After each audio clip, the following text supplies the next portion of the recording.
Hi everyone, thank you so much for tuning in. We'll just wait for Miss Heeya Firdaus to join. She'll join at 1 a.m. IST.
Hello. Hi, Hi, yeah, how are you? I'm good. How are you doing? Oh, I'm well too. Hmm. So the session before this sort of ended before time, and great that you joined in slightly before time too. We will be live streaming to the audience who have registered for this particular event. We've shared the live streaming link across, so we can probably just talk here. And this entire thing is being live streamed on YouTube as we speak. All right, that's okay. Great. All right. So we can start in another 4 minutes. All right.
All right. So it's 1 a.m. IST.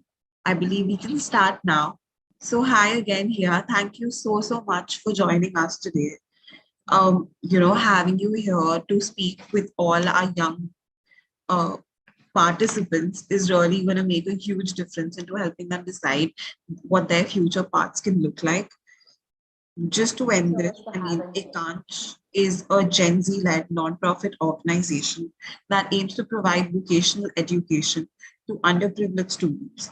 So, if you are in a position where you can donate, please do visit the link in our bio. And if you're not able to donate, feel free to volunteer or just spread awareness about the importance of vocational education, because that conversation will go a long, long way.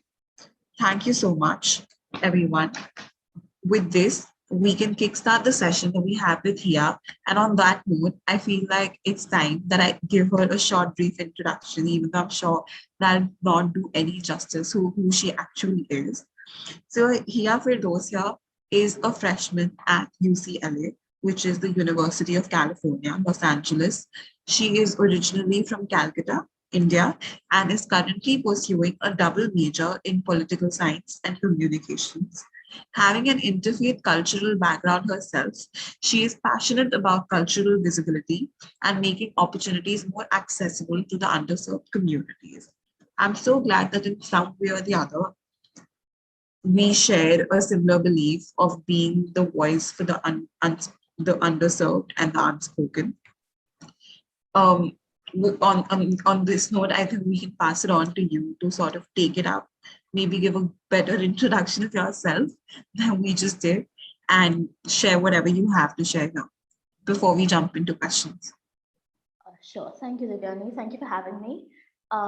So as Divani mentioned, I'm a freshman at UCLA, and I'm currently on course to pursue a double major in political science and communications. So in Calcutta, I actually went to Modern High School for Girls, and I had I was a humanities student there. I had math, but I was still a humanities student.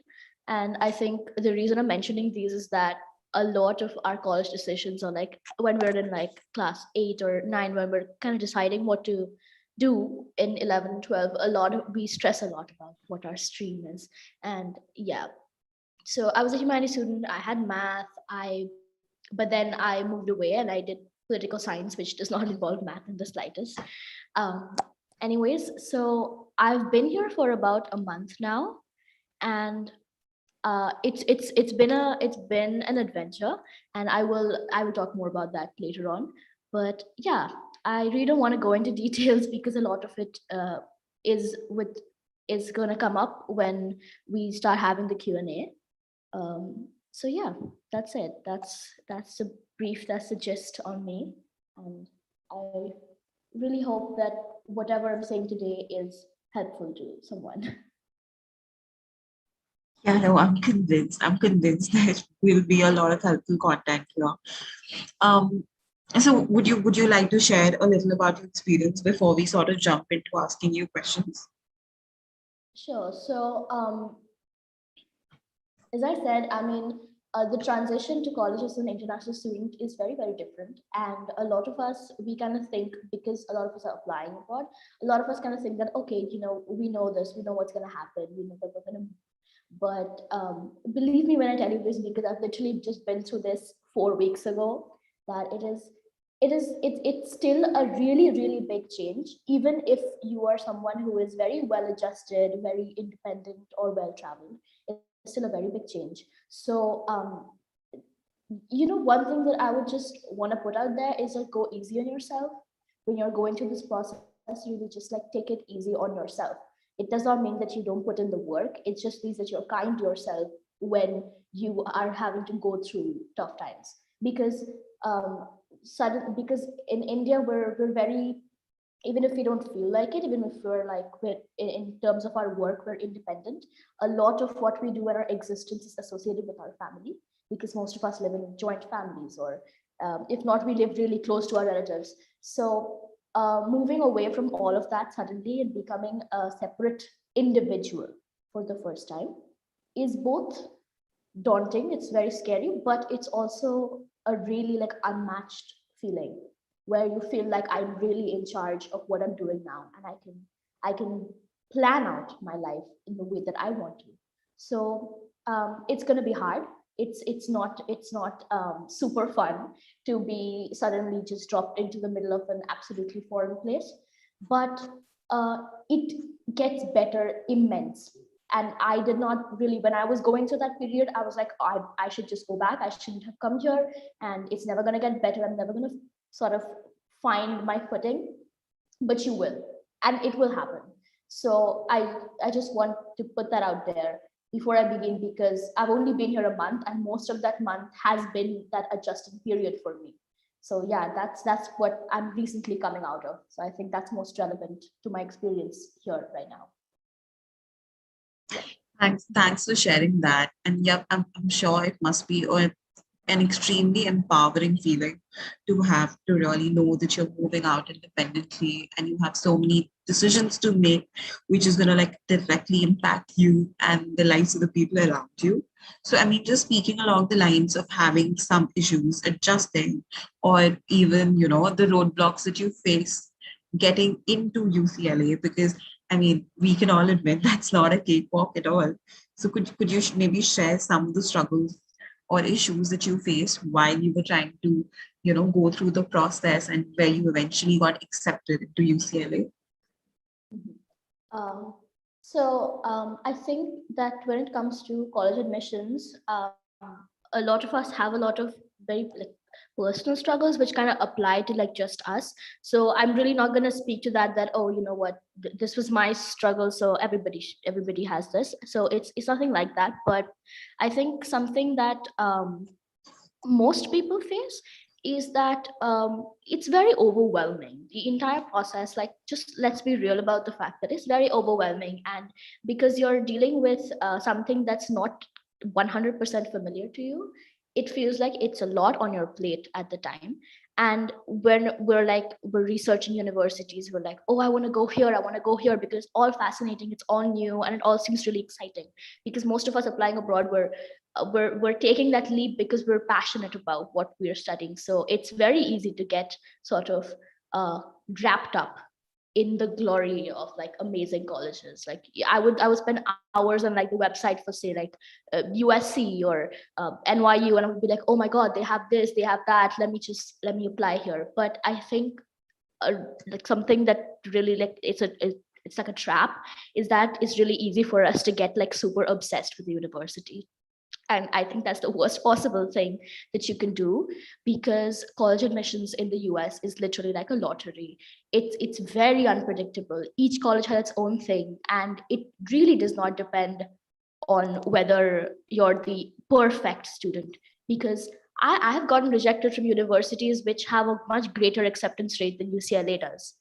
And it was very surprising to me, because I mean, if I can make it through here with a 10% acceptance rate, why can't I make it through somewhere which has 30% acceptance rate, right? Logically, it does not make sense. So that was really, really frustrating for me. But you need to like tell yourself that, once you're done with your essays, once you hit submit, you need to stop scrutinizing everything that you're doing, because it's only going to make it hard for you. And you need to understand that every college has its own process, and it is really like a lottery. And becoming obsessed with a single college is gonna give you a really hard time, because what if you get waitlisted there, what if you get rejected there? It doesn't mean that you've done a bad job. It literally just means that that specific college has a very, very specific thing that they were looking for. Yeah. Oh, that does make a lot of sense. I feel, I mean, just to sort of reiterate what you said, every college has their very own unique skill set that they're trying to look at in every child. And while a particular skill might be preferable, it's not that it's actually going to bring you up or bring you down in life in general. It's just out of a particular college's personal preference. So, I mean, going a little along the lines of how the entire application timeline works, what could you give me a little more specifics about the application timeline? When exactly did you start planning for it? When you were at school, and when did you take your, SATs or ACTs and the IELTS and the entire standardized exam aspect of it? Mhm. So I kind of decided, it was when I was kind of deciding on what I wanted to do, what I wanted to pursue, that which was I think in class 8 or 9, that I kind of had the idea that maybe I'm gonna look for opportunities abroad outside India, because I'm doing political science here right now, but I have a concentration in international relations, and that's what I like really want to do. Like, that's my research focus. And you see, for me, Could you possibly come a little closer to the mic? Your voice is breaking off. oh, I'm so sorry. Is this better? It is. All right.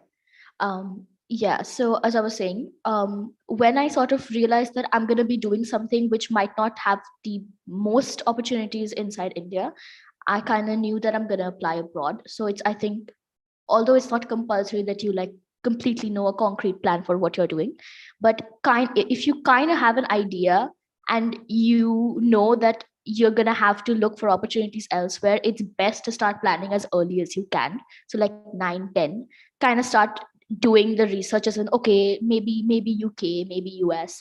And I personally gave my SATs in class 11, because I wanted to take multiple attempts, but that didn't happen because of COVID.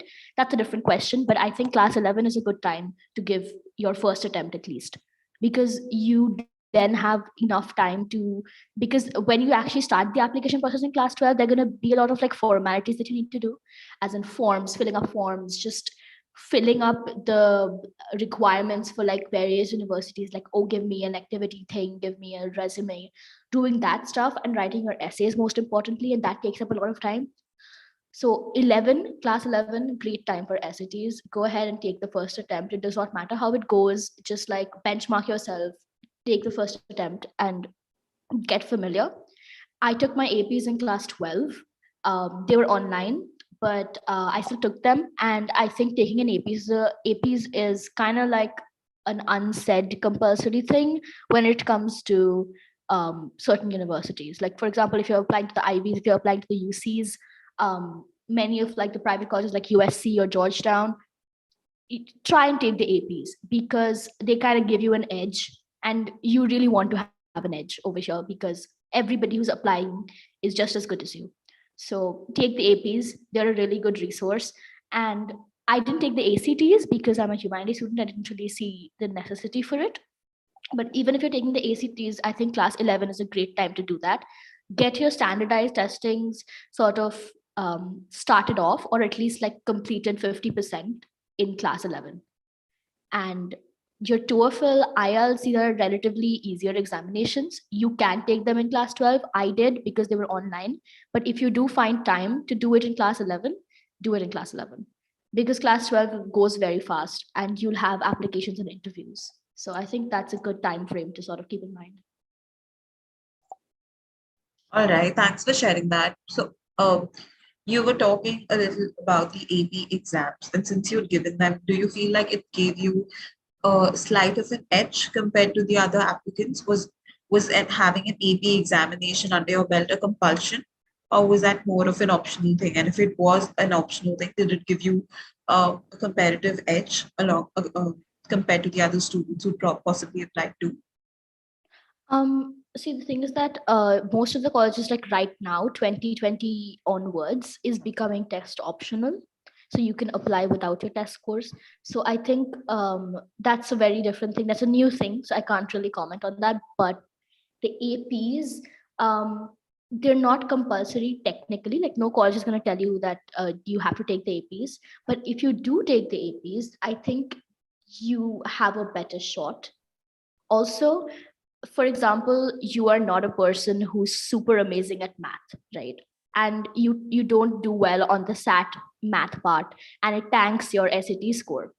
But if you have the APs, you take them in subjects that you're actually going to pursue and you're actually good at, and you can get fives on all of those. You can get fours on all of those, and that really helps with the fact that, okay, maybe you didn't do well in the SAT math part, and your SAT score is maybe like, I don't know, in the 1400s or something, but you have your APs, which actually show that you have expertise in your field that you're going to pursue. Plus, a huge bonus is that AP exams give you credits for college courses. So many colleges, like for example, for me, I didn't have to take many prerequisite courses this quarter because I could use my AP credits.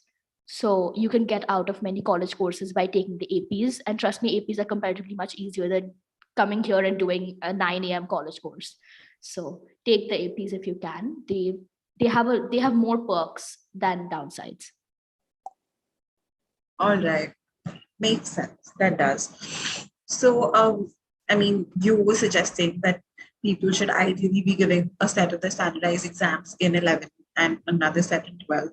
How did you personally manage multitasking studying for such exams and prepping for the interviews and prepping the college essays along with what was your board year in class 12 and what was a very tedious study year in the form of class 11? Mhm. I think while like COVID, of course, was a tragedy and my lives were lost and everything, but when it comes to like being a student during COVID, having the lockdown uh, was was I didn't like it, considering that I didn't get to go to school and I didn't get to do a lot of things, and I was deprived of my senior year of high school. But when it came to colleges, it did give me a lot of extra time because I was at home all day. And when you're at home and you have a bunch of work to do, being in one place and not having the option to go out will really force you to sit down and do your work. So I think that considering we're still sort of in that space, I don't know if there's lockdown in India right now, but I think there are curfews or whatever. If you're at home and you don't have time to go out and you don't have the opportunity, you're going to be forced to do your work. So I think that was a blessing in disguise when it came to my thing, because throughout school and even like in general, I don't like to sacrifice my extracurriculars, and I didn't this year as well. But because they went virtual, there was more time, so I wasn't leaving for like a week to go to like Bombay to do a debate, right? So that gave me time. So utilize the fact that you'd have some extra time. Obviously, I did not, and I do not really recommend cutting yourself off from the world and like sort of just being like, oh, no social life for 2 years, because you're going to regret it. Because none of all this is going to, like, as I said, like when we started, that just because you are putting in 200% of your effort does not guarantee you a spot in that college. It is not. That's a hard pill to swallow, but it is not, because colleges do their own thing all the time. And I had some very unexpected disappointments where I was like, I did so much work, and it just said, oh no, I'm not going to take you. And that's going to happen, and that's just part of the process. So it's best that you don't sort of change your entire lifestyle and make your entire personality revolve around college admissions for 2 years, but rather just balance it out and prioritize what you're doing. So many people in class 12, they try to sort of panic and like build their CV. But that's really not, that's why it's called building your CV. You need to build it over time. So if you haven't done a particular activity up until class 12 is not a good time to start doing it. Build on what you actually have and make it substantial instead of like, oh, I do 20 million things, because that does not help with US colleges at least. They'll probably don't even ask for a CV. They'll give you like one tiny space to write about your activities. And it's more impactful if you write about two things that have serious meaning and that you had serious achievement in, than writing about five things where you're average. So the best thing to do is prioritize. Don't switch up your entire lifestyle, because that rarely works. It's just going to make you sad, and being sad and doing college work is not an amazing thing, because you're not going to be able to give your best, and you're not going to feel like doing it at all. So don't turn your life upside down. Balance it. Make sure you're still doing the things that you love, but make sure you're prioritizing what activities you're doing and the things you're saying yes to and the things you're saying no to.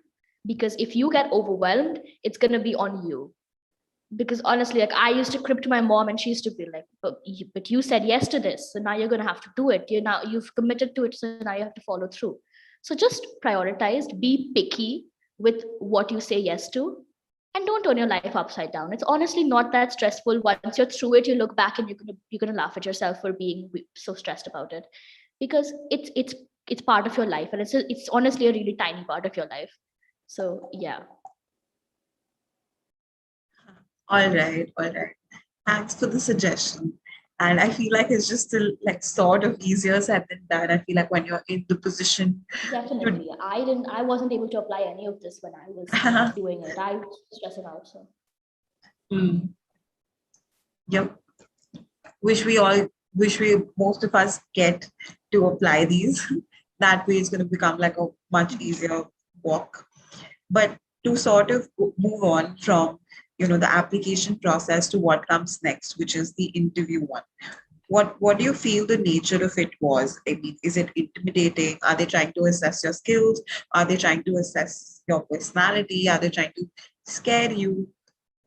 What exactly is their assessing quality here? Okay, so just to clarify, like UC, if you're applying to UCLA, they don't have an interview process that. But if you're see a lot of the private schools do have interviews, and I did go through the interviews for those. So I think that, oh, please, by the way, I know my internet connection is unstable, so stop me if you can't hear me, or like send a text or Yeah, chat definitely. something. Yeah. I'm sorry, like UCLA charges us like $75,000, but they can't afford Wi-Fi. So let's just, yeah. Anyways, so when it comes to like interviews, I think I, because personally I talk a lot and I do public speaking. So for me, the problem going in was that where should I had a lot to say, I had a lot to give, that oh, I can say it this way, I can put in this aspect, but you cannot guarantee that that's going to come up because the interviewer is going to ask you the questions. So I think the best thing that you can do is don't go with a script. And my counselor told me this as well, because I had a series of interviews consecutively, like one day after another for different colleges. So I was stressing out about having different scripts for each college pertaining to what I had applied to there and what their values were. But he said that it's gonna really throw you off if you have a script in your head, because you're gonna keep trying to revert to it, and that's not the goal of the interview. Honestly, the bottom line of any of the interview is that you're talking to another human being, and you just literally, I know this sounds dumb, you literally just need to be likable. They need to see you as a normal human being with an actual personality, rather than the statistics that they've been seeing. So know that your interviewer most likely is aware of your stats. So if you keep rattling it off to them without giving them substance about who you are, they're not going to like you. Just like bottom line, get them to like you instead of like, oh wow, she's an amazing student. Get them to kind of say, oh, she's an interesting person because she likes this and she likes doing this. So this is kind of like a really good opportunity to show them what kind of person you are. So a lot of the times in college apps, we don't get the space to say, I can write about an NGO that I work for, but I need to write it in very technical terms. I need to write, oh, this is the NGO I've worked here for, say, 23 hours, and this is the work that they do. But I don't get to tell them why I joined that NGO or why I'm passionate about that. So this is Right. your opportunity to sort of give them the soft skills, give them the reason that you're passionate about. So for example, I'm a politics student. So if they ask me, why'd you do this, and what did you do in quarantine, they're going to ask you really dumb sounding questions, but just remember that they're just keeping it vague so that you get the chance to steer the conversation.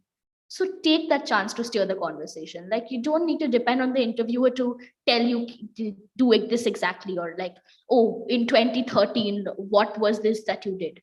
They're not going to ask you those questions, and don't expect them to. They're going to give you vague stuff so that you can steer the conversation. So steer the conversation and steer them to the place that you want to take them. So if you want to take them to an area where you get to talk about, say, my extracurricular was public speaking. So if you want to talk about public speaking, take the conversation there, and take take the opportunity that they're giving you by keeping it vague. And don't like overthink of like, oh, are they trying to assess me? They're just trying to see if they like you, because they're human beings. Even if they have a rubric or like a mark sheet of like questions in front of them, as a human person, the interviewer is gonna just see if they like you and if they like talking to you. So focus on having a meaningful conversation rather than sort of, oh, I forgot to mention this, I forgot to mention that. It doesn't matter, they have read your portfolio. So yeah. All right. So basically, just to put this into better perspective, for the strategy that you would suggest for people while it comes to getting yourself prepared and ready for such interviews is to be ourselves, but then to also make sure that they would want us to steer the ship towards where we think we can actually impress them towards those topics, and then to consciously do that. Yeah, like you can have points. Like I had points as to, oh, if this comes up, I'd like to mention this. If this comes up, I'd like to mention this. So have your points on a Google Doc in front of you, so that when you're conversing with the person and you see something which kind of relates to what you were trying to say, you can steer the person into that direction and be like, oh, actually I did this and this is what happened. So that's funny that you brought that up. Like, sort of like you steer the conversation and don't wait for them to exactly like nudge you into the place where you get to talk about yourself. Yeah, all right. So again, just a little more along the lines of the common application process that's there. Which segment would you believe is, maybe comparatively more important than the other segments when it comes to the common application? So okay, so I know this sounds like very parenty, but I mean, the thing that honestly gets your foot in the door, it doesn't guarantee you admission, but it gets you considered, is your grades. So take care of your grades. And yeah, I'm sorry, this sounds really bad and it sounds very uninspiring, but it's the hard truth that you need the grades to get your foot in the door. Doesn't mean that you'll get admission, but it'll get you considered. And after you pass the first threshold of, okay, this person has got, say, a 95% in ISC, then they start seeing, and they have ECs. And so so those come only after they have cleared you on the grading sort of scale. So firstly, look into your grades. But I think with regards to common application, the most important part would be the essays. So the essays are, again, like the interviews. Interviews and essays are kind of serve the same purpose. They're a place where you can explain and converse with an actual person, because other than that, your sheet basically just looks like a spreadsheet to them with all your data on it. So the essay is a place where they can actually hear you talk out on paper. So I think the essays are super important. And I don't know if this should work for everybody, but the advice that my counselor had given me when I was writing my essays, because the questions are really kind of weird, they're super introspective, considering that they expect a 16-year-old to answer them, and they can throw you off and they can sort of intimidate you, because you don't know what your biggest regret is in life or something, and they'll keep asking you stuff like that. So think simply, like don't try to like make up stuff or like exaggerate things that have happened in your life. Often, like, really super simple stories that you give them make very brilliant essays. Like, for like a really tiny example that I'll give you, like, I wrote an essay for UBC, University of British Columbia, and it was about pancakes. So because I had literally no other content, but the pancakes essay really worked out, and it caused me to stress less because I knew what I was writing about, and I did not try to make up stuff, because that's very stressful. You try to make up a dramatic incident in your life and connect it to a larger meaning. It's college admissions officers, is their job. They're going to see through it. So be authentic in the essays that you're writing, and keep time in class 12 to work on your essays. Because writing, then next day you'll come back and you'll be like, oh no, I don't like this anymore and I want to change it. So give yourself the time to sort of keep changing it, adding stuff, taking stuff out, because it does take time, and you want to perfect it and you want it to represent you. Because this is the only opportunity, if you don't have an interview, to talk to your admissions officer and show them that this is how I think as a human being, not just how I answer questions on your test. So yeah, I think essays are super important. All right. So, I mean, what do you think did the deal for you? Was it good marks? Was it your brilliant essay, or was it something completely different? Or do you think it's just like a combination of all of these together? Um, So since I'm like literally like a freshman right now, and I'm still very much I'm still super young, it's weird, and I don't think it's like possible for me to reflect and really like go into retrospect and be like, this is what worked for me, because I don't know. And for some colleges, for example, something that I did and I actually recommend people doing when you're writing your essays, say if you're applying to like a bunch of colleges, is like write out a template. Okay, like in the beginning, write out a template of like a general direction of like, okay, if someone asks me about activities, like an essay about like my activities, this is the template I'm going to use, and keep reusing that but modifying it according to the college. So that's what I used to do. So a lot of these colleges I kind of applied to with the same quality of essays, but then I made it in one and I did not make it in another one. So it was very hit or miss. But I think that something that might have helped me get into a bunch of these colleges was that I kind of, when we write essays, we focus a lot on what we are doing, my activities, and I'm going to try to put my all my achievements onto that, but also pay attention to the university that you're applying to. So like for example, NYU has a prompt which says why NYU, right? But many colleges don't have that prompt, but they still expect you to kind of throw in to your essay the fact why you want to go there, or why UCLA, right? So kind of pay attention to that aspect, because everybody likes flattery, right? Even in the softest form, of course, like don't go and write I love UCLA, but everybody likes flattery, and everybody like, they want to know whether you would make a good fit in their college. They don't know that you're applying to 25 other colleges, right? They specifically want to know that this person fits into our beliefs.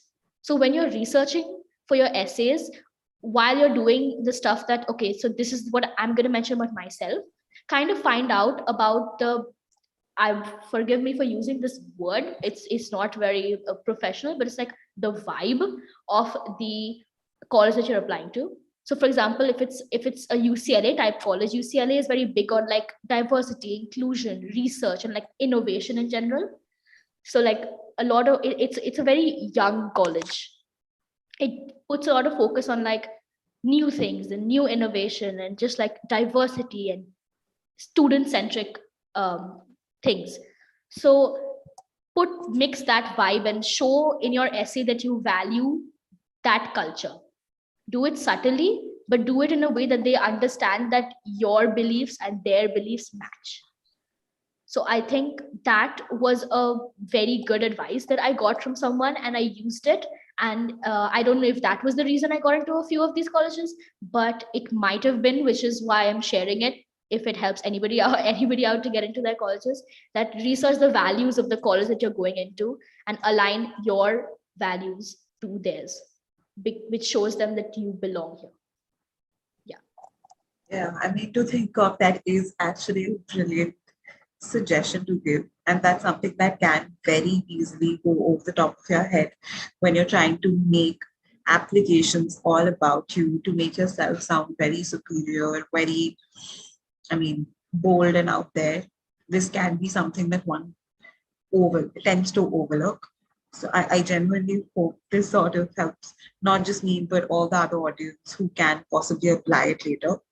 So, I mean, speaking a little more about the culture that you speak of at UCLA, and I understand it's barely been enough time for you to have a very strong opinion, but how would you describe your experience there? Is it more collaborative? Is it more competitive? And, is there any experience or learning that you have that has maybe left a mark on you and you would want to share it with us here?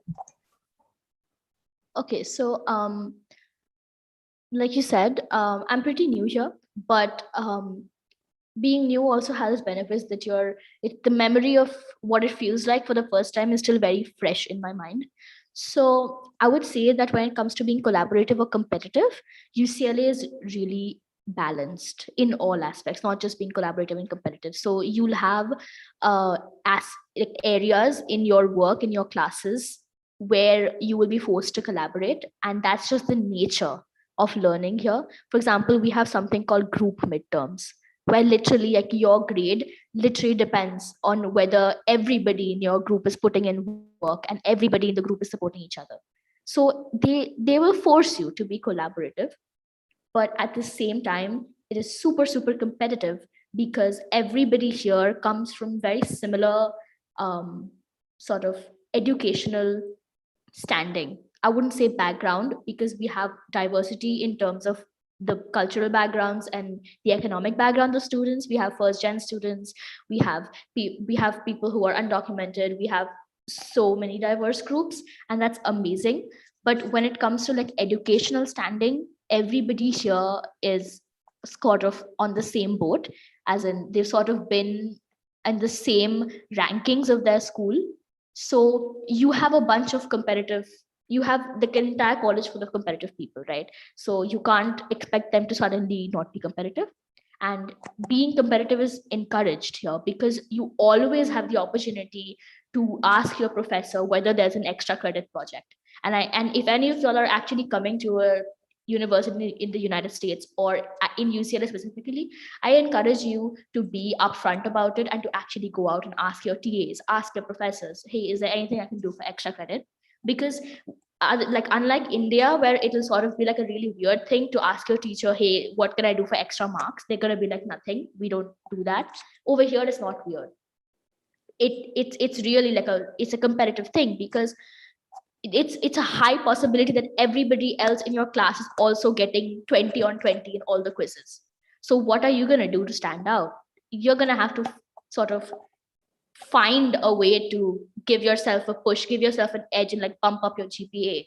So you're going to have to go out of your way to be like, hey, is there any extra credit project, or is there any way that I can get extra credit for this, or I can get like something, an extra, like a bump on my GPA for this? So I think the competitiveness that we see in Indian schools, or just the environment that I was used to, was very structured. So you knew that there was a boundary to how much a person can do, or like, okay, like after getting like say 100 on 100, there's nothing more that you can ask for, nothing more that you can sort of hope for. I'm going to be more competitive, I'm going to do this, that.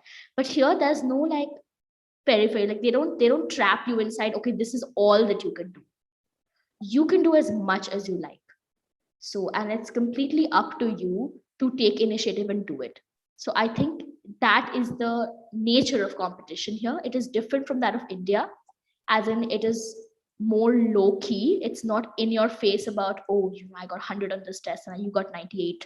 It's not like that, but it's softer, as in it's there everywhere. You won't notice it, but it is there everywhere at all times. So it's, while it is not like scarily, like overwhelmingly, like in your face all the time in India, it's not like that over here. It's honestly like up to you whether you want to be in that circuit of like, I'm going to ask extra credit, I'm going to do this, or you don't. So I think the nature of competition here is better because it doesn't force you to be a part of it. You can literally like just be like, okay, I just want to graduate on time. That's my goal. I don't need to go to Harvard Medical School after this. So I just want to graduate on time. I just want to go to my classes. I want to um, I want to do my quizzes, I want to do my assignments, and I want to just progress normally. You can do that. You have the option to do that. But if you're someone who wants to go the extra mile, who wants to be competitive, there is enough scope for you to do that. So I think in that way, I would say it is extremely balanced when it comes to being collaborative and competitive, where you choose the kind of college life that you want to have, but you have options to do both. So yeah. That's genuinely so good to know, because at the end of the day, it is the culture that keeps you where you are, and it helps you develop to be the best version of yourself. So to know how it's so strikingly different than how Indian education system in the form of school for me has been like, and possibly college for most of the other people, it's a very pleasant thought to think that, study over there might look a little more different in those sense. So I mean, as students who are attending online classes nowadays, opportunities are any day. I mean, the sort of attention that you can put in is anyway pretty restricted, because it's such a new and different thing, and none of us are really used to being working and studying on online platforms. So what do you believe are some opportunities we can take advantage of, which might be eventually helpful in, helping us with the application processes, or what are some extracurriculars which some colleges really look up to? They really, I mean, those are the skills that really strike a chord with them. Mhm.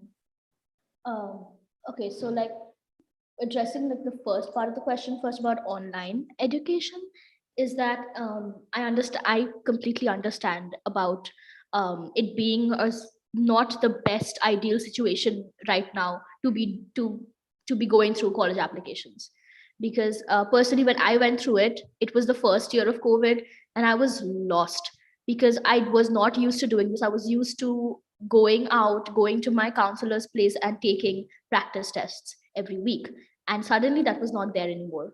It was all self monitored. It depends on you whether you are going to be disciplined about your studies.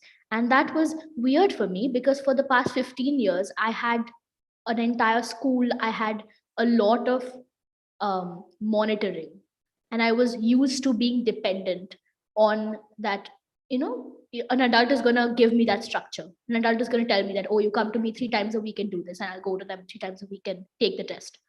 But suddenly, when you don't have that structure and the entire thing becomes online and it becomes more on you, your responsibility to keep yourself disciplined and sort of committed to what you're doing, it is very hard. And I am a procrastinator, and it didn't work out too well for me in the beginning because I was like, oh, I don't need to attend tuition today. I know the content. I don't need to do this. I don't need to do that. I'll keep my essay until the last possible minute. That happens, and that is very understandable because we're kids. I'm a child. I'm 18 years old. That's like, I'm not a grown adult to be giving advice to anybody. So it happens, and that's a really sort of, it'll give you like a weird, for me it gave me like this weird anxiety guilt thing where I was like, oh, I don't want to do it, but later on I'm going to feel guilty about it. So it's going to happen, and that's a super negative part of everything being virtual, because there's no structure, and we're all new to it. Even adults are new to it. So we can't also expect them to give us the exact same level of structure that they used to give us physically. So that's really a con when it comes to like being fully virtual, that you suddenly become self monitored and you're expected to take care of this on your own and create your own schedule and everything. It's something that you'll get used to in college, and this time will help you get used to it in college because you're doing it from now. I know it helped me, because in the United States especially, even without COVID, everything is actually self monitored. Like, your professor is not going to beg you to come to a lecture or tell you that you have to be here. The first day of class, my professor in one of my classes said, you can show up to this lecture if you want to, or you cannot. You can literally do it online, but it's up to you to determine what works best for you. So you need to know that even if I hate getting up at 7 in the morning, sitting in a lecture hall means that I'll get better notes, so I'm going to go and do it. So Yeah, that yeah. I kind of, mean, that's yeah, such a common thought. I mean, I remember hearing this from the very childhood, when people tend to compare the education system here and outside, of how the yeah, Indian structure is more spoon fed than otherwise. So I was also wondering how, the benefits of online education could possibly make us more acquainted to the idea of being yeah. more by ourselves, making more decisions for ourselves in a more thoughtful manner. Exactly. That's exactly what I was coming to. That although this time is horrible, nobody should have gone through what the world went through for the past 1.5 years. But if you want to see an advantage to it, I think this would be a very good thing to sort of take away from the fact that we are now virtual and there's nobody there to give us structure. Is get used to nobody being there to give you structure, because I'm like, this is a sad truth, but we're all soon to be adults and nobody's going to be there to give us structure.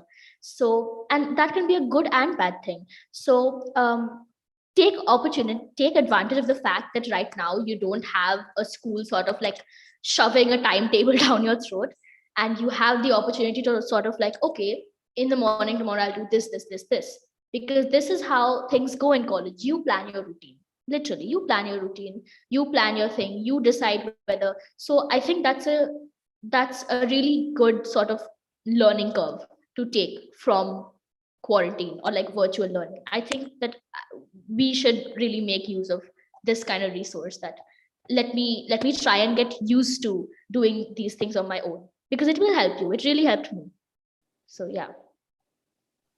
Yeah, I feel like that's a very nice and optimistic, positive way of seeing this entire situation. Thanks for that. Yeah, I feel like this is mostly all the questions that this had as of now. But is there anything at all that you'd like to add the entire session is full of a lot of your genuine and generous advices.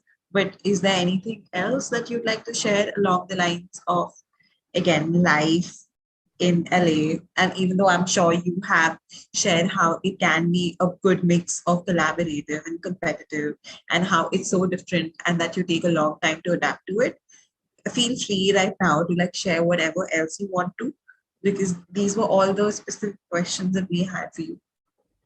Mhm. I think I would just like to share the fact that I know that when I talked about it being a very a very safe space, like colleges in the United States, especially UCLA, being a safe space for you to decide whether you want to be competitive or be collaborative, because there's scope to do both. I know saying that is really comforting, but in absolute reality, when it comes to Indian students like us who come here, we come here after having left our home for like good. Basically, we want to settle here, we want a job, we want to go to graduate school. And the people who make that big decision of detaching themselves from whatever they have known forever and coming to an unknown place, it is hard to not be competitive, and I completely understand that, because I am that kind of person. So it's easier said than done that you're going to take it easy, because when we come here as international students, we come with a lot of pressure of like, I'm going to have to prove myself.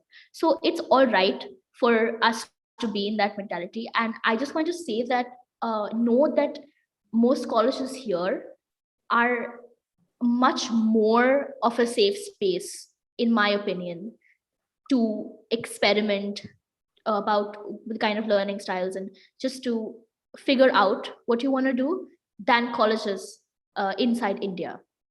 So I think that that should be some sort of consolation, as in if if you're unsure about whether this place is a big scary void, it's not. It's not. It's way less. There's way less judgment over here about what you want to do, whether you want to change your course, or how many times you're changing your course, or whether you're taking a gap year. It's really not judged here. So I think that's a really good thing, and I think that this is an area where India is really lacking, because I've seen so many people like judge each other for saying that, I'm taking a gap year, being like, oh, did you not get into a good college? No, you can want to take a gap year for your mental health. Like that's a perfectly valid reason. So yeah, I think that one thing that you should know when you're coming here, which might help you make you more sure of coming here, is that you will experience much less judgment, and it's a much safer space for you to change what you're doing and experiment with what you're doing. So yeah. All right, then. Thanks a lot for your reassuring words. They were filled with positivity, to say the least.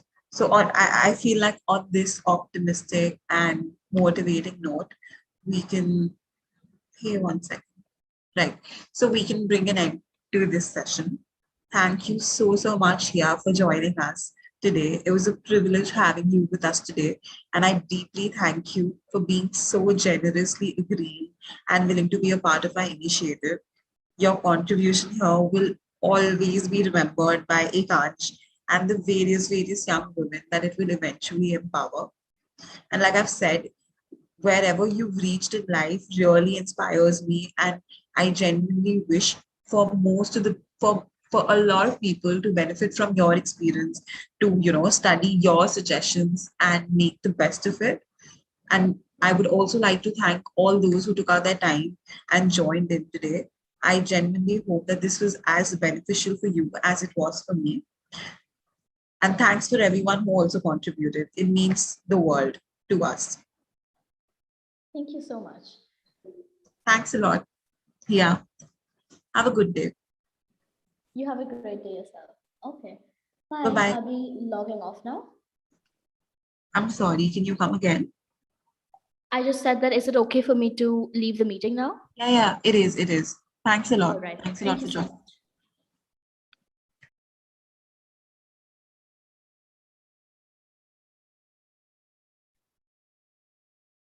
We'll just wait on another 10 minutes for our next person to join, who is going to be running a college roundtable for the USC. So we can learn a little more about that college and how the nitty-gritties of the application process works therein.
Hi Navya, how are you?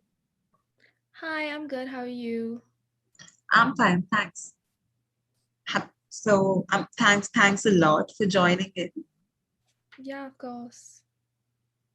Great. So, how we're running today is that we're actually having this entire session on a YouTube live stream. So, for for all the people who registered to attend this, they have been watching us through that live stream.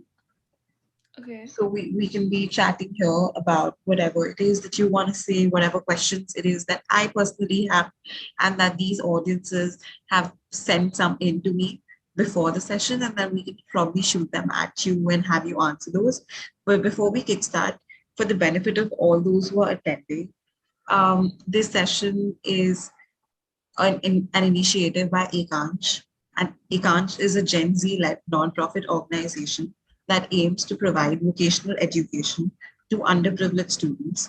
So if you are in a position where you can donate, please do visit the link in our bio. And if you're not able to donate, feel free to at least volunteer or just spread awareness about the importance of vocational education, because such conversations can really go a very long way.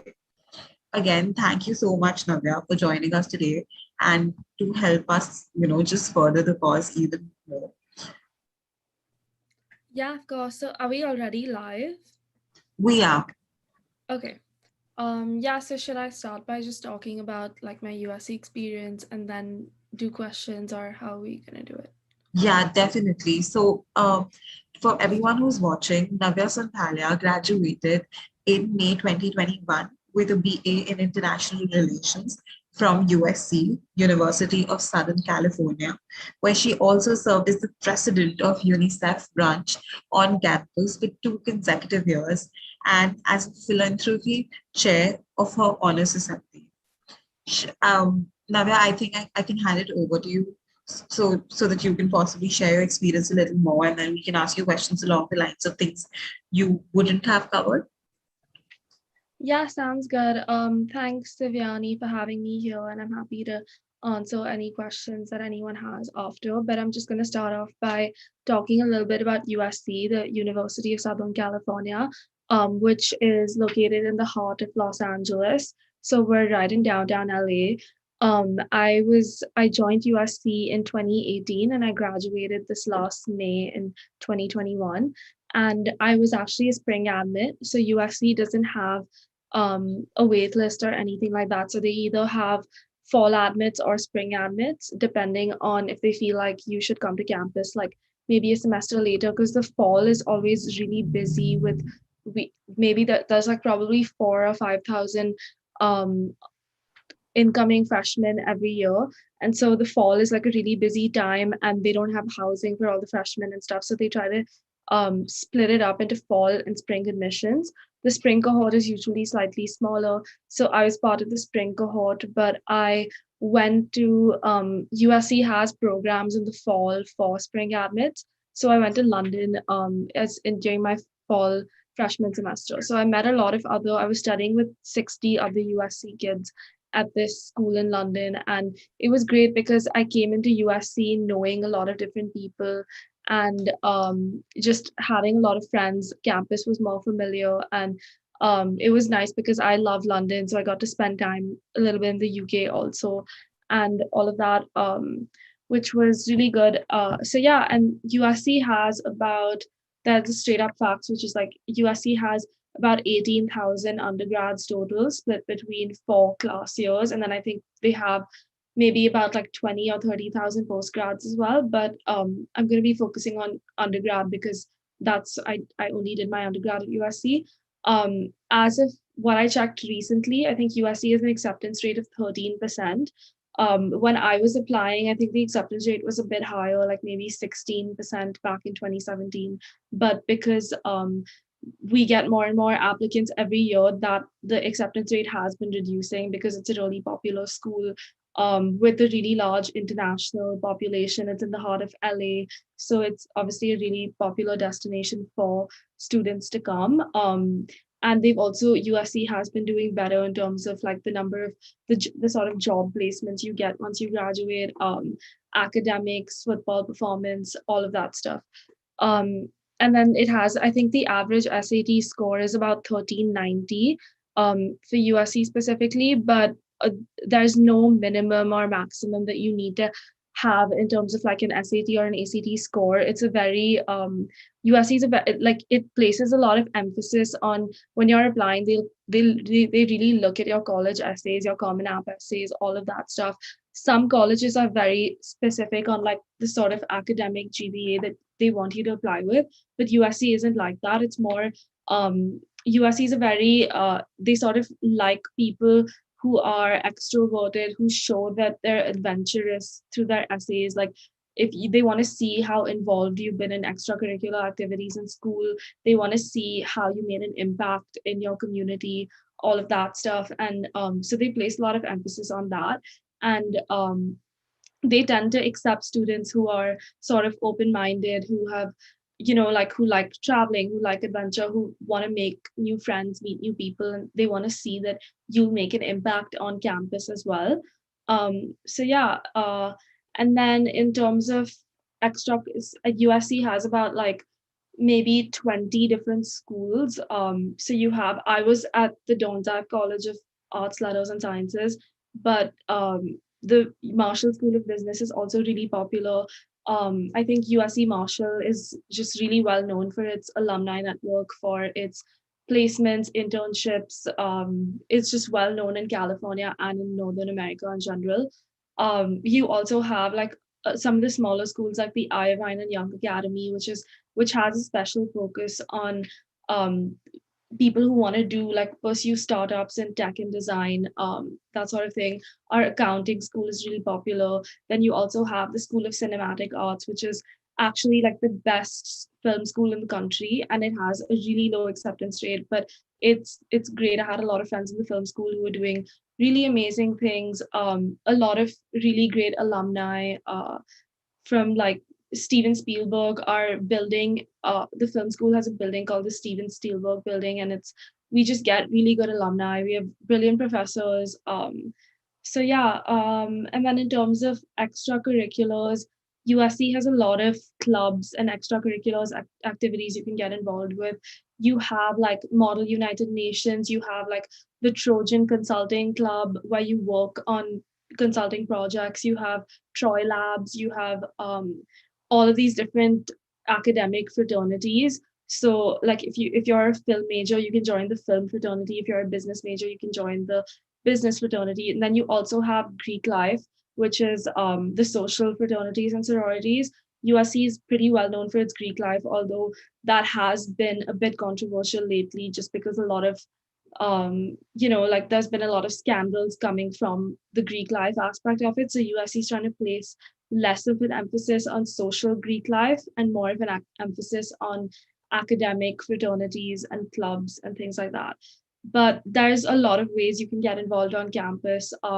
In my sophomore year, I got really involved in the UNICEF club, and the previous president was graduating, and she elected me as the new president. So I was president of the UNICEF club for my third and fourth year, and so I had a 2-year tenure, and it was great. I learned a lot. I met a lot of really amazing people who were really keen to drive change. We worked with UNICEF USA's headquarters based out of New York, so we had some of them come in for like our physical meetings before COVID and stuff. And yeah, it's just being on the executive board of a club just gets you a lot of respect on campus. People know who you are, people sort of look up to you, and you're seen as one of the leaders. You're invited to like exclusive on campus leader events and those sort of things, and you just get to interact with really amazing people and see what the university has to offer. And so yeah, I really liked being involved on campus. I was also in an honor society, of which I was philanthropy chair, which was pretty much very similar to what we did at UNICEF. We just had fundraisers, we had events, speaker events, that sort of thing. And other than that, I tried to go to as many things on campus as possible. I don't know if you guys have watched How I Met Your Mother, but we had Ted from How I Met Your Mother come in to USC for like this one speaker session, and I got to meet him, and it was like amazing because I'm a huge fan of How I Met Your Mother. And then we also had a presidential candidate once come in to speak to us. We had a lot of important political people. We had the mayor of LA come to our school like all the time. I interned at his office one semester, which was another great experience that I am very grateful for. And then yeah, and in my junior year, I did the Washington DC program where as part of the school that I was in at USC, they send 20 kids to Washington DC every spring semester, and I came here and I interned at a think tank, and I ended up coming back to DC after I graduated. So I'm actually in DC right now, and I work for the same company that I worked for back in 2019. And yeah, it was overall a really great experience doing that, and I'm very grateful for all the experiences I got through USC. But I'm happy to answer any specific questions. I don't want to keep talking in case you guys have like any like specific questions I can address, or in terms of like admissions or life at USC, any of that thing. So yeah. Definitely. I feel like whatever you did share right now has ticked off almost half the questions that we had. And it's so great to know that USC is such a pleasant experience. Everything that you shared about it looks nothing less than optimistic and fun and inspiring. So something, I mean, yes, you're right. Something that's going to help the audience that we have here today is the application process. So going a little into the specifics of the timeline, when exactly did you start planning to apply, and when did you decide that it is USC of all the other colleges, or that you want to go abroad to study, and when did you take the standardized tests, the SATs, the ACTs, IELTS, etc.? Yeah, so I think I pretty much always knew I was going to go to the US to study. My dad came to college in the US, my sister was already here, and so it just made sense for me to. I just like the US college experience. I always sort of envisioned myself being here in the future. Not that I want to settle down here. I think I want to live here for maybe like a couple more years, maybe do grad school here, but I really liked the college experience. I think it was definitely something that I'll always treasure. But so yeah, I think I decided in like ninth or 10th grade, I started looking at different schools that I could potentially be interested in. That sounds way too early, I know, but I didn't actually start planning until 11th grade. But by ninth or 10th grade, I started looking at like potential schools that I wanted to go to. And then at the end of 10th grade, beginning of 11th grade, I started speaking to my college counselors at school, and thinking about like where I should look at in terms of my grades, or like what grades that I should aspire to achieve if I want to get into the schools that I was aiming for.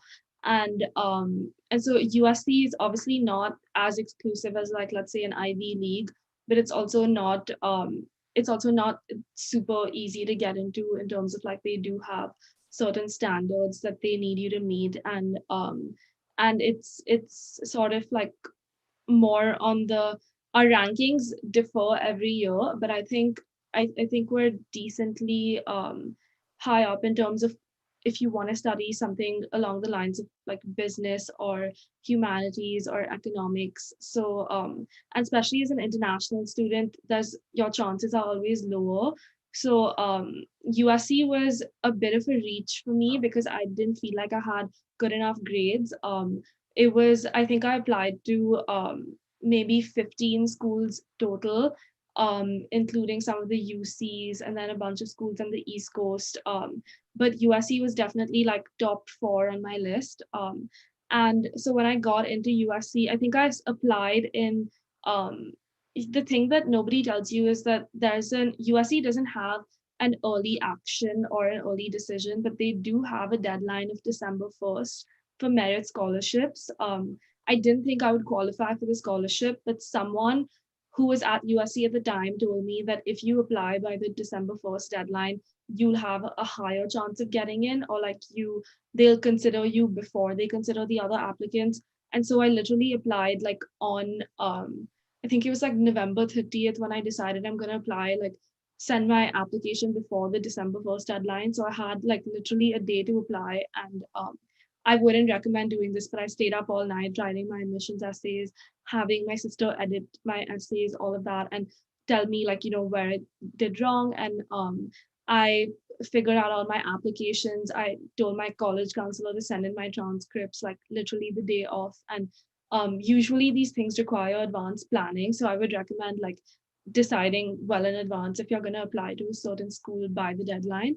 But I ended up putting in my application by December 1st. And I'm really glad I did, because I think it made a difference in terms of whether I got in or not. Like not a huge difference, but considering that USC was a bit of a reach for me, it definitely helped me. I mean, there's no way to know that, but I got in and I went. So I'm assuming that it ended up working in my favor. So if you feel like USC is a reach for you, I would definitely recommend applying by the earliest deadline. I don't know if that's still December 1st. I don't know after COVID, how deadlines work and stuff with college applications, but the earlier the better is what I would say. But having said that, if you feel like your SAT score isn't good enough and you want to take another attempt, then I would say wait. Although you can always apply and then send in your SAT score later. At least that's how it worked 4 years ago. I don't know if it still works like that, but yeah. And then in terms of the SAT, I feel like you don't have to have like the best SAT score. I would recommend going for something above like 1350 if you're applying to USC. I myself had like a 1380 or 1390, I think, and I think that's the average for USC. But I also took the SAT like 3 times, and in my year was the time when the SAT was transitioning from the old to the new. So I had 2 attempts of the old SAT and 1 attempt of the new SAT. In terms of the ACT, I think it's a similar thing, maybe along the lines of like 29 to 32 on average, if I'm not wrong. So yeah, and I am in terms of grades, I would say that your grades also don't have to be like, all A's, that sort of thing. It depends if you did ISC or if you're doing the IB. I personally did the IB, and American colleges always prefer if you have either the IB or the APs. So not to say that if you don't have either, I know a lot of people who didn't do IB or APs and got into great schools. So you don't have to take it, but they do definitely prefer it because they're more familiar with the international board system.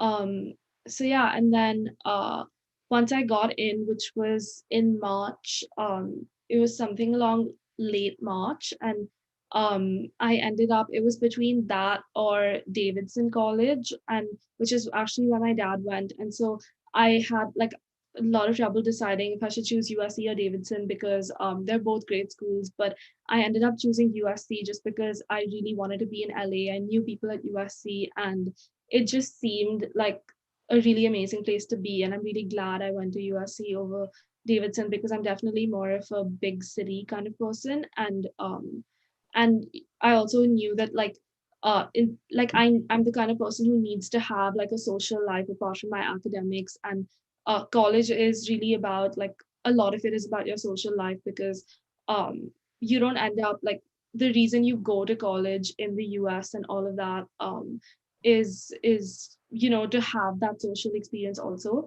And I think USC definitely gave me that. So and I valued that social experience because I feel like it prepared me for a lot in life. Like I've lived in a bunch of different cities and I've met a lot of different people, and having social skills was definitely a plus in terms of how it prepares you for life and networking when applying to jobs, that sort of thing. So yeah, let me know if I missed anything.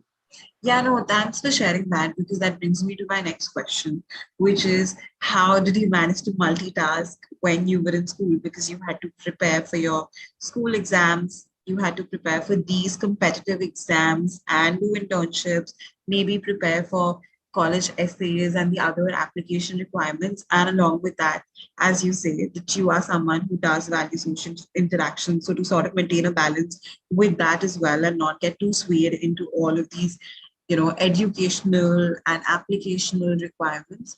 How did you sort of multitask back then? Like when I was in school or college? No, back when you were in school, because so the majority of our audience are young school-going people who are possibly looking at going to such universities later, and prepping and sitting for such standardized exams, and that's the reason why I just asked the questions along the lines of when you prepared, how you decided. Yeah, so I think when I was in school, obviously the focus was a little bit different because once you're already in college, you can lax a little bit, especially in freshman, sophomore year. You can sort of, prioritize your social life and prioritize your extracurriculars. And you also want to enjoy because you went through that whole um, nightmare of like college applications, board exams, and all of that. So it was different when I was in college as opposed to when I was in school, because when I was in school, I didn't prioritize my social life as much. I definitely was very like by the time I got to 12th grade, I was like, very focused in terms of I knew what I wanted, and that was to go to like a good school where I would have a good life. I wanted the luxury of choice, which was a really big factor for me. I didn't want to have to get into a college and be like, I have to go here because this is the best college I got into, or like because my parents were forcing me to go there, or because my college counselor said, oh, this is a great school, you should go there. Because I didn't want to have other people make those decisions for me. And they tried to. And I think a lot of Indian children, like in a lot of Indian teenagers and high school people, just experience this pressure because Indian parents can be sort of overbearing, and so can like your college counselors, your school. There's all these people, your aunties and your uncles telling you that, oh, you should apply here, you should go here.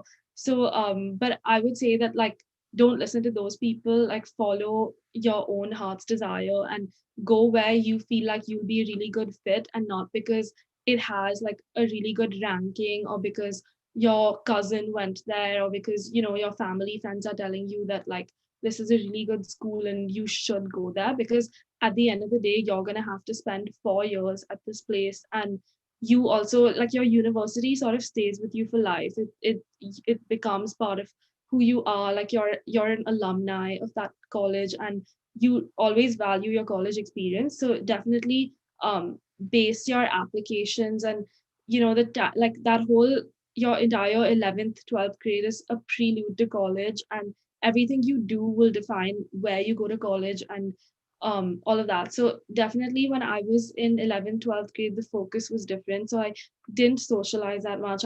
There were definitely nights where I spent staying up all night finishing my college essays, or trying to do well on this one exam which I knew would matter.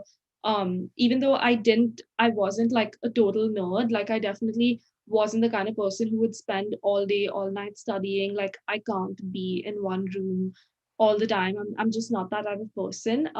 So I would say find the best work life balance that suits you, in terms of like don't burn out to the point where like you're always in front of a computer screen, you're always stressing, because then you're forgetting to sort of like live, which is really important. And it's like you also want to enjoy your school days, because at the end of the day it's not coming back. And yeah, college is really great, and like you'll have a great life regardless, but school only comes once, and you want to do those things. And so I would say that the best way to approach it is it's different for everyone. Some people do need more time and attention when it comes to essays. Some people are better at math and not as good as writing, which is why you might need to spend a few extra hours on your essays, sort of brainstorm what really matters to you and try to put those things in words. Um, and then for the people who are like better at writing and not as good at like academics, which was in my case, I was better at the essays component, and in terms of like even writing, like I always did really well in my English exams, but I didn't do as well in math and physics and all of that stuff. So I feel like in terms of that, you want to like split your time accordingly, and because you also don't want to do really well in some things and then not do well in like at the end of the day, my math and physics grades didn't matter that much, but it still mattered to the point where like I had to pass and I had to do decently well for me to even be considered. You have to meet the minimum requirements to get into a good school, basically.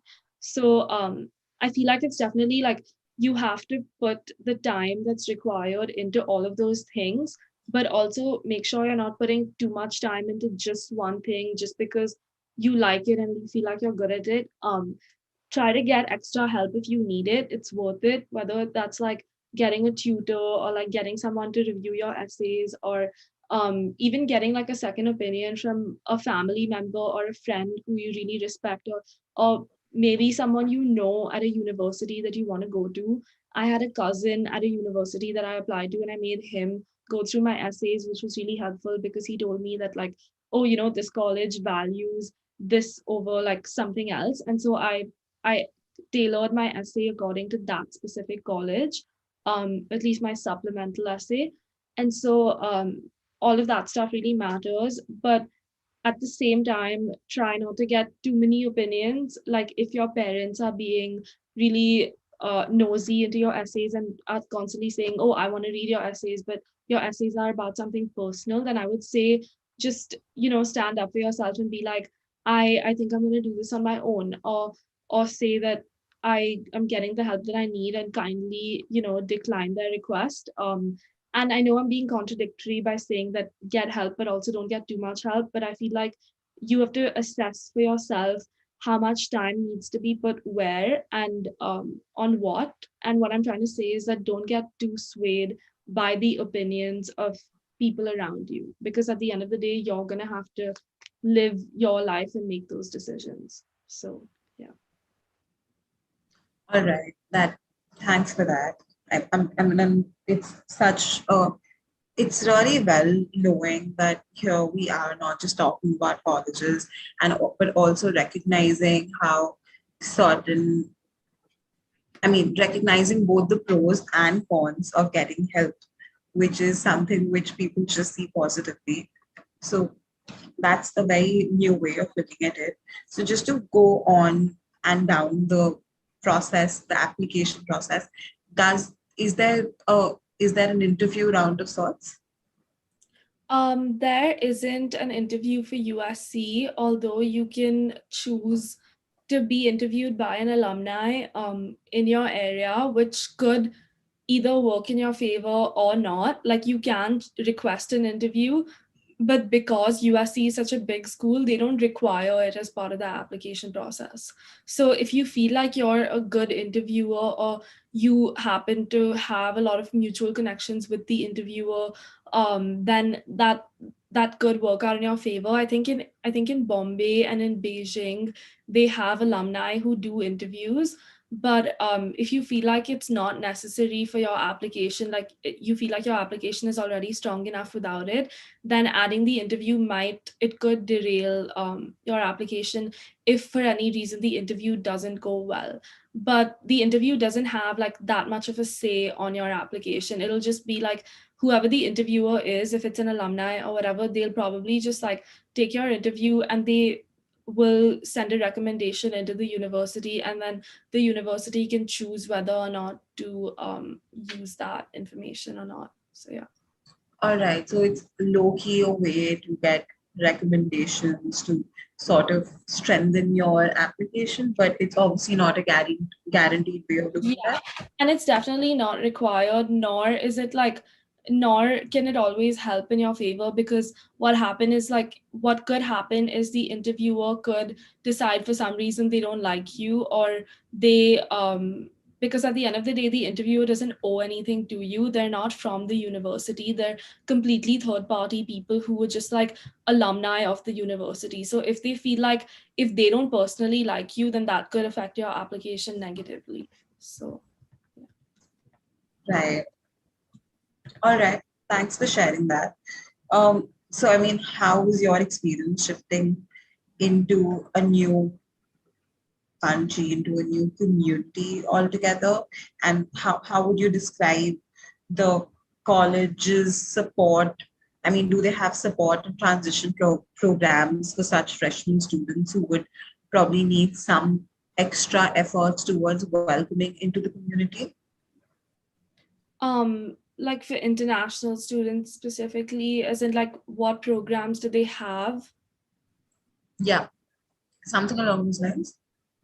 Yeah, so when you in any college, not just USC, but most big colleges have orientation, and like orientation is usually a week or 2 weeks long in your first semester of college, and you'll have like these big events going on all the time, but then they also have smaller events where you get to meet specific people. It's usually according to your school. Like we had it in our College of Arts and Sciences, had like smaller events, and so did like the business school, so did the film school, all of those things. And then you get to meet your academic counselor, you get to meet in and interact with people in your major, meet different professors. It was a little bit different for me because I came in the spring semester, not in the fall when like the majority of people come, but spring semester was basically a smaller version of that. So it sort of worked out in my favor because I got a more intimate approach to meeting like my counselor and my professors and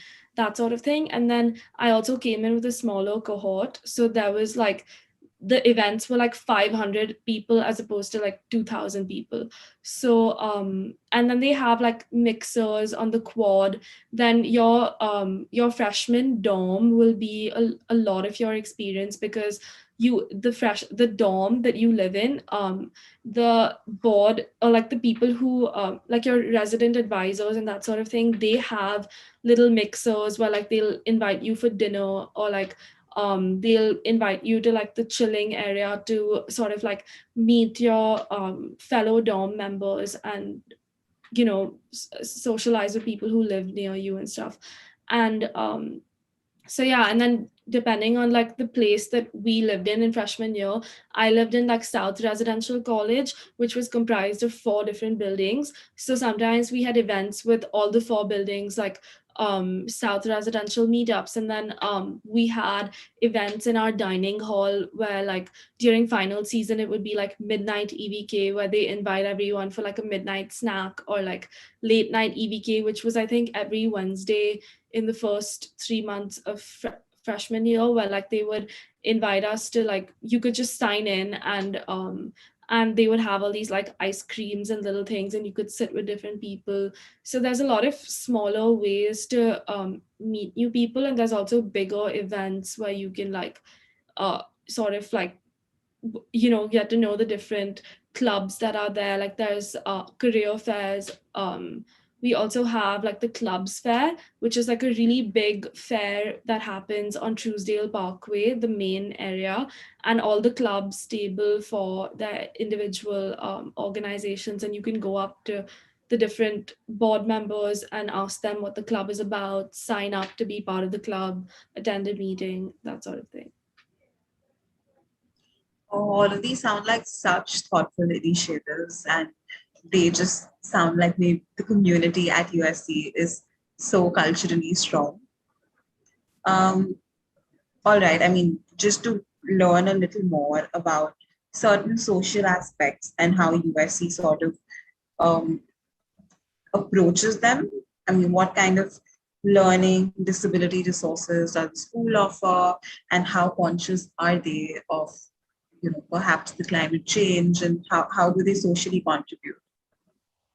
Yeah, so in terms of learning disabilities, they obviously have accommodations for all of that sort of thing. I didn't have any experience with that aspect, and nor did I know anyone who was directly affected by it. But I know for a fact that like every time we registered for classes, or like the health center was always there in terms of like you could always opt in for learning disability accommodations. Like they usually have, every time we finished a midterm or something, we always had a teacher make the announcement saying that those of you who are like pre-approved can stay extra time for this midterm. So you always had those sort of things, and it was very normal because there's a lot of people who are affected by learning disabilities, and it's way more common than you would expect. And so they have a lot of provisions in terms of like your midterms, your finals, in terms of you always have someone in the class who's a scribe who takes notes for the professor, Yeah. who Yeah. are available to people who have learning disabilities.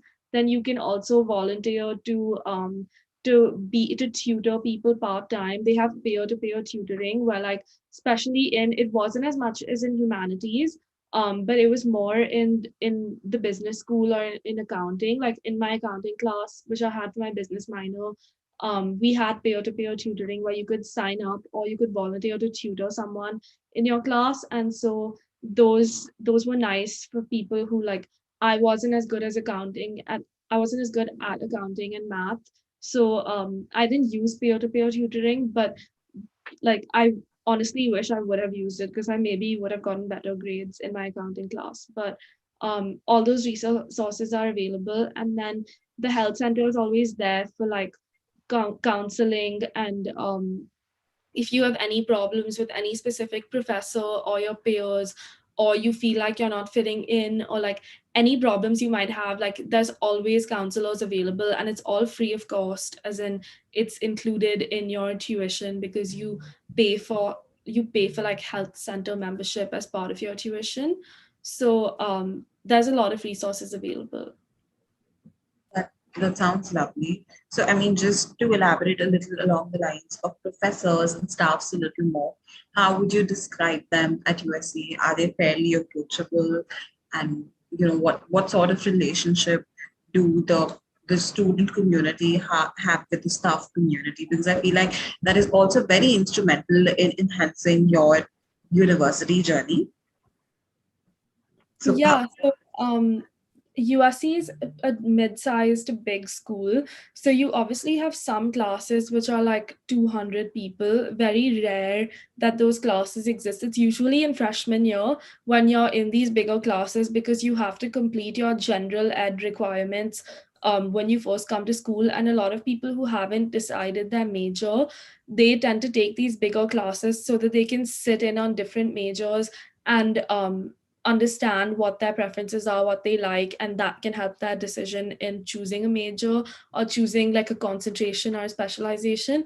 So in freshman year, there was definitely times where I felt lost in some of these bigger classes and felt like the professors don't give you that one-on-one preference which you're used to in school, for instance, where your professors since like you were from first. If you've been in the same school for like all 12 years, then obviously you have this like rapport with your teachers and stuff, which coming into a college like which is as big and decently sized as USC, you can feel a little bit lost in freshman year. Most people do, but I think throughout the course of the 4 years, that's why you have 4 whole years in college, and you don't just have 2 years as opposed to a grad program, because you have 4 years to build those connections, to decide which classes you like, which professors you like after in sophomore year.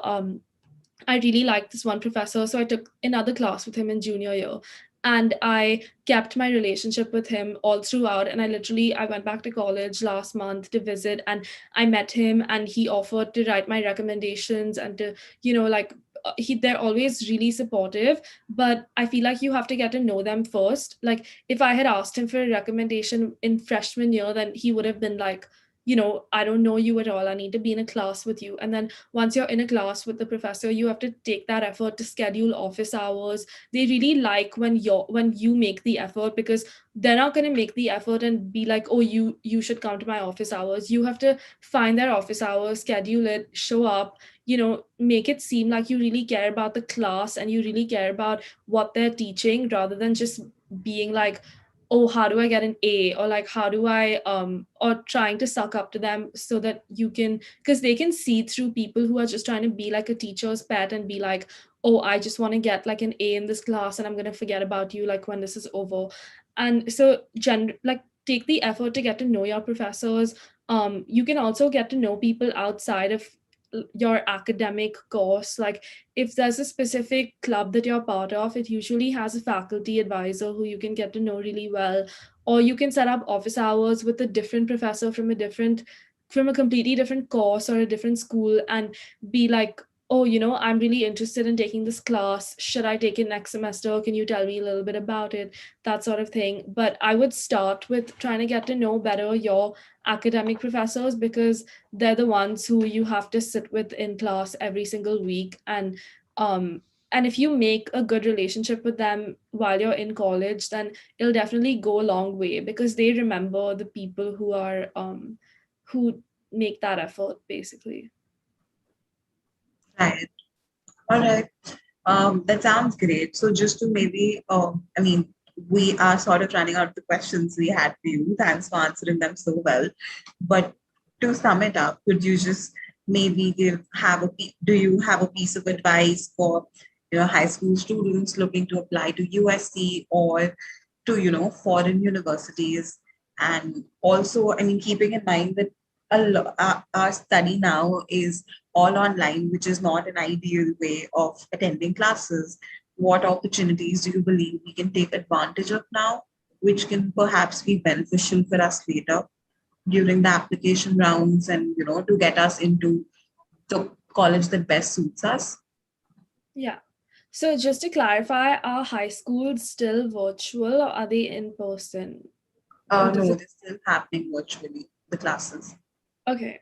Yeah, that's good to know, because colleges have resumed in-person curriculum. So I wasn't sure about school because I haven't been in India in a while. So, but I would say it's difficult to think of like one specific piece of advice. I feel like it really differs, because when I was applying to colleges, I got such great advice from a lot of different people. But I would say that, like, what I wish someone had told me and what I tried to practice was that try to be the best version of yourself and don't try to be someone else, in terms of like, there's always going to be people in your class who are going to have much better grades than you, who are going to have an edge to their application. And there's going to be people in your class who get into better colleges than you, unless you're like the valedictorian and you got into Harvard, and like, that's, and you're like that one person who just like outmatched everyone. Realistically, you're not going to be that person. If you are, then that's great. But I feel like, just as like, it's really difficult when you're in school and stuff to look at other people as competition and compare them to yourself and be like, why am I not getting those grades and why am I not getting into this college? But at the end of the day, you're going to get into a college which you have to see not just whether the college is a good fit for you, but whether you're a good fit for the college. Because when they're looking at your application, they're going to see whether you can make an impact there, whether you have made an impact previously. So if that's like doing community service or volunteering and you have that on your resume, then do community service and volunteering because you really, really care about it. Don't do it because it's going to look good on your application, because they get hundreds of thousands of applications. So try to see what you're really good at and try to stand out in that specifically. And you can do that through your essays, or you can do that through an extracurricular project you did outside of school. Like when I was applying, like in 11th grade, my mom and I did this. Because my mom was really passionate about it and I helped her with it, but we went to local slums within Calcutta and Bombay, and we taught them the importance of financial literacy. And we did it through this NGO that my mom was working with at the time. And I wrote about that in my essays. And I think that was something that also stood out in my application, because I didn't just write volunteer hours. I talked about what that project meant to me and the impact that I made within my community. And colleges like to see that if you've made impact within a specific area of your life, because chances are you're going to make impact like that again at a bigger scale. And whether for you that's playing a sport, like whether you're a really good tennis player or a really good swimmer, then try to highlight that. And you don't have to have been a national level swimmer. You can just do it for like, for recreation, and be like, swimming gives you personal joy. Or whether that's like coding or coming up with a business idea that you really like and you feel like you're going to be a really good entrepreneur. So I feel like try to stand out in the thing that makes you you, and that's what's going to get you into a college that really appreciates you, where you're going to be happy and you're going to be successful.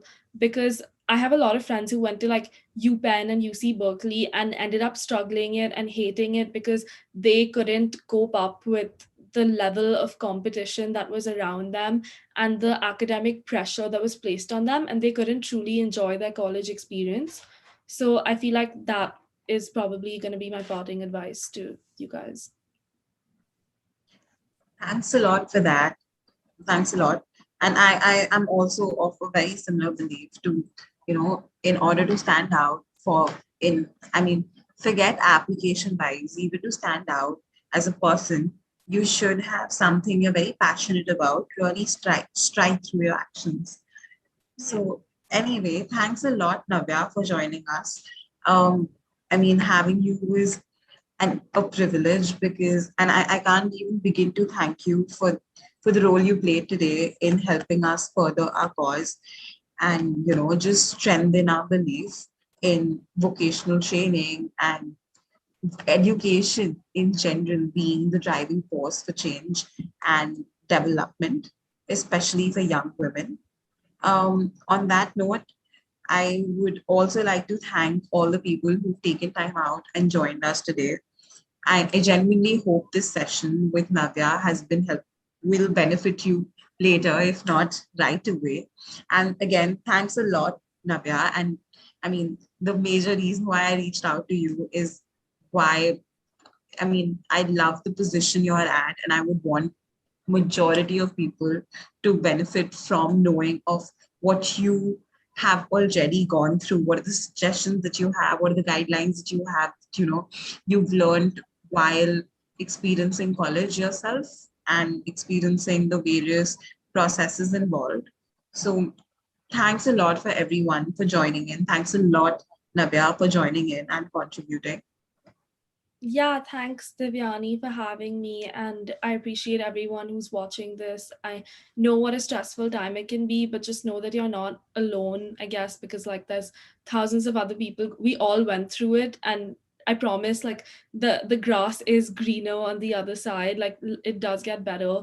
And yeah, and I feel Divyani can share with any of you my email if you want to reach out to me directly regarding a specific question you have. I don't know if you have my email, Divyani, but my Gmail, I can send it to you. And if anyone wants to reach out specifically. Yeah, I think that'd be great. If you could share that with me and I can possibly send it through to all the participants who were interested in this event. Yeah. Yeah, sounds good. But yeah, thanks for having me, and it was great speaking Oh, with you. thanks a lot for joining. Have a good rest of your evening. You have a good one. Okay, bye. Bye-bye.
Hi, am I audible?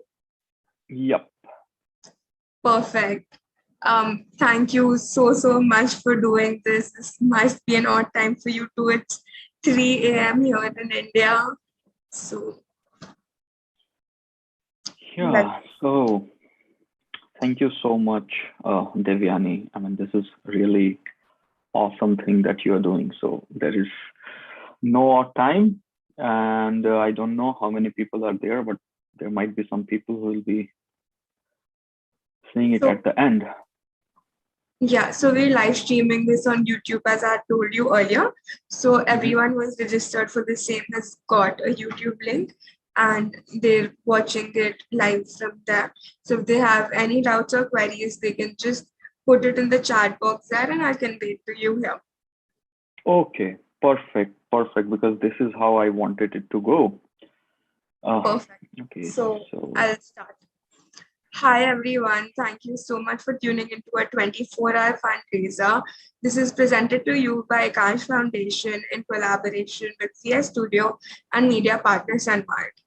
Ekansh is a Gen Z-led nonprofit organization that aims to provide vocational education to underprivileged students.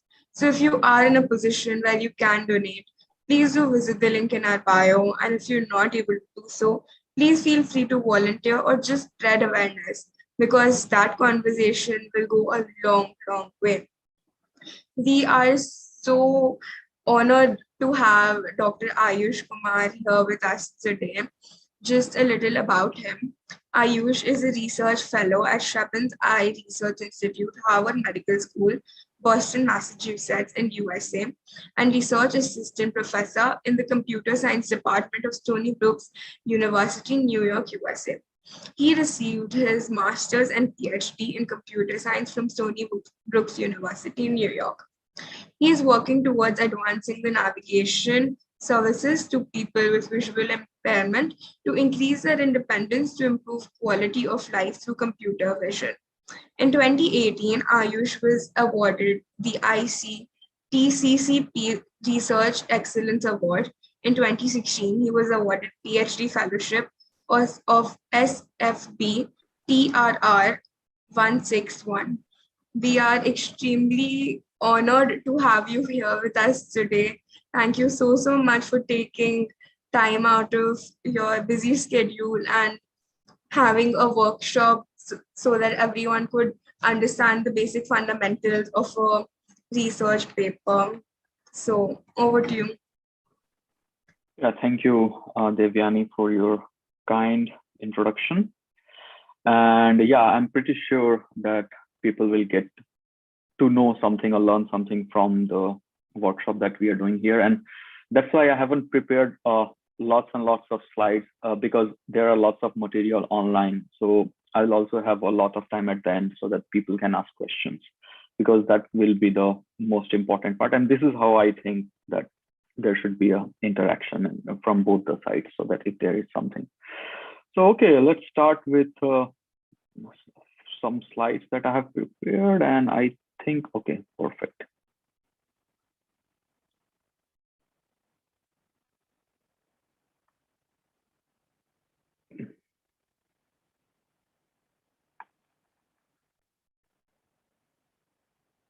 Okay, I think this is visible to everyone, right?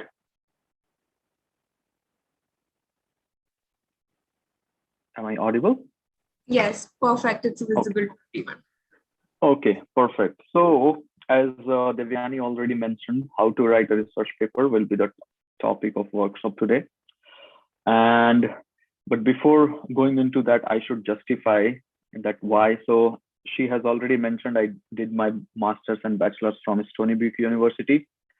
And after my PhD, sorry, not master's and bachelor's, but my master's and PhD. And after PhD, I started my postdoc research fellow in Skip and Sai Research Institute because most of my PhD was on eye movement, eye tracking.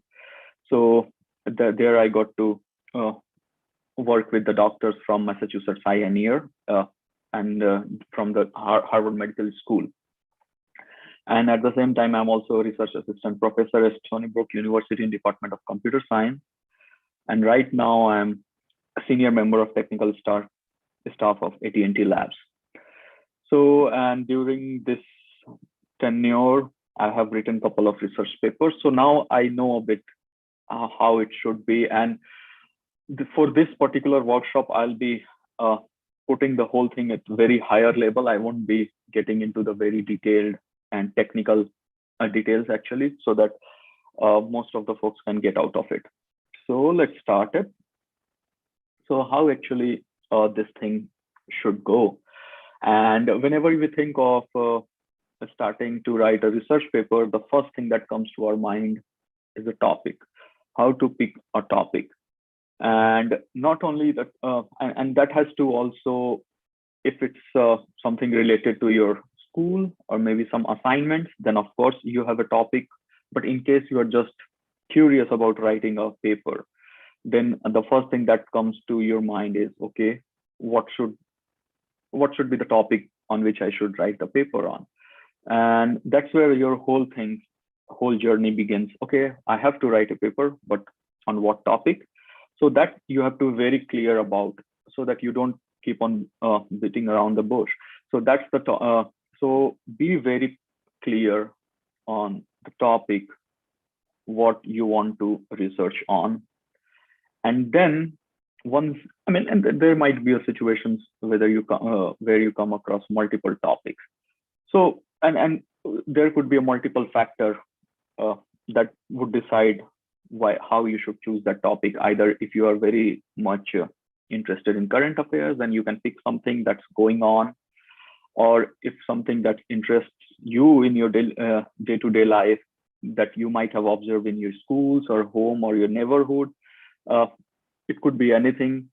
So it starts with a topic, then start researching about it. And also, once you decide a topic, you should read about the background information, that if there are some things that people have already done, or why this, how it's going to impact.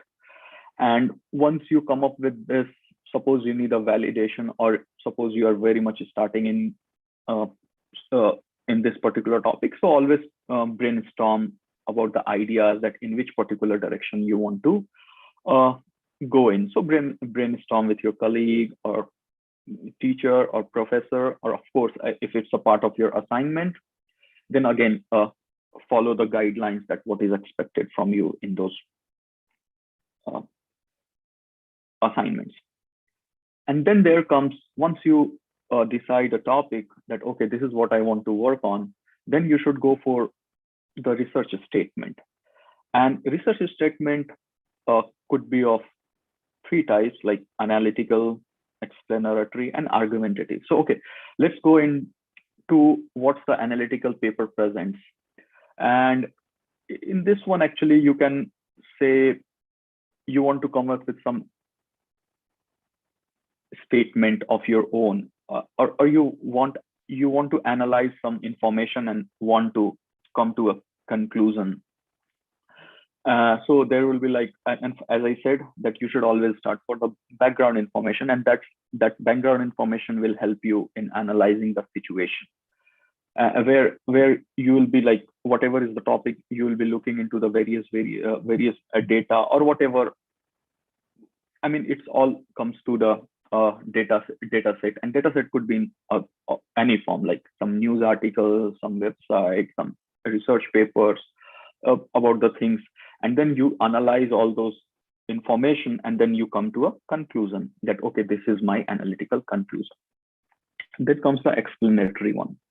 Like then in this one, you get to explain something, and this explanation comes with lots of background information again, because suppose you are very much interested into some current affairs. So just pick any current affairs right now, that, okay, maybe Taliban's rise to power, or maybe if you are from Southeast Asia, or maybe Asian continent, then suppose China, or say India, or maybe look into the current affairs like the vaccination drive in India. So how that became very successful. And once you start talking about, then you should also talk about that, what are the major factors that lead to that, suppose the Taliban or China superpower, or whatever USA superpower, or whichever topic that interests you.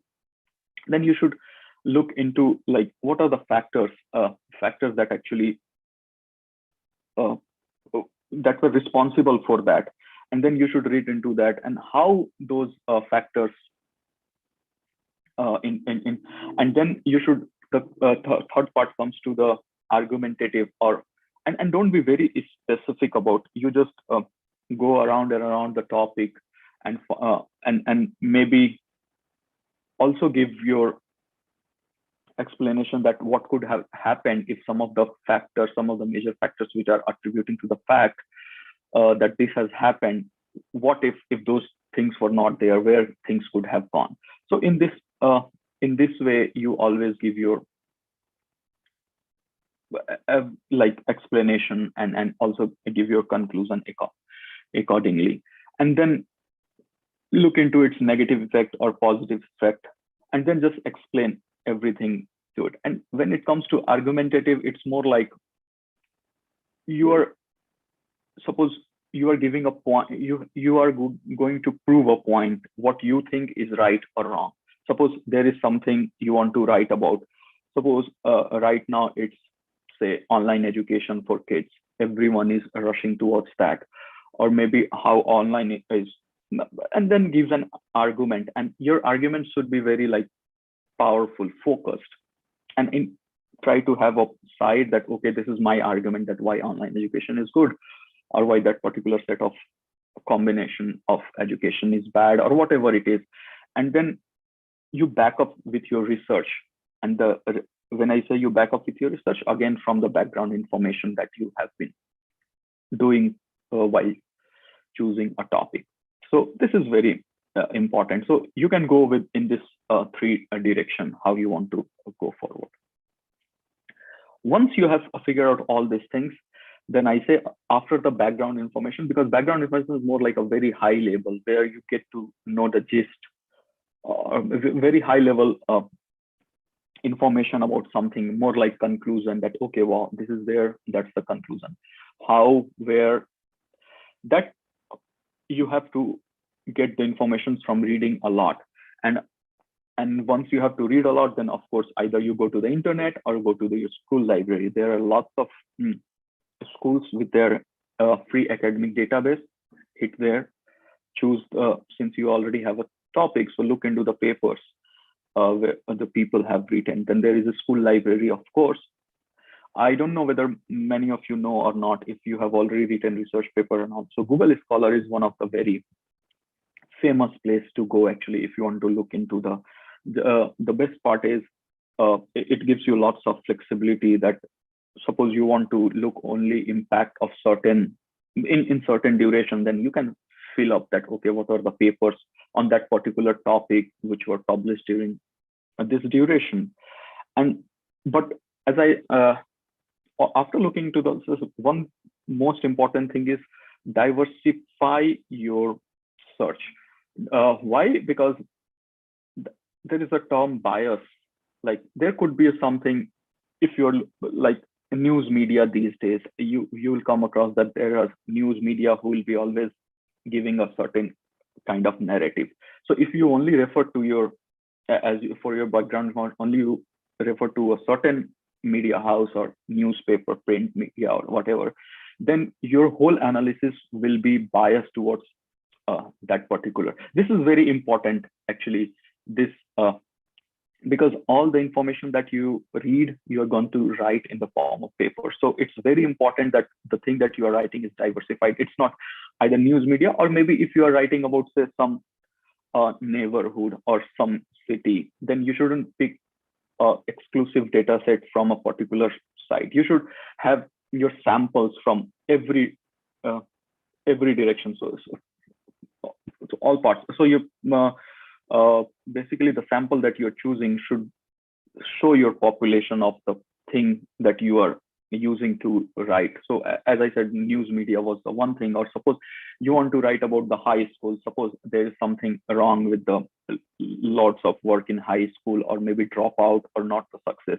So if you are only looking into the government school, then of course that's biased more towards how the government schools are operated.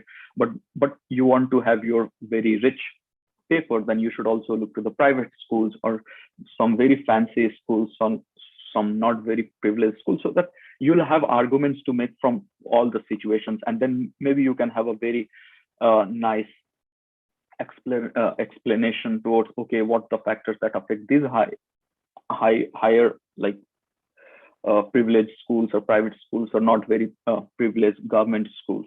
So that's the most important point. Like whenever you do such kind of research work, you should always diversify. You should have information from very diverse sources, not to a particular instance.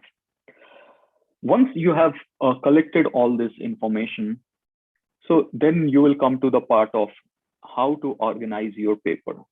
So again, what I'm showing here is very like specific, you can say, because in the beginning, I mentioned that if you are writing for your assignment, then your teacher or professor, they might have already given a sample for it. Okay, this should be the organization of the paper. But in generally, I'm talking about, suppose you want to publish also not only for your assignment purpose, but you want to publish in, say, some journal or some conferences, then it's a good idea to actually make an outline that how your paper should be organized. And this abstract, then there are different papers, different journals or conferences, they have different structure, but there are a few things which is very common in all of them. And that is the abstract, then the introduction, then the contribution, body or results. It could be like after introduction, there are a few paper journals, or you can write about that background, that, okay, what's the background of the topic that you're talking about, or maybe what's the development that already has happened in or there are specific things that you are talking about, suppose something very specific, then maybe it's good to give a background of that specific thing to the readers. Because whenever you write a paper, you're writing it for the readers who gonna read it. So it should have as much as information as you can, so that it's not difficult for them to understand what you are going to present. So if there is something very specific things that you want to write, then it's better to provide a background of that situation. And in some very generic research paper writing, sometimes you call it the body part. Or then it also consists of the results, that, okay, after giving a background, then you are saying that, okay, what all you did to actually collect this data. If it's a very scientific paper, then you mention all about your scientific contribution and how you achieve that, what all the algorithms that you use. If you're writing a very generic kind of paper, then you highlight everything that you came across, more like you are presenting the information, like high school burden, like the homework burdens for a high school. So just present everything that you have, and then the conclusion then write the results that you got out of it, that, okay, this many things were there, and these were the harming factors. And I'll go into detail again, and then come to the conclusion, where you once again talk about that, okay, what this paper is about, what was the result that you got. And then, but some people also write the future work, that maybe these were the things that you couldn't achieve or were not the scope of this research paper. So maybe in future, you will be putting some effort to explore more about the things that you have not done in this paper. So it's like a whole conclusion. So conclusion is again a part of abstract and part of introduction, that I'll talk about abstract again. So let's start with abstract. So abstract is like if it's like too long didn't read. So that's the part abstract, where if someone is in hurry and then they just want to get a gist of your paper, then that's the place they refer to, where abstracts start with the topic that you want to, okay, this has been happening around, or that happened around. These are the things that people have done to overcome it, or maybe these are the things that people have discussed about it. Then these are the things that are not discussed, and we try to discuss in our this particular research paper.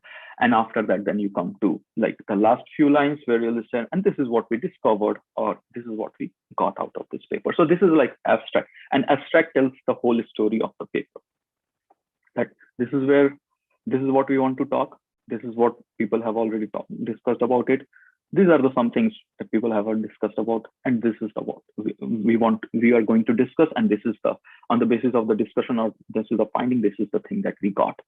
So basically the person who is going to read your paper, he or she has complete idea of what's there inside that paper, what's that's been discussed. And if he or she is only interested in knowing that what you are discussing, then that comes into the contribution or the result part of the paper, that what you have got out of it. So one abstract is gone, then comes the introduction.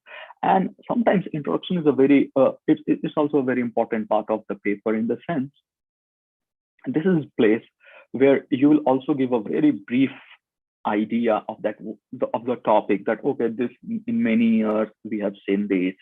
And then once you, in the abstract that we talked about what people have discussed, this is the place where you will be discussing that in detail, because someone who is going to read those papers, they need to know that what has already discussed. Otherwise, at the end, if you don't mention all this stuff, then they might say, okay, why didn't you discuss this?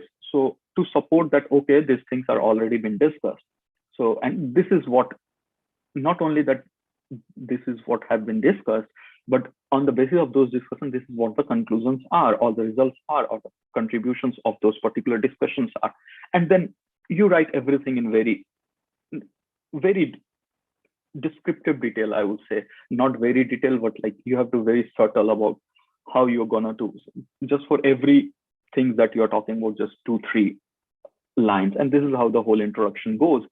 And then after all those things, at the very end, then you mention, but all of this, I mean, you don't have to write that this is all good and all, but yeah, you write, but this paper or this research paper or this discussion doesn't touch this particular points. And these papers also do not touch this point. And then you give a kind of a summary that, okay, these are the points which aren't discussed or touched yet. So what we are going to do is we are going to discuss these the points that were not discussed in our paper. And then you write, generally people write that how that flows, because you're here writing a story. So how that flows, then you'll say, okay, in this section we'll be talking about some of the terms, because suppose some complicated terms comes into picture that were not discussed. So then you have to give a very much information. So that might come into the background that, okay, these are the things that we are going to discuss, and this is how it's gonna flow. That first of all, we will discuss this, then we'll discuss this, then we'll discuss this, and then we will conclude. So that part of the introduction. So the introduction is more like you have to give introduction of anything. Like when you talk about any person, say what you say, oh, this is what he has done. But here, just what he or she has done, also what not been done, that you will be taking care about. And then comes to the contribution, which is sometimes people call it body. So, or where you'll be talking about the results. So then you will be discussing, okay, so we went through this, and we contributed in this way. If you are doing a survey, say, so you talk to this many people from this particular areas, they were male, they were female, they were kids. So there were all this particular range of, if it's like demographic information, if there are like people involved in it, that from where, so that the people or the reader who is reading it, they know that is it like confined to a certain reason, or the result that you are getting is confined to certain age group or certain gender. So these things has to come into it. So basically you are saying, and this will very much highlight your contribution, that, okay, you have taken care of all these things. So these are your contribution. And then you write that, okay, what the things, if just I'm giving example from the perspective of survey, that what you asked those people, what they said. And then on the basis of what you asked, what they say, then you write a result that, okay, this is what you reached to. this is the result of those discussions or the survey, or it could be anything. If you're doing some science experiments, then you for your high school or college or something, then you write about, okay, these are the, again, if you are lost about science experiments, so again, in the introduction, you say about the experiment that people already have conducted, but these were the parts that they didn't conduct. So we also tried, say, some mixing of chemicals, say, that were not there or you couldn't find, and you're talking about that one. So then you say, right, okay, we went to the lab, we had this many chemicals, and then we prepared amount of the chemicals, and then we looked into that in what order it should mix. If you messed up with some order, then that's also a very, it's all, so that's what not very common, but I hear from really great people that it's not always that you get out of it or the result or which is like beneficial. It's also good to talk about what messed, what messed your whole experiment, so that the people who will be trying or kind of replicating it won't be doing the same mistake. So maybe you should write, oh, we did something in this order too, and then we didn't get anything. So then whatever was the reason that you changed, if it's hit and trial method that there were three, so you just combine the order, or maybe there is some scientific reason that why you should add this one after this, because I remember in high school, this is what we read, that you add H2SO4 to water or water. I don't remember exactly, but there has to be an order, and there is a reason why that there has to be an order. So just mention about those things, and once you do that, then you write about, oh, this is the results that we got, and in those situations, those are, so write about both the failure and the success, that where you failed, how you failed, and then what you did so that you succeeded to get those results. And it's very common analogy in all sorts of research papers. In computer science too, we write that, okay, we started with this algorithm, but that didn't work. Maybe that was not going into the desired direction, or maybe that algorithm was not able to extract the information that we're looking for. So we changed the algorithm, and then and then we compare it at the end that, okay, this didn't work, or maybe if it worked, the result was this percent of an information extraction. Suppose we want to extract some information, and then we change the algorithm, and then we are getting, say, 1995, whatever is the benchmark. So this is how, and this is the most important part. And I think this is the most important one and the easiest part of writing a paper, because no one knows better than you what you have done. So, and try to convey whole information very clearly, that I will be talking how in next slides. And at the end, as I said, I already talked about the conclusion. Then at the end, your conclusion should again talk about your contribution, the things you didn't do, which also, like, maybe when I say things you didn't do, it's more like a reach of your survey or your results or your whatever you did, that, oh, maybe there were things that you could have tried but you didn't try, maybe whatever could be the reason, like you didn't have enough time, it's an assignment, or if it was not of the scope of the paper, because when you selected a topic, you only wanted to confine to this particular direction, so you didn't want it to deviate. But while doing the analysis, you realize that, okay, it will be interesting to go into that particular direction too, so you just write that you didn't go, but maybe in future work that we might try, or how. It's also good to give that, okay, how you could go into that direction, or what could have gone if you'd have, what could have happened if you would have gone. It's always good to leave like a reader in very like curious about your next research paper. So this is how your organization of the research paper is. So your abstract, again, TLDR, too long didn't read, so just want to get rid of it. Introduction, what you're talking, what's not being discussed, what you're discussing, how you're discussing, and then the detail of everything that you're going to discuss, and the things, the conclusion or the results that you get out of those discussion. And then again, the conclusion part. Once you are done with all these things, the very most important part of a research paper are the references. because everything that you're talking about, you are doing it, but there is a logic why you are doing it. So you should like support your work with the references that, okay, this paper talks about that this is the order, that's why we did this order. So no one asks you that why this particular order. If this works, okay, you are saying that it works, but I'm not sure, because you're not going to talk about something which is already, we are not going to reinvent the wheel again. So that's where the references comes into picture, which is a very important part of paper. So that there are multiple things that if someone is like not convinced with some of your statement or the conclusion on the basis of some statements which is not contribution of this paper, then they might go to the references and see, okay, if this worked, why did this work? If this didn't work, why did this work? Or in the introduction section, if you just say that, okay, he or she did this, but why should I believe you that someone did something? So you should always provide references that, okay, whatever you are saying has a very strong support in the form of the references of the papers, of the articles that you are referring about. So this is done again because if you don't do the references, then people will like, okay, they are not sure what you are saying is true or false.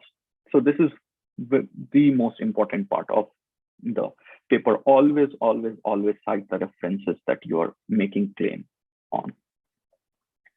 Now, once we have all this paper, but the thing is, it looks very easy when we talk, but how to write it? I mean, we know that this is how, but what to write, how to go about writing, because, and then the first thing is, for every section, make a point that, okay, in this abstract section, these are the points. If there is introduction, okay, maybe I'm going to write about this particular point. These are the points that has been discussed. So let's make a point about it in the very first draft. And then once you have written a whole point, then just try to explain those points that you have written into it, because that's the easiest way I could think of. Because you'll never be able to write everything in one go. Never. No one does that. There might be some exceptions, but majority of the people, no one gets to write the paper in one go. So first of all, after looking into the abstract, introduction, then the results or the contribution section and the conclusion, just write point wise. Okay, this point I need to discuss in this section. This point in contribution section. Okay, this is make a point about the order in which I did the experiment, or make point about if I'm doing a survey about the demographic information, about the gender, about the location, about the age group, everything. Now I'm gonna write about it. Then I'm gonna write about each analysis of the age group based analysis. And then once you write those points, then start explaining those points. And while writing those points, do not worry, do not think about anything. Just write in your native language if you wanna write. If you just wanna fill it with the text, just write as if it's going on in your mind, because everything is in your mind. You just have to pen it down. So don't worry too much, just write. And once you have, like, even you're saying, oh, it's not coming up, don't worry, just write, unless you are able to write all the points that you want to discuss in all the sections that we have discussed previously, and you have explained those points. Once you are done with all these things, it means your paper is more or less not ready, I would say, but it's in a good shape that you have something to think about. And that's like more than half part is done once you are done. You should never worry about writing a paper in one go. I have seen people who are like senior professors in topmost universities. They also don't get the paper right in one go. They also they will always revise. And every time you revise, there will be something. So, and one more thing that I have learned during writing research papers is like, there is no perfect research paper. So don't worry about that too. You are too young to worry about that. And the people, they are also too young to worry about, because that perfection never comes. there will be always something. If you read, you will feel like changing it. So don't worry about it. But once you have already those points and that's explained those points, then there are two things that you should think about while revising your document after first draft. And that comes into two different categories. One is like development edit and then line edit. So developmental is more like a very high level. You just go through like very high level that whatever you have written, that does that make sense or not? And if it makes sense, it gives a flow or not, right? Because you don't want to write about results first and how you got that results later on. You have to first talk about how you did what you did, and then you talk about what you got after what you did and how you did. So all this flow should matter. I mean, if you are a reader and I just don't give you previous information, suppose there is a few lines you have written and I'll ask you for the first time to just don't go below, just start from the top and come till there, and are you able to apprehend something out of it, and not then think, okay, reader won't be able to.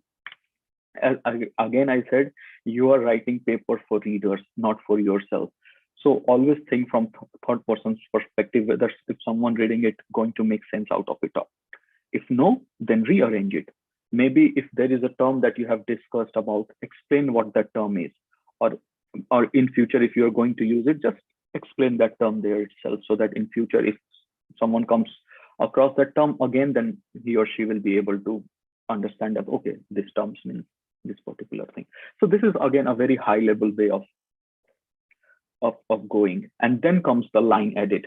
And line edit is more like a very minute, now after making a sense of a very minute editing of your paper, revision of your paper, where because as I said in the very beginning, we started with points and then explaining the points, and explain the points in your native language or whatever comes to your mind, just write it. And during writing those things, we come up lots of filler words. So just try to get rid of filler words. Then look into the grammatical errors, if there are any. Look for the spelling errors, because once you write a paper, then all these punctuations and grammars make sense to you, because you have written it. So back of the mind, it already decode everything accordingly, the way you are thinking. But again, as I said, you are writing it for the readers. So you have to think about that, does the grammar make sense or not? The spellings are right or not? The punctuations, which plays very important role in understanding a sentence is correct or not, or are you getting the exact information that you want to provide to the readers or not? So once these things are done, then your paper is more or less ready to be submitted. I mean, of course, you can get it also revised from your peers, colleagues, or your professors, teachers, and this is what we do too. So we have so here I can give you an example. So there are 4 people. There is me, there is one assistant professor, there is one associate professor, and then there is the professor. So what I do is I first write a paper, points, write the paper, revise my draft. Then I send it to the assistant professor we are working, before people are working on a project. So I give to the assistant. Then that person gives me their edit. And then after that, then it goes to the associate that, okay, we both have done it. I mean, it could be any hierarchy. It's not necessarily like this, but this is how we write. I write with my team here at Harvard. So this is how you should always try to get it peer reviewed, or not reviewed, but more like revised from the colleagues or your co-author, your advisor, supervisor, teacher, professor, whoever you think would help you out in making, because then they are the third person who are reading that paper. So it won't be only from your perspective. And if they make sense out of it, then it's a general consensus that, okay, you haven't written everything from yourself, and if they are maybe able to make sense, which won't happen in first go. I don't want to demotivate, but this is how we are human beings. We always make mistakes, and everyone does that. So there will be things that, oh, this doesn't make sense. What do you want to say here? Because you have written it, so you think that everyone will understand this by default, but that's not the case. The paper should be always written from the third person's perspective, and then it goes a couple of iterations, and then after some time, again, in the beginning also I said there is nothing like perfect paper. So if you send it again after even say 10 iterations, then they will be able to find out, oh, maybe you should use this particular word that captures the exact nuances of what we understand. There will be always something. So that's where the deadline comes into picture. So now there is a deadline at 12 a.m. at night. Okay, now we don't have time. Okay, let's submit it. It's good to go. So this is where the revision comes into picture. And that's all from my side. I think, yeah, we have almost 20 minutes for any questions. And this was my target so that we have enough time for the questions and answers. And thank you all. Thank you, Devyani, for giving me this opportunity, I would say, and getting associated with your NGO. And again, in the beginning, I said about references. So lots of things that I have covered in this talk. The points, basically bullet points, are from collegeinfogeek.com. So yeah, this is all from my side. And if you have any questions, yeah, I would love to take it. Perfect. Thank you so much. That was a really lovely presentation. I mean, as a student in class 10, I was able to understand all the concepts you explained. You explained it so well. I don't really think anyone would have any questions, quite honestly, but we'll still wait for 5 minutes or so, so that if anyone does have any doubt, they can put it in the chat box and I can send it to you. Sure, definitely.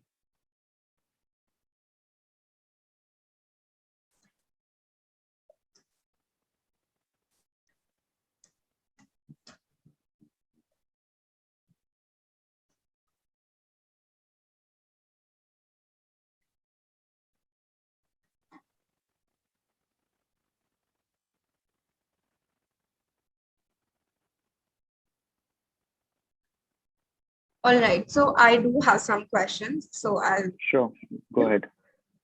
So what is the best balance between my ideas and information from outside sources? Sorry, once again, balance between? My ideas and the information from outside sources. So like, how do I build a balance so that I don't just blindly copy from other sources, but add my own ideas while incorporating some things from existing research papers or existing websites?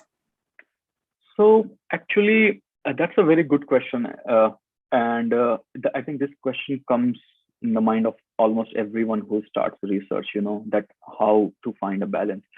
And in my personal opinion, I might be wrong. There might be other ways too, but in my personal opinion, those ideas comes only after you read lots of papers actually.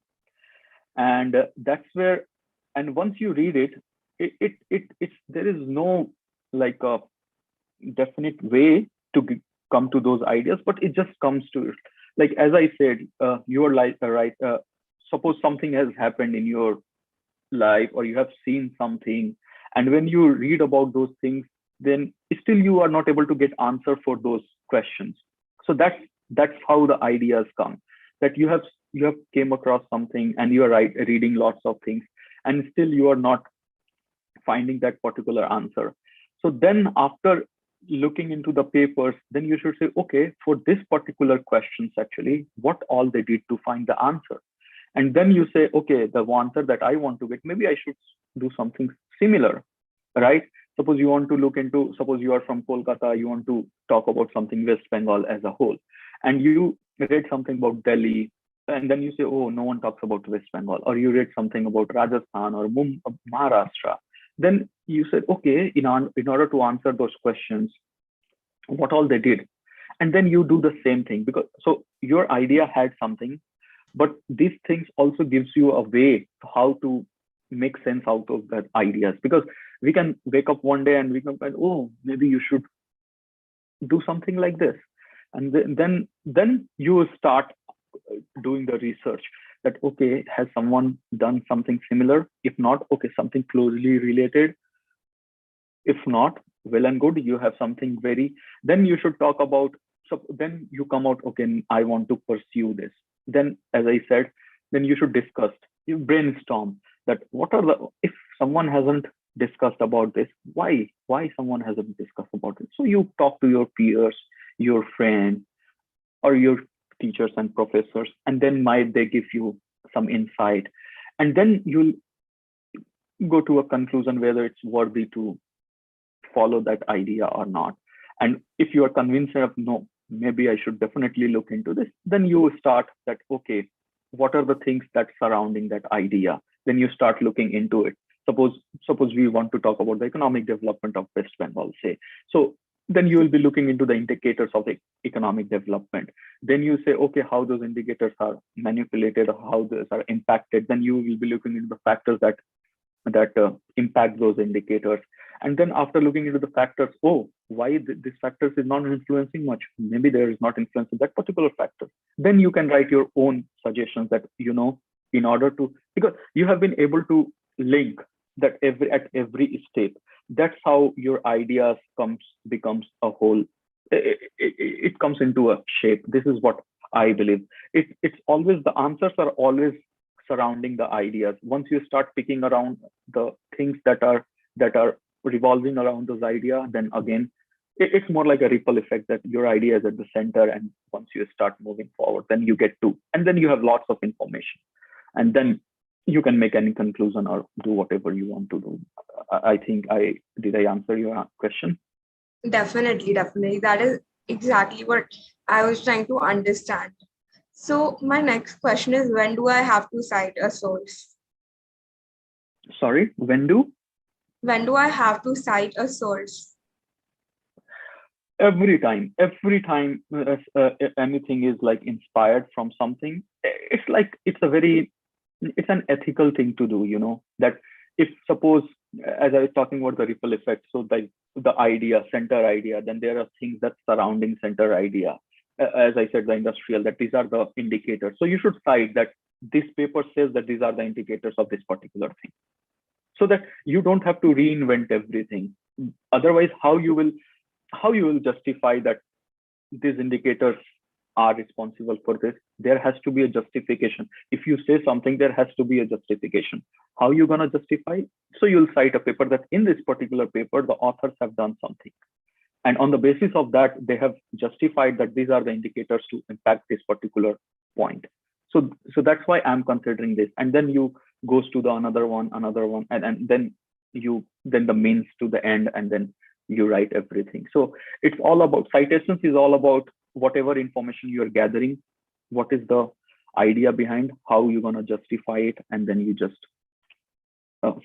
cite or refer about that particular point. And it also has an ethical, and that makes your research very actually strong, because you'll be writing research paper and it will go for the reviewer, and the reviewer will say, oh, you didn't cite, we are not very sure, or maybe you didn't understand this thing, this is what these authors in that particular paper wanted to say. But if you have already explained it, that this is the conclusion that I'm drawing, or the analogy that I'm taking is from that paper, from the paper that authors was trying to say, so they will have no point to actually raise the questions upon your hypothesis, I would say.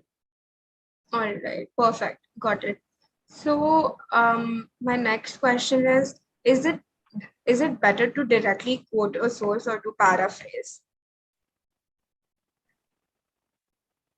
So when you say quote a source or paraphrase, that's actually again, it comes into a bit of plagiarism when you directly take a statement from the quote and just write it.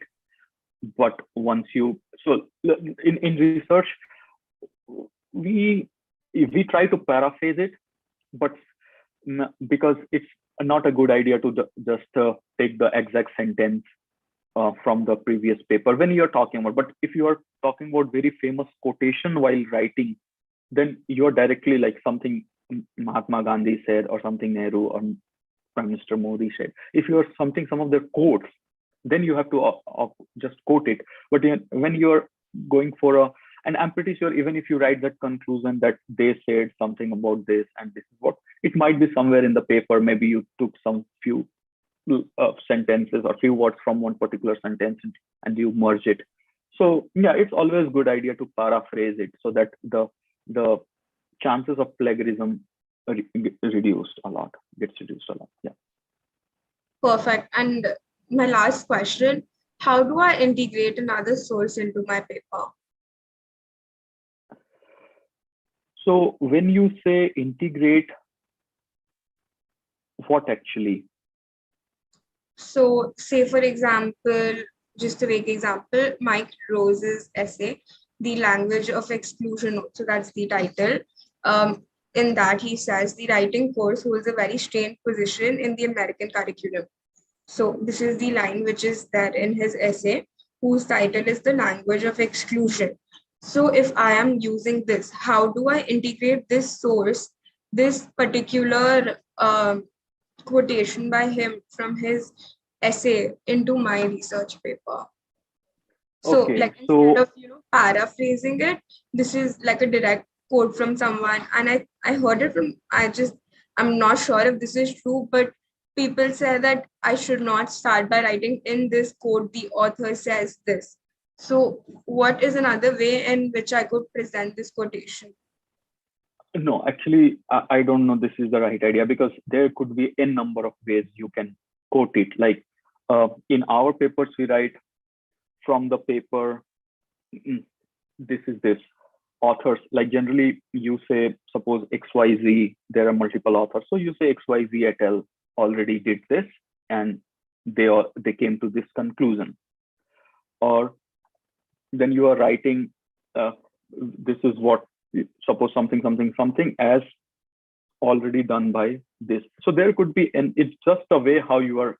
So there is no definite way of writing.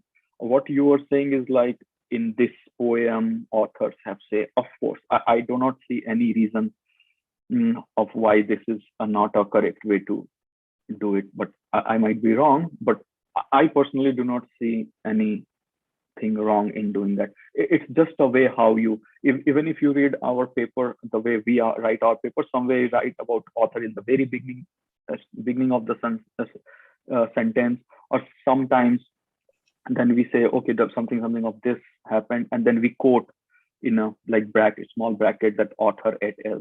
And then, or say like as done by author et, say as discussed by author et al. So there could be a number of ways of doing that. So I do not think anything wrong in quoting that way. Perfect. So that is all the questions I had. We haven't really received any questions in the chat box, so I'm assuming no one has any doubts, and I'm sure that can happen. So because your explanation was so great. So thank you so much for this lovely session. It was a privilege having you here with us today. I deeply thank you for so generously agreeing and willing to be a part of our initiative and just furthering our cause of providing vocational education. You've been so actively posting about our event and constantly cheerleading me on. So I really appreciate that too. So thank Thank you you. so much and have a great day ahead. Stay safe. Bye bye. Yeah, thank you. Thank you, Devyani. Bye-bye.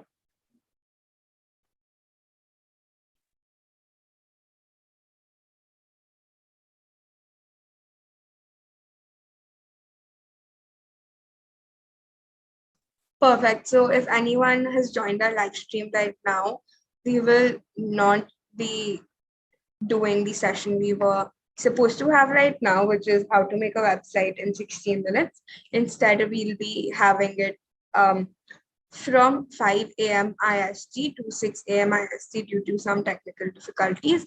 And in the meantime, we will be doing what we did from 12 a.m. to 1 a.m. today.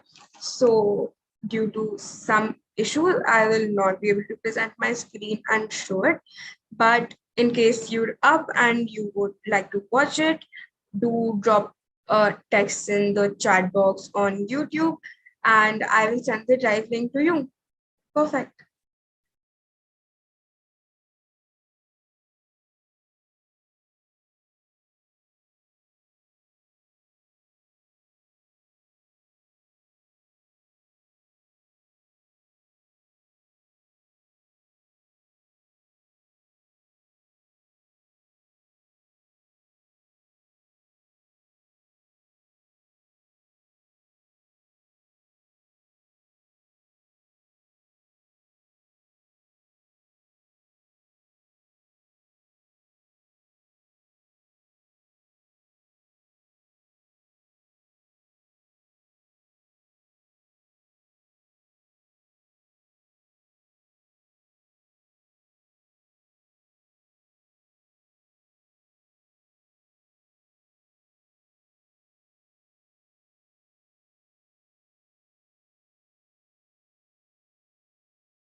Hi everyone, thank you so much for tuning in. We will just start in a couple of minutes with our workshop on how to create a web page in 60 minutes with Shivani Dave.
Perfect. Hi, am I audible?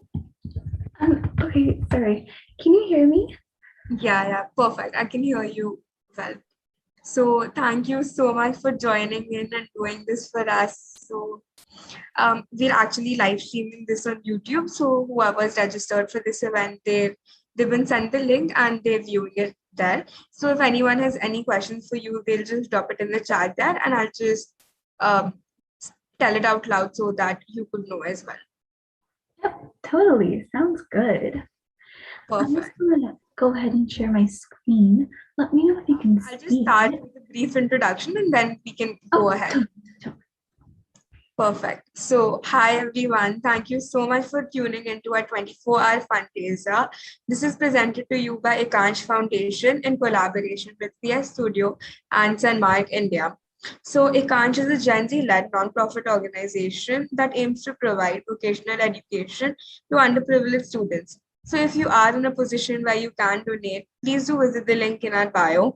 And if you're not able to do so, please feel free to volunteer or just spread awareness about the importance of vocational education, because that conversation will go a long way. Today we have someone really special with us for an extremely special event.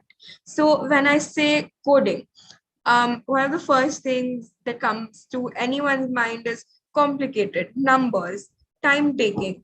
But today, what we are going to do is make a website in 1 hour, which is 60 minutes. So I think, so I'm sure that sounds impossible, right?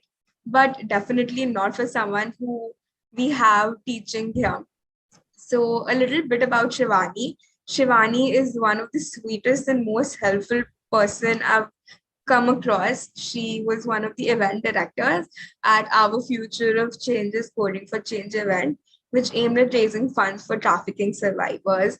Thank you so much for being here today and just helping our audience gain more insights into the coding world. So thank you so much. Over to you. I'll just give you access to share the screen.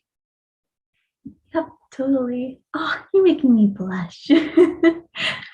Now, I've actually quite a new coder. I learned how to code a couple of months ago, so it's honestly quite the journey. So I'm like a bit of a new coder as well.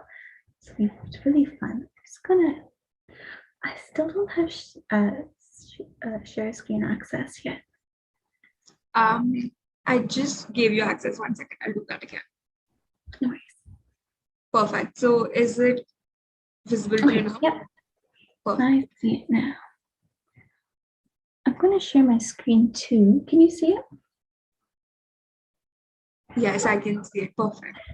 Alrighty, perfect. So we're going to go ahead and get started. Now, I know with coding, it seems really complicated, but trust me, it's actually not that bad. With today's lesson, we're going to learn 3 types of coding languages. One is CSS, HTML, and JavaScript. Now, these are very basic and very beginner-friendly coding languages. So if you're a new coder, like very new, don't worry, we'll get over it. So we're first going to go ahead and log into Replit. Now, I call it Replit. A lot of people call it Repellit. It doesn't matter. So on your Google, you're just going to search up Repellit and click on the link. Now, I should show the screen. I have my own account, but you just have to sign up and just log in real quick. Oh, my thing's already logged in, which is perfect. So after you guys logged in, you're going to have like this screen share. You're first going to click on Create Repel. Now, because we're going to focus on HTML, CSS, and JavaScript, that should be an option. So you're just going to really quickly click on that. By the way, I have 2 screens, so if it looks like I'm looking back to you and that other screen is just like going back and forth, so don't worry about it. So you're going to click on HTML, CSS, and JavaScript. I'm just going to title it example page. I'm going to create the repel. And if you run it, it should say hello world on the body paragraph.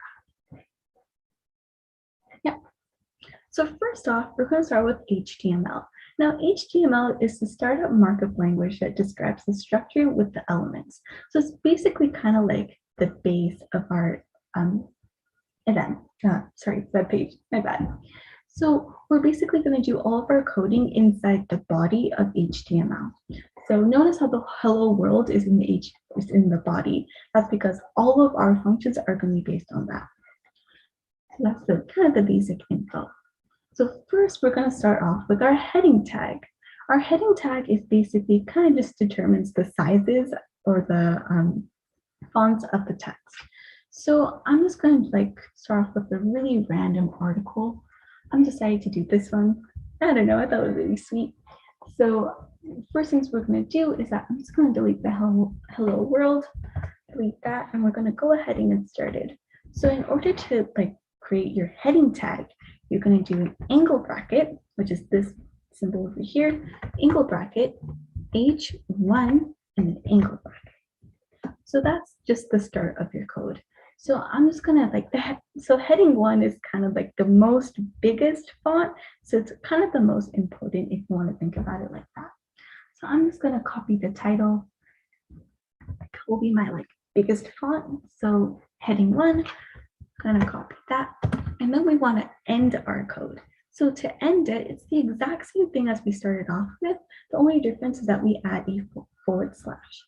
So we're going to do angle bracket, forward slash, which is this one over here, and H1 and then angle bracket. So if we were to run it, in order to run it, you just see this little button over here. You should see a huge font over there. So I'm just going to add another one just to see who made it, give her credit. So we're going to click enter. We're going to do the exact same thing. You said it's going to be the second font. So you're going to do angle bracket, H2 angle bracket. I'm going to say by whoever it is. So it is Snehja Upma. I think I said that right. Yeah, but you did. It's okay. I'm going to do Snehja Upma. And we're going to finish it off just like what we did before. Angle bracket, forward slash, H2, and angle bracket. So if you were to run it, you should see your second part. So I'm also going to add a paragraph. In order to do that, it's the same thing. You just have to replace the H2 with a P. So I'm just going to copy just this part, just all of this. And so that's going to be my body of the paragraph. You're going to do angle bracket, P, and then angle bracket, and just copy whatever you want to write. Now, these are all in different lines, but we don't want that because that means that it links to the HTML itself. We want it all in the body. So just make sure that all of your code is within the body part. Just going to delete all of that. So it's all really cramped, but don't worry, it's not going to look like that. So we're going to end it with the angle bracket, forward slash, P, and then angle bracket. So if you were to run this, you should see all of the base of your web page. So the next is your lists. So there are two different types of lists. One is the ordered list, so it's the 1, 2, 3, 4, and the other one is the unordered list, which is just bulleted. So I kind of want to bullet maybe this part of our paragraph. So I'm just going to create as a different line, make it line 14. What we're going to start off with is we're going to do angle bracket, UL, and then angle bracket. So this is what we start our lists off with. I'm going to add that angle bracket. Oh, yeah, we're going to add that angle bracket just beneath the point. So we're going to finish it off with angle bracket, forward slash, UL, and then angle bracket. Now, where I want to do unordered lists, so that within that tag, we're going to create a list tag. So that's just going to be directly in front of the paragraph. So you're going to do angle bracket, IL, and then angle bracket. And then with the last part, I'm just going to do the same thing, just angle bracket, forward slash, LI, and then angle bracket. So if you run that, you should see that it's all kind of in a list, but you'll see it later. So next is features. Now features is kind of just to make things bulleted, to like emphasize it, those kind of things. So our first one is our strong tag. So strong tag basically just bolds everything. So bold or bold whatever you want it to bold. So let's say I want to bold woman, because why not? We are going to do angle bracket, and you're going to write strong, and then write another angle bracket. And then you kind of want to sandwich it in the middle of the words that you want it bolded. So I just want like woman to be bolded. So I'm just going to sandwich it there. And just like what we did last time, we could do angle bracket / strong, and then another angle bracket. So if we run that, you see that woman is bulleted or like strong. And then next we're going to do the italics tag. Italics, I'm just going to do it here. Doesn't really matter where you do it or like which ones you want. So we're going to do the exact same thing. We're going to do the angle bracket, but instead of strong, we're going to replace it with an I. So the angle bracket, I, and then another angle bracket. And then I want to finish it, let's say here. I don't know, it doesn't really matter. We're going to do angle bracket / I, and then another angle bracket. So if you run that, you should see that this part is kind of italic. And then next we're going to do our break tag. Now break kind of just separates all the paragraphs. It's already separated here, but if you want to separate it more, you can. So I'll just separate it here as well. With our break tag, I'm just going to separate it here. Basically, what you want to do is kind of just make it as its own line. And you're going to do, make sure it's inside the body tag. You're going to do angle bracket, BR, and then angle bracket. So if you were to run that, did I forget the slash? No, okay, so we don't need it. But because it's not much, it's fine. So next, we're going to move on to the image. Now, it can be in any image you want. You can place it anywhere you want, but I'm just going to put it like at the bottom. So I'm just going to use this image because why not? But in order to start our image, what we're going to do is that we're going to have our image right directly under our list. So we're going to have a little bit of space here. And then we're going to start off with our image using the image tag. So you're going to do angle bracket, IMG. Now I'm just going to like spell the letters out. Unless I specify that it's a capital, always assume that it's just undercase. You can start with IMG space SRC and then equals. Now the reason why we do this is because the IMG specifies the holding space for the image, and then the SRC designs the path for the image. And then you're going to do a quotation mark, and you're just going to copy the image address. Now, a lot of people get confused with this, but you just have to copy the image address so it shows up in the web page. So you're going to do quotation marks, paste your image address, and then you're going to do, just end it, and you're going to close the tag with the angle bracket. So you can do angle bracket / IMG and then angle bracket. So that if you were to run it, you should see it there. Now you can adjust the width of the image. Again, it's up to you. In order to adjust the width, all you have to do is you have to add the between over here. It's a bit of an awkward position, but it's over there. All you have to do is adjust it so it'll be like 110 if you want to. And if you run it, it should work. Oh, yeah, 110. Next is the anchor tag. Now the anchor tag just shows the link to the article or whatever you use. If you don't use it for your webpage, you don't have to include it, but I will because I did. So just right underneath the image link, we're going to include the anchor tag. So what we're going to do with the anchor tag, we're going to do angle bracket, A, so in space, HREF, and then equals, and then we're going to do quotation marks, and whatever website you use, you can just copy it. So then copy that and paste that, and then end it with another quotation marks. So the reason why we include this is because the HREF specifies the URL of the article and page, and you can open it with the A as well.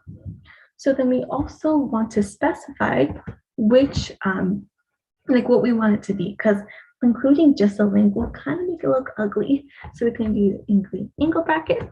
And you do, I'm just going to say link to article, but you can just name it whatever you want. So include link to article. And then you're going to close it with the angle bracket / a and then angle bracket. So that if you were to run it, you should see it here. And I'm not going to click it, but yeah, it should work for you. And that's kind of it for HTML. We will use it more when we move on to JavaScript, but next is actually CSS. So if I were to expand this, this is kind of what your web page looks like so far, but it's going to look a lot prettier with CSS. The entire point of CSS is just to kind of glamorize it and make it more prettier, because this looks pretty boring. So we're going to click on Files and move on to style.css. Now, it's a little bit different comparing to HTML, and that's because we want to specify what we're going to use. So with style, the first thing you're going to do is right on top of line 1, you're going to write down body and then add a squiggly point. So you're going to do body and then squiggly bracket.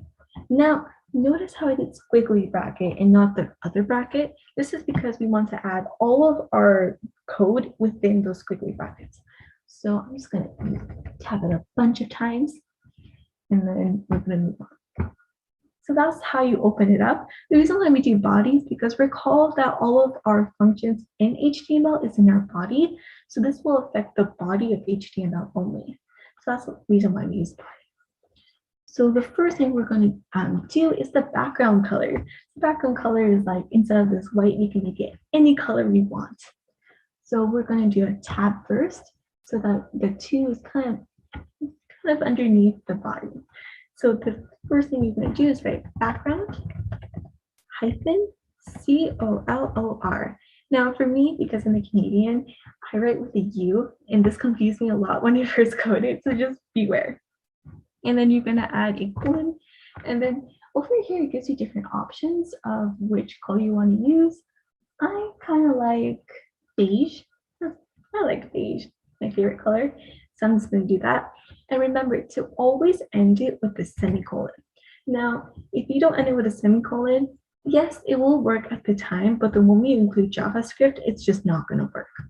So if you were to run it, you gotta get to see what color it is. So as we add more and more features, you get to see the different kinds of features and how it works on the web page. So I like beige, so I'm going to continue off with that. Next, we're going to move on to border style. So the border style is kind of like the border of the web page. So you can make it whatever border you want. So in order to do that, you're just going to do BORDER-STYLE, and then you're going to do the colon, and then it'll show different options here as well. I think I liked solid the best, if I remember. So we're going to do solid and then end it with a semicolon. So if you were to run it, you should see like a very solid background here, or border here. So next, we're going to move on to font family. Yep, font family. So font family just like changes the font. So if you don't like the Times New Roman, you can just change it to something else. So for that, what we're going to do is we're going to write font and then hyphen family. Oh, and remember that spelling is super important in coding. I know when I first did this, I would speed and I would do everything wrong, but you just have to be really careful. So, and we have to do the semicolon, and I'll show you different fonts here. I think I really like Times New Roman, so it shouldn't show any difference here, but it's my favorite font. And now for the semicolon, so we to run it. Yeah, no, not much of a difference. Next is going to be font size. So it kind of just shows the size of the font. So if you think this is too small, you can make it bigger, or you can make it smaller. It doesn't really matter. So for that, you're going to write font hyphen size. I'm going to do a colon, and we're going to use PX, which stands for pixels. And over here it shows centimeter, EM. It doesn't really matter, but it's just what we use because it's the most recognizable. So I'm going to use 10 or 15 PX. Yeah, 15 is my point to go. So we would, and add the semicolon. We were to run it. That kind of shows the font. It's 15px is a bit smaller than the normal, but you can make it like 30px. Honestly, it depends. So next we have line height. So kind of just shows the spaces between each of the lines. So if you want the space to be bigger, then you will make like a bigger number. If you want it to be smaller, then you make a smaller number. So you're going to do line and height, I-G-H-T. So then and you're going to end it with semicolon, and then we're just going to use px again, or no, sorry, no px. We're just going to use numbers. So I think 2 is the best, or you can do like 1.5. Up to you. Play around with it when you have time, and do it off with a semicolon and run it. Kind of just shows the spaces. Yeah, I think it's really nice here. Next is text. Oh, sorry, I forgot to scroll that down. Text align. So text align kind of just shows where you want the text to be. So if you want it to be like in the middle, on the right, on the left, you can use this feature to specify which one you want. So text align is text hyphen align. And then you're going to add your colon. I'll also show more options here. I'm going to do to the left to kind of show you the difference of what it is. And we're going to end it with the semicolon. And then if you were to run it, everything should be, well, aside from the list here, everything should be on the left. And finally, last but not least, we have the margin. So it kind of just shows the space around our element. So if you think right now your page is too cramped, you can make it bigger, or if you think it's too big, you can make it smaller. So for that, what you have to do is you have to write margin and then colon, and then it'll show you here. You can do cm, so I'm just going to do 2 cm, and I'm just going to delete all the space here. Maybe we can run it. Kind of shows the space here. Now 2 is pretty small, so we're going to make that into 20. And kind of just show you to emphasize to you just how big it is. We'll go with the 10. Oh. Yeah, it's pretty big. Maybe a 5 is better. Or not. Let's go with the 11. Yeah, okay, 11 seems fine. And that's kind of it for stylizing. So if I were to make this bigger, so in order to make your web page bigger, you just have to pull on it. This is basically what it looks like so far, which I think looks super pretty.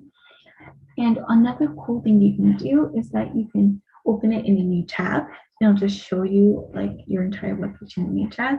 It does take a long time to load, and it won't work the first time, but it should show you your web page here. It does take a very long time. I remember if you're impatient like me, it will be a problem, but it's okay. You'll get used to it. And finally, we're going to move on to JavaScript. Now, JavaScript is probably, if anything, the most difficult out of the 3, but honestly, we can get through it together. We'll be totally fine. Now, with JavaScript, you have to be super careful with spelling because there's a lot of things you have to type, and one wrong spelling mistake and everything's just over. But yeah, let me just see. Yeah, just a moment. There we go. So if you were to like, this is what your web page looks like so far, which is amazing. With JavaScript, we're going to add a button. Now, the button is basically going to show less or more of the text. So if you were to, we can add a button like underneath the picture or above the picture. Honestly, it's up to you. If you're also going to the article, we'll also show you the article. Very cool. So yeah, we're going to move on to JavaScript. Now, first, we're going to change the HTML. So we're going to start off with the span tag. Now, span tag is basically like highlights what text we want to be hidden or revealed in the HTML body. So if you were to continue that a bit smaller, what you're going to do first is that you're going to kind of highlight which part of the body that you don't want people to see. So if we were to do that, I just want to say I don't want people to see my list. So what you're going to do is you're going to do a angle bracket. You're going to write span and then space.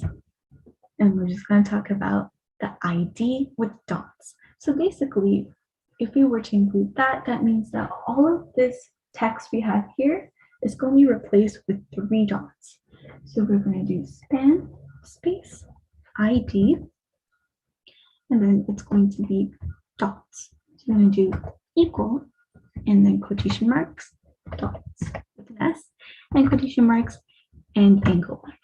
And you're going to do 3 dots. So 1, 2, 3, and then you're going to end your span tag. So you're going to do angle bracket, / span, and then angle brackets.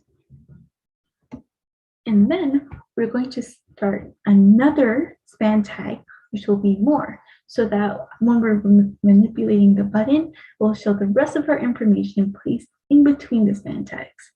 So then I want to have, just going to do right next to it, I'm going to do angle bracket, SPAN, space, ID, space, equal space, quotation marks, more, quotation marks, and then angle bracket. So then it shouldn't do anything to your web page because like we haven't created the button yet. We're also going to add one more over here for the span tag so we can finish this span over here. And that over there, you're going to do angle bracket, / span, and then angle bracket. Next, you're going to add a button on click. So what you're going to do is, depending on where you want your button to be located, we're finally going to start creating the button. Now I want my button to be on top of my image, so I'm just going to do like right underneath the UI. So keep in mind the button, we want it directly connected to the HTML rather than the body. So you're going to do like I did on line 20, just like make before the image, but it's up to you. You don't have to do it there. You're going to do angle bracket, button, space, on, click, equals, quotation marks, my, and then capital F, function, and then 2 parentheses, and then quotation mark. And then you're going to do ID equals, quotation marks, my, capital V, TN, quotation marks, and then end your angle bracket. So this basically, and then you're going to write read more. So this is kind of the button when the viewer like usually sees the button, and when all of the tag is closed, you're going to see the read more button, and as soon as you click on it, it's going to be read less. If that makes sense. You'll see it more when we move on to JavaScript. And then you're going to end your code with an angle bracket, / and it's button, and then an angle bracket. So right now, if you were to run it, you should see the button, which is very cool. If you were to click on it, nothing should happen because we haven't coded the JavaScript yet. So that should be it for HTML. Yep. Now we're going to move on to the JavaScript file. So just click on files, and then there should be the JavaScript. Now also notice the JavaScript is empty, just like CSS. That's because we haven't added anything yet. So doing that, we're first going to start our first line with a function in the curly brackets. You're going to do function, then curly bracket. Oh, that's not a curly bracket. That's a curly bracket. I'm just going to add a little bit of space because basically we want all of our code within that curly bracket. And the reason why we started off with function is because recall that that's going to be the function for the button. And in the HTML, we used function for the read more and the read less. So you can do function and the curly bracket. But in between the function and curly bracket, you're going to add a my and capital F, U, N, C, T, O, I, O, N. So my function and 2 parentheses because we want to specify which function it is. It is her function. So with that considered, we're going to start off with our variable. Now, a variable is a container that stores our data values. So we're going to do 3 variables. One is our dots, one is our button, and the other one is our text. So the first one we're going to do for our button, we're going to do tab. The reason why we're doing tab is because we want it all under the functions button. We're going to do VAR, which stands for variable, and then you're going to write dots. Space equals space, and then we're going to write document dot get element by ID, and then so the document dot get element by ID is going to be repeated 3 times. I'm going to do document. Be careful with spelling here because I know I spelled it really wrong sometimes. It's pretty bad. So I'm going to do document dot get element, and notice how it's like shown here. That's really nice. You can just like click on it there and it does it for you, which is great. So you're going to, so just to like save you a bit more time, you're going to do that. You're going to do bracket. You're going to do quotation marks, dots, and quotation mark and bracket. So that's our first variable, and we're going to move on to our second variable, which will be the more text. Let's scroll that down. I'm going to repeat it 2 more times, just as shown here. So I'm going to do var space more capital T text, and then space equals space. I'm going to do document dot get element by ID, which is shown there. You're going to do bracket. You're going to do quotation mark more quotation mark and bracket. The reason, oops, sorry. Yep, I'm going to do it like that. So the reason why we're doing more is because, as shown here, this is where the button is. Yeah, so see if you click on it, it just won't show here. So our last one is going to be the button text. So you're going to, again, write var, but then here you're going to write BTN, capital T, text, space equals space, and I'm going to document dot get element by ID, as shown there. Going to do bracket, going to do quotation mark, my, and then capital B, T, N, and quotation mark, and then. So now we have all of our 3 variables. Next is our if and else statements. So the if and else statements basically perform the different actions for the various decisions. So the if will execute the block of code if the condition is true, and else will execute a block of code if the same condition is false. So it's kind of the same thing, but if the viewer were to not click on the button, that's what would happen. If the viewer were to click on the button, this is what would happen, kind of thing. So first off, we're going to start with our if statements. So we're going to do, go on tab, and we're going to write if. That's our first thing we're going to do. So it's always placed in brackets with 3 equal signs. So if you want, our statement for now will be if space, bracket will be dots, dot, style, dot, display. And then we're called 3 brackets. So 1, 2, 3.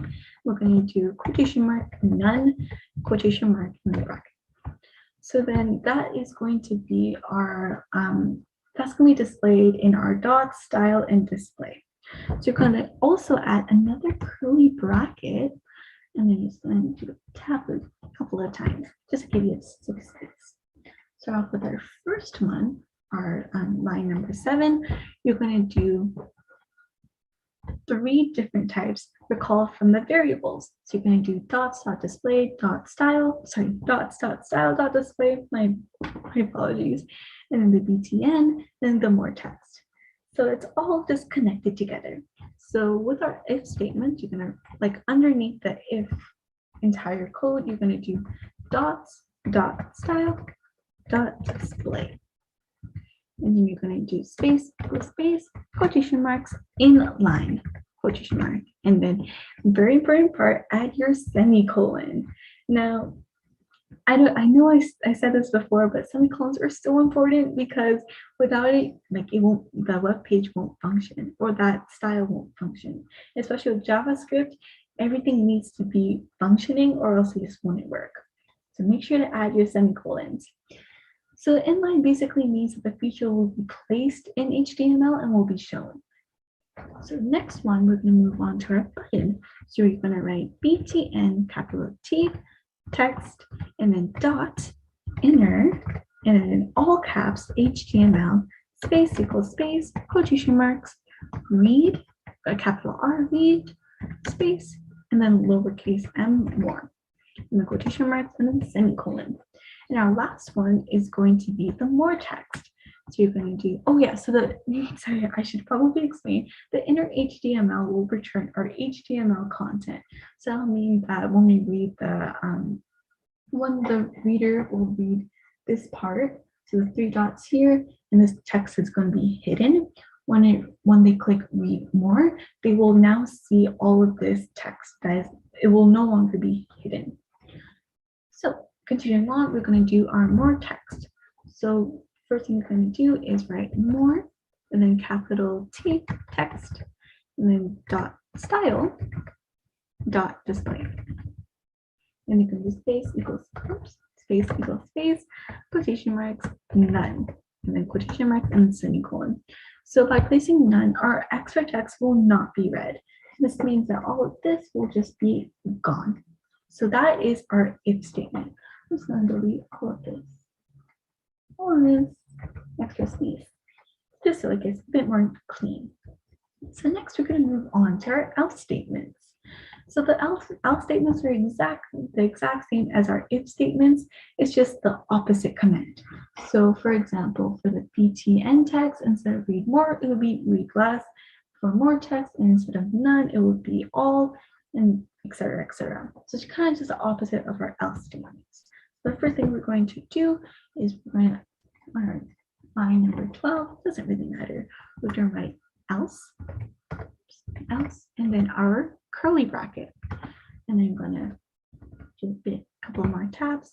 And then that's where you're going to start your inner else statement. So first thing you're going to do is the exact same thing. You're going to start off with a dots, dot, style, dot, display. And you're going to do space equals space, quotation marks, none. And oops, quotation marks, and then semicolon. And then for our button, we're going to do BTN capital T text dot inner HTML space equals space quotation marks read less and then quotation marks and then semicolon. Now notice how like for the if statement it's read more and this one's read less. So then if with the if statements that they click on this button and they see all, that means they'll see all of this text. So instead of read more, it will become read less. And our last statement will be the more text style display. So be more capital T text dot style dot display. And space equals space quotation marks in line and then quotation marks and then semicolon. Now I'm just going to delete all of this extra space. Now we're finally done with JavaScript, but just be careful for spelling mistakes because even when you do run it, it could be wrong because like you like document wrong, it happens.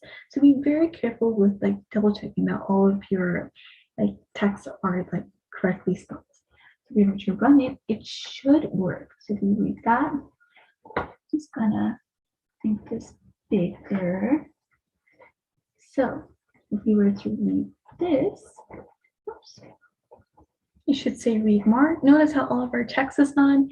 So it's all gone. And if you click read more, you'll see all of this. And you should see, oops, it doesn't say read less. Hold on, maybe I'll show with this one. This read more. Just to show a read less. Oh, that's because I spelled it with a capital T. If you run, it should work. Yeah. And that's basically it on how to make your own web page. So with this web page, what we do with HTML is that we wrote all of our text. With CSS, we stylized it, and with JavaScript, we made our own button. So that's kind of it with making your own website. I hope you guys enjoyed that, and thank you so much for letting me become your teacher. I really hope that this was like a great introductory example to coding. You guys can get to continue it. So that's it. It's gonna stop sharing if that's fine. Yeah, sure. So thank you so much for this lovely session. So we'll just wait for a minute or two so that anyone who has any questions can just drop it in the chat box. But I don't really think anyone will be having any questions because you've explained it so well. So I don't really think there is any place for a doubt or something. Thank you so much. No worries. Now, if anyone wants the slides, they can totally if anyone wants the slides, I can link it because the slides is definitely very helpful if you want to refer back to it. But yeah, I think the most difficult part of coding is probably the JavaScript, but my favorite part's like CSS because you get to stylize it. But yeah. Definitely. I feel that Java and Python are two extremely complicated languages. And so I was learning both of them simultaneously. So one of them, I have to use 2 equal to marks. And then one of them, I had to use 3 equal to marks. So I ended up making a mess in one of my exams because I just messed up with different symbols. So I feel your slides really helped with that because it was extremely clear and concise. So I think if anyone who wants to just go back to it, they can just watch our recording and maybe just go through the presentation one. So I think they'll be clear with that too. Yep, totally. I actually haven't done Python. I only done JavaScript, but I can imagine just how difficult it is. But it's so satisfying because I've seen people do crazy things in Python. It's so cool. For sure. I mean, the first time I wrote the lines "Hello World," it was just extremely satisfying to know that I've made a web page on my own. So I think it's really satisfying and fulfilling in its own way. I know when I first did this web page, I was so excited to see my own things. I thought it was so cool. And now, looking back at it, it wasn't that good. But now, I don't know, it's really rewarding to see just how much process you make as you code more. Really cool. Definitely. So we don't have any questions in the chat box. So I assume everyone understood this part. So if anyone does end up making a web page, please do send it to me and I'll forward it to Shivani. I'm sure it'll be really great to look at to know that you've taken something back from our session.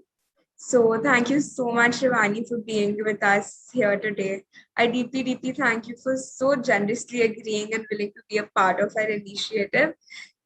So we have raised over 20,000 Indian rupees. Your contribution here will always be remembered by our team at Ikansh and the various young women we aim to empower eventually. So like I've said before, you are extremely inspirational, and I hope everyone who took out their time today really benefit from it and take as much as I did. So thank you so much. Have a great day. Bye. No worries. Bye. I'll see you soon. And congratulations on raising 24,000 rupees. That's amazing. Thank you so much. I'll see you later. Bye, everyone. Bye. Hi, everyone. For the people who are waiting for a meditation session, we will begin in 18 minutes at 6 a.m. IST, the Temple of Inner Wisdom. So please stay tuned.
Hi everyone, thank you so much for tuning into our 24-hour fundraiser.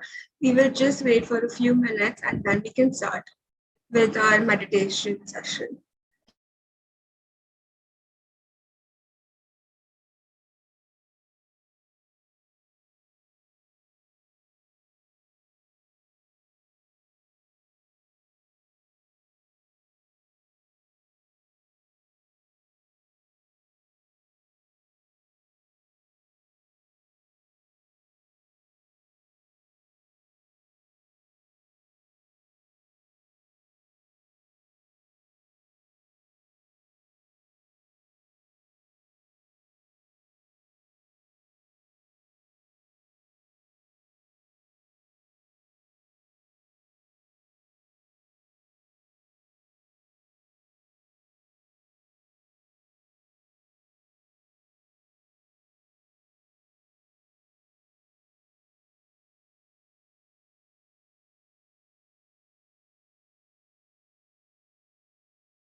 Hi, am I audible? Hi, yes, you're completely audible, Divyani. How are you doing? I'm doing great. How are you? All good.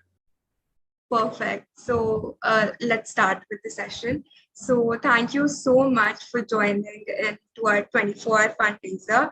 This is presented to you by Ekansh Foundation in collaboration with CS Studio and media partners Denmark. Ekansh is a Gen Z-led non-profit organization that aims to provide vocational education to underprivileged students. So if you are in a position where you can donate, please do visit the link in our bio. And if you're not able to donate, please feel free to donate. Please feel free to volunteer or just spread awareness about the importance of vocational education because that conversation will go a very long way. So this session is being live streamed on YouTube and we have people joining in there. So if anyone has any questions, they can just drop it in the chat and I'll convey that message to you. So a little about Temple of Inner Wisdom. So Temple of Inner Wisdom is a non-religious spiritual organization that aims to transmute the collective consciousness of human beings to a higher vibration and help them to operate from a space of pure love and self-awareness.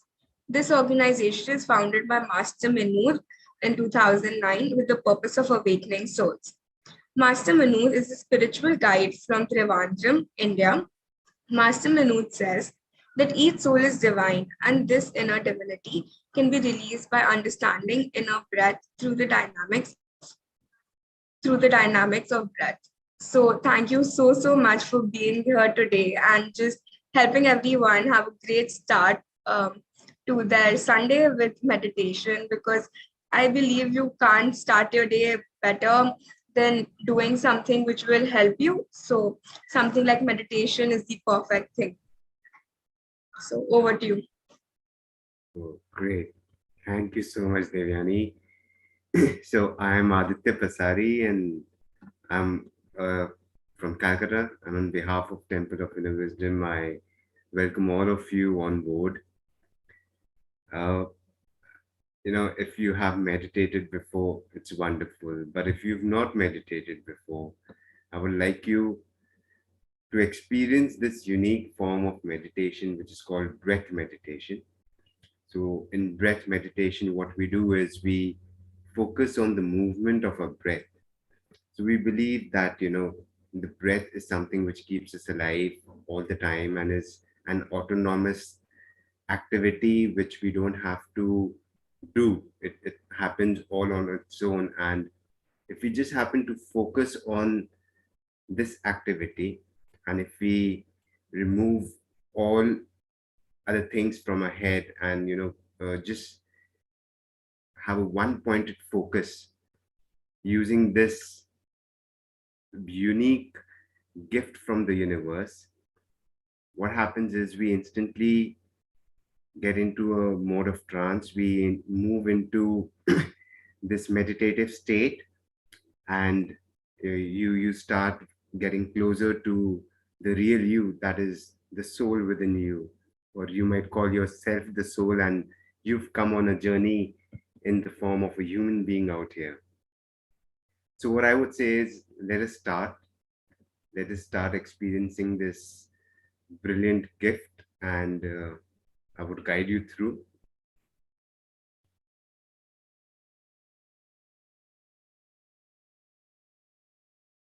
So what I would require you to is clasp your hands like this, keep it on your lap, or you can sit on a chair. You can, sit with your feet cross-folded on the ground, on a yoga mat. Just make yourself comfortable wherever you are. You can take off your spectacles. You can dim the light in your room.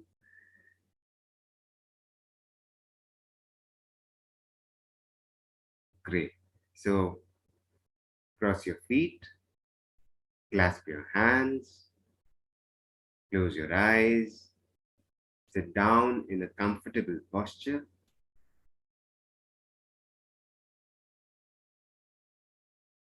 Take a deep breath in, breathe out, take another deep breath in, and breathe out. Relax yourself. Relax yourself completely. You might be having many thoughts in your mind. Let your thoughts come, let your thoughts go. Thoughts are meant to come. Do not involve yourself with your thoughts.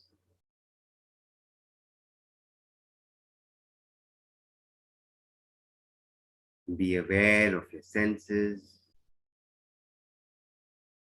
Be aware of the location where you are. Listen to the different sounds around you.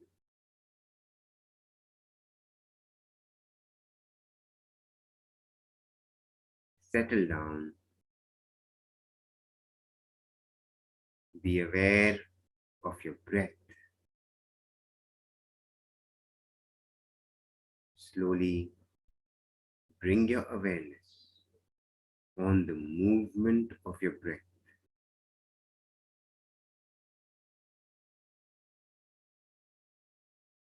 Your breath moving in, moving out.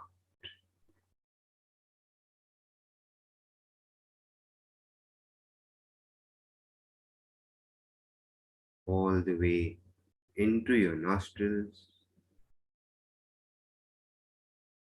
all the way out of your nostrils.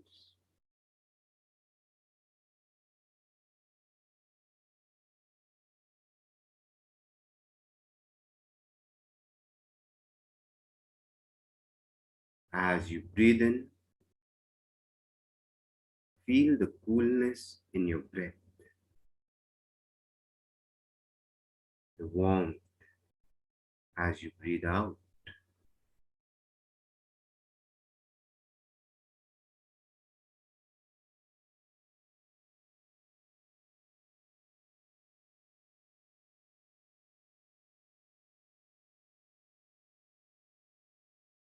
Observe the pace of your breath,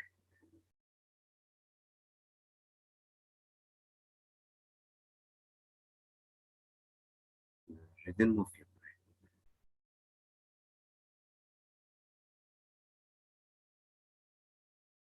Soft,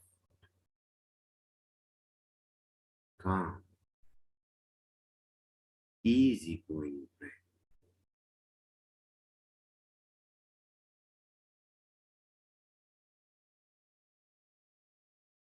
Natural movements. Your breath moving in, moving out.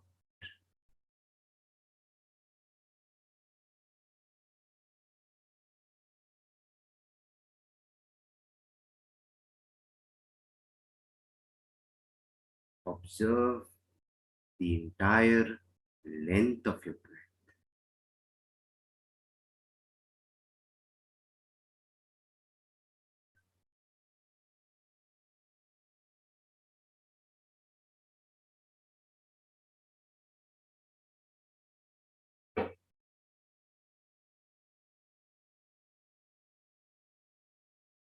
Do not go behind your thoughts.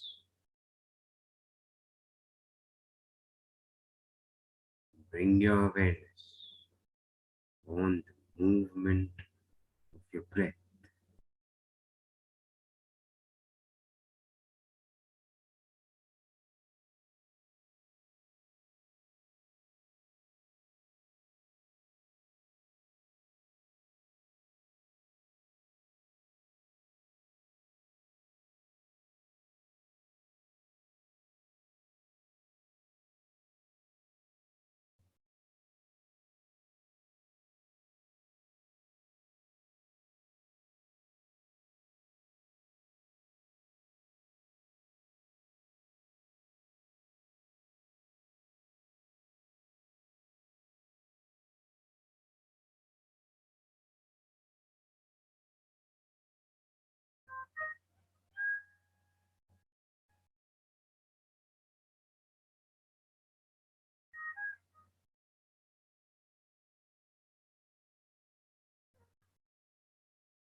Bring your focus on the point between your eyebrows.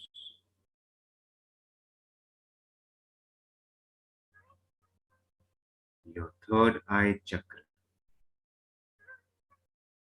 Fix your gaze on the point between your eyebrows.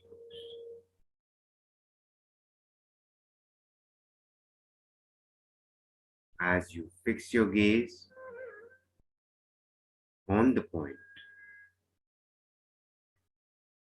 slowly observe the movement of your breath.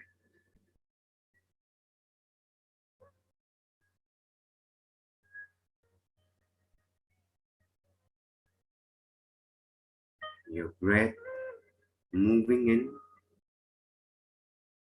touching the point,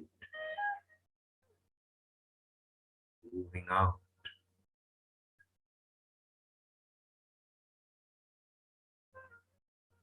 All the way into your nostrils, all the way out of your nostrils.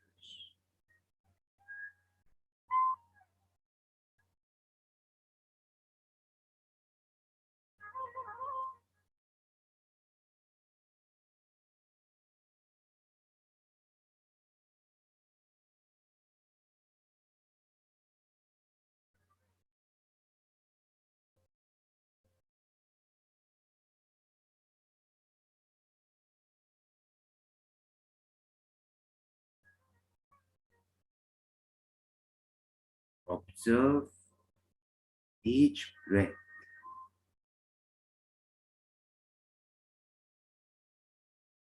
each movement of your breath.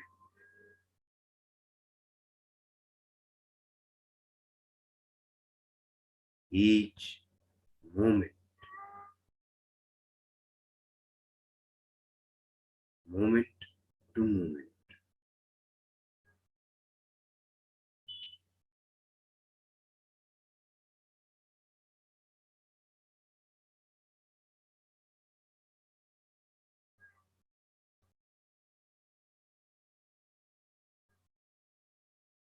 Observe the depth of your breath.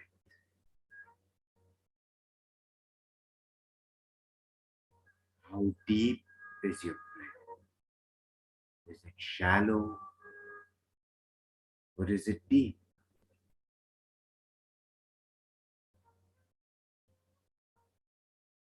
Is it cool or is it warm?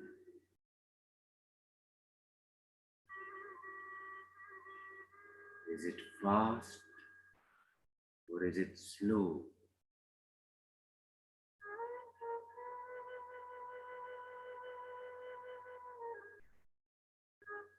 Observe everything about your breath, each movement of your breath, each step of your breath.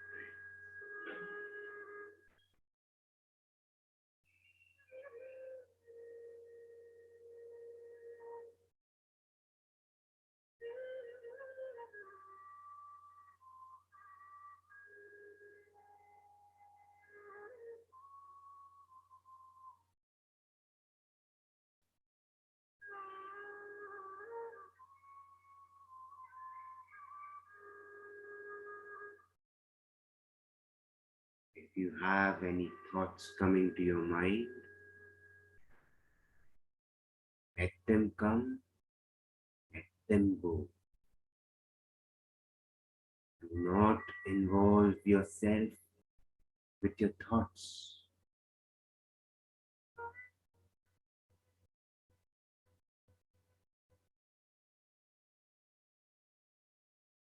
Bring your awareness on the movement of your breath.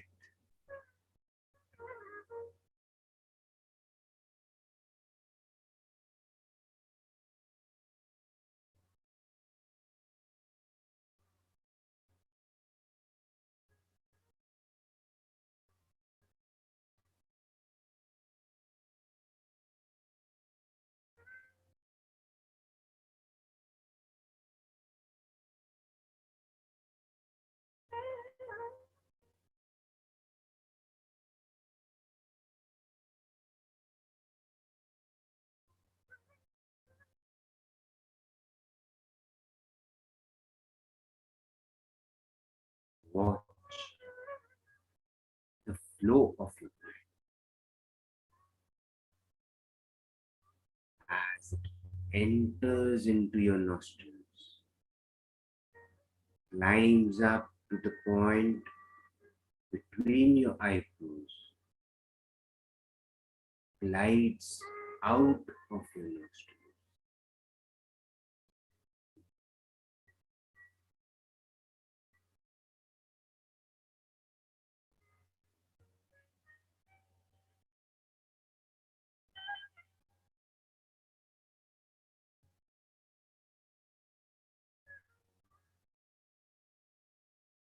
Each breath is important.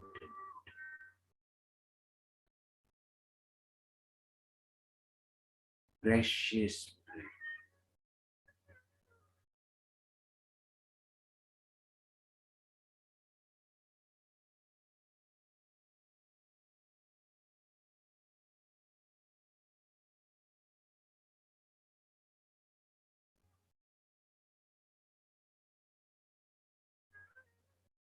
Breath moving in,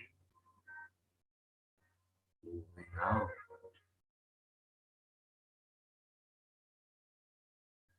Moving in, moving out.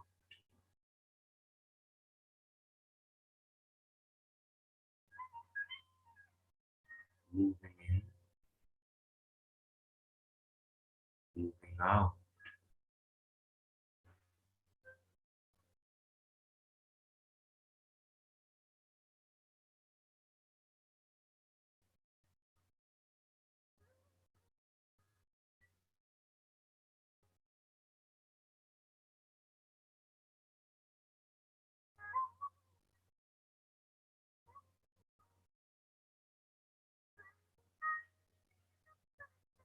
So calm, easy going breath.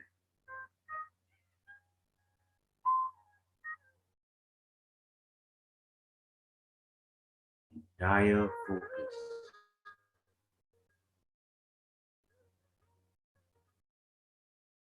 Dedicated focus. Movement of your breath.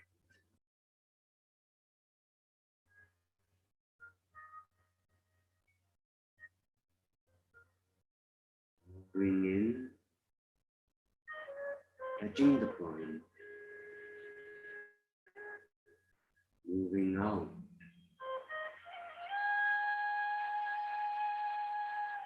Moving in, touching the point. Moving out.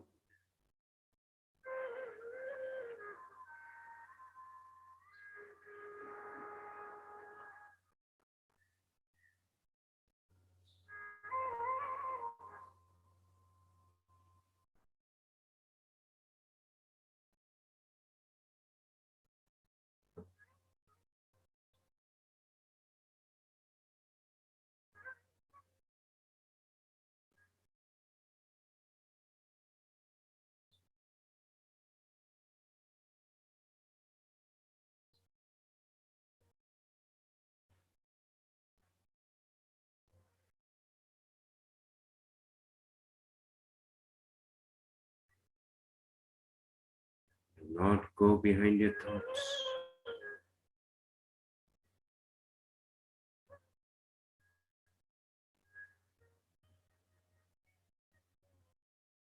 Focus is on the movement of your breath.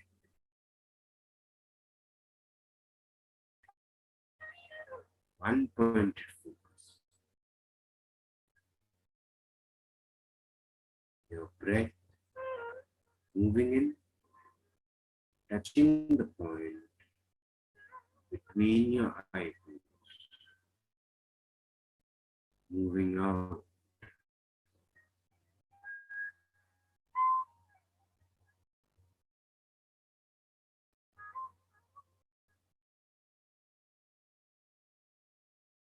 Observe your entire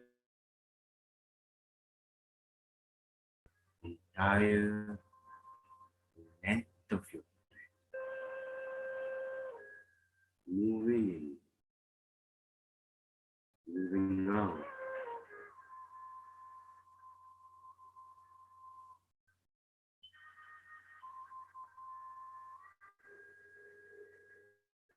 Entire depth of your breath. Width of your breath.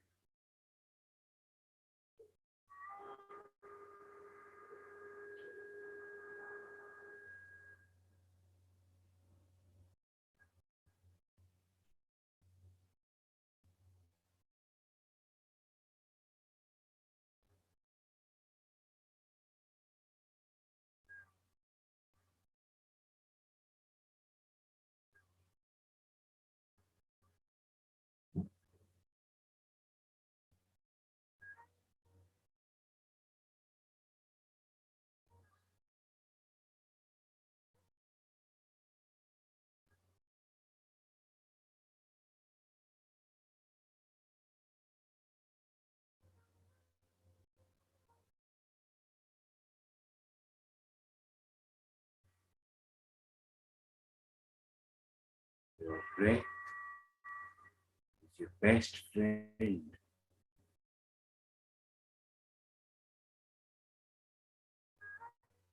Best companion. Always by your side. From the start, will be with you till the end.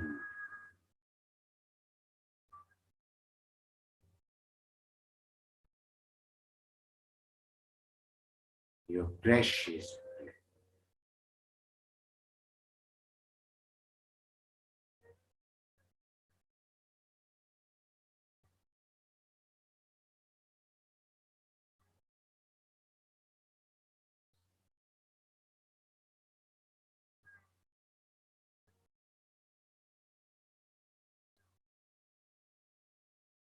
Be with your breath.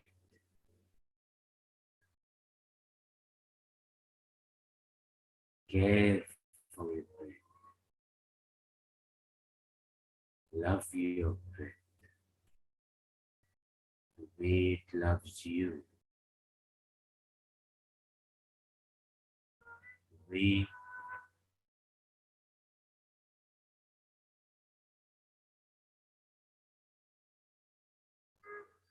nurtures you.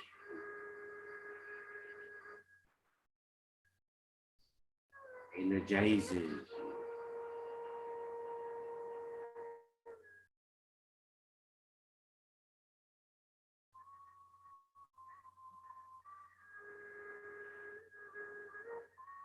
Your breath moving in, touching the point, moving out,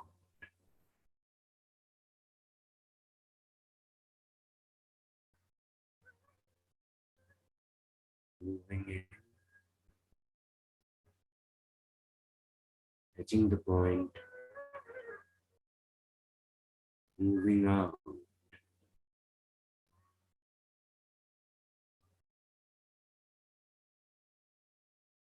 All the way in, all the way out.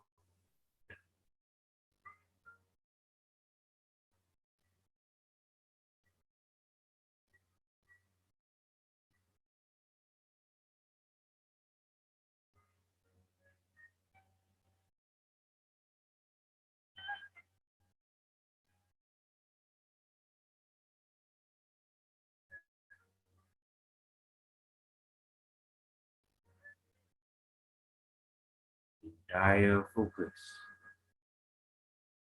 on the movement of your breath.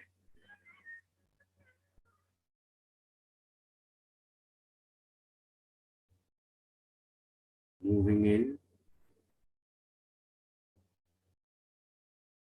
moving out.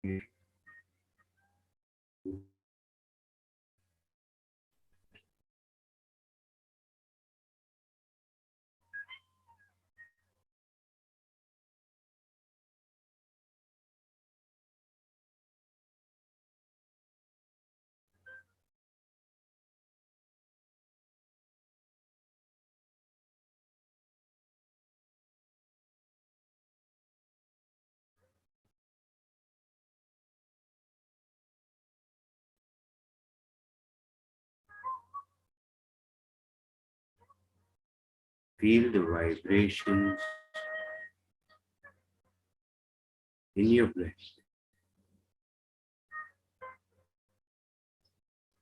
Tingling sensations in your nostrils.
go behind other thoughts.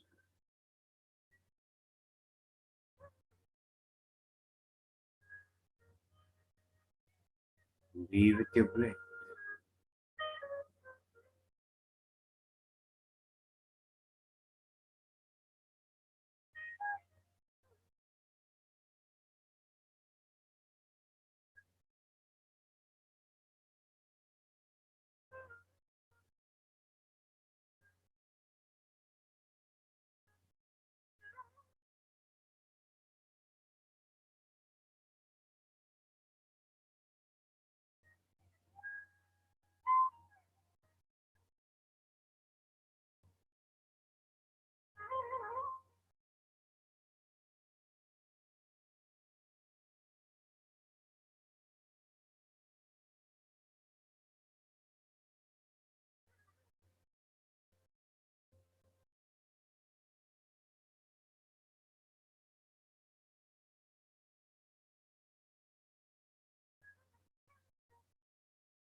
You are calm, quiet, peaceful.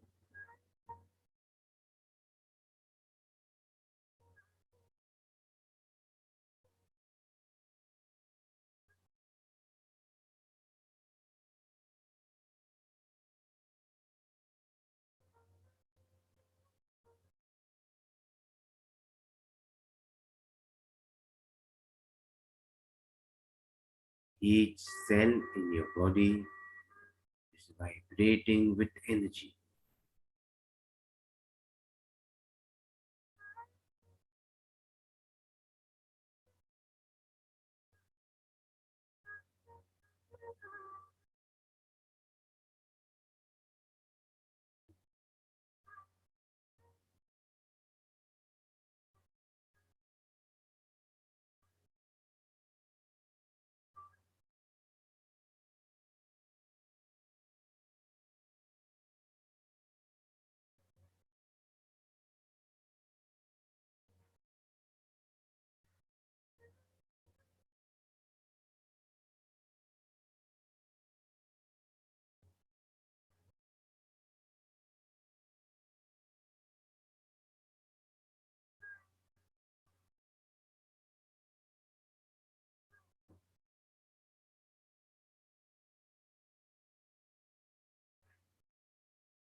your breath.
Observe each breath,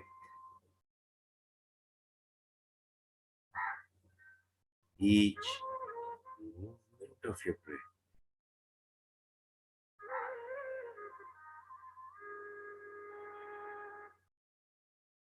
Your precious breath.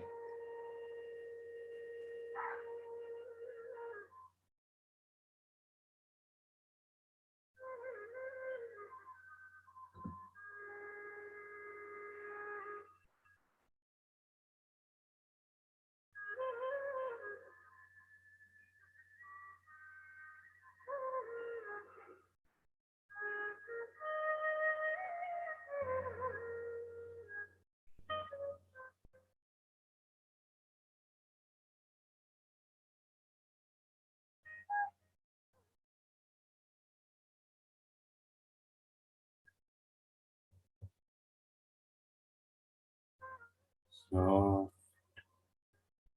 calm, easy going.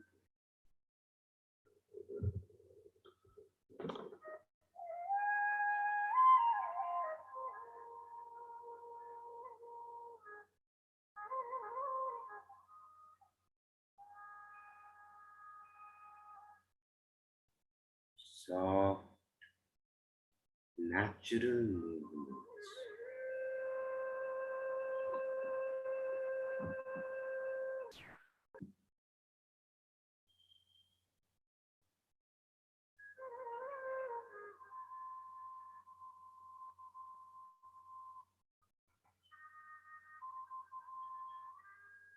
Each cell in your body is vibrating, pulsating.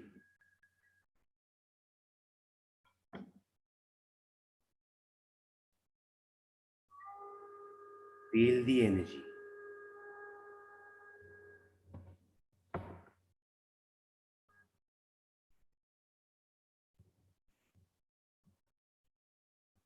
Feel the vibrations.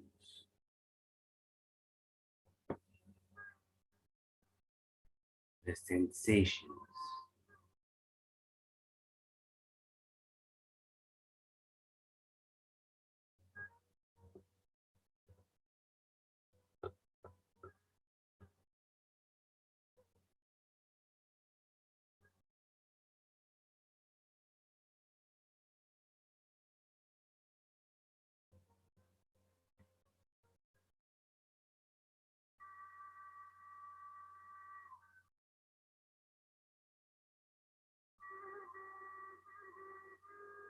Last few minutes.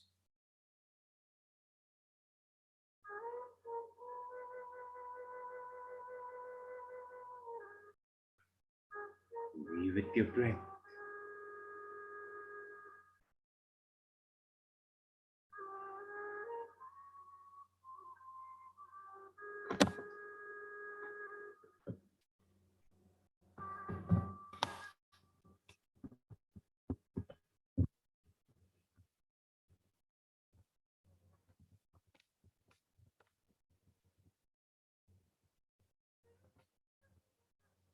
This time is your time.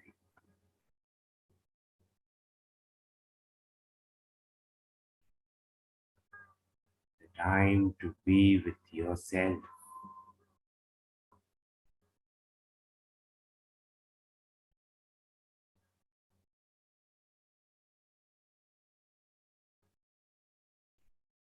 Time to love yourself.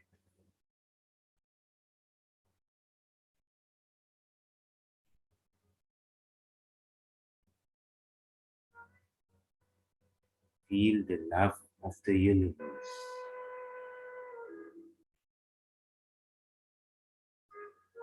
Loving you. Nurturing you. With each breath.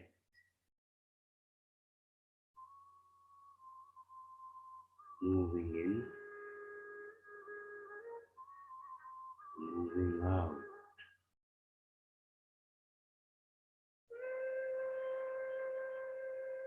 All the way in. All the way out.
You are radiating,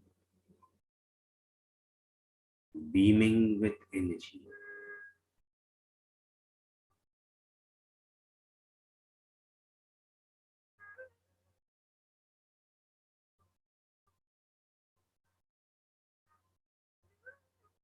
Feel the vibration.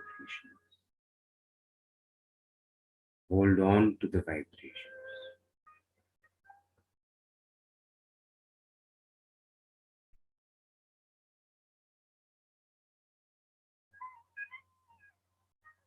Each breath bringing in more energy.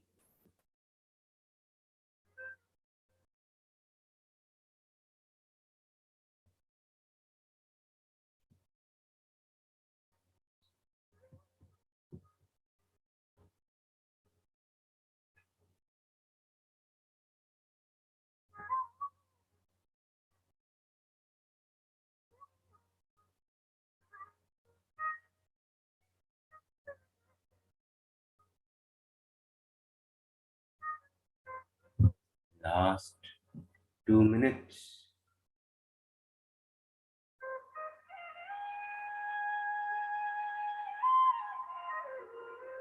Be with your breath.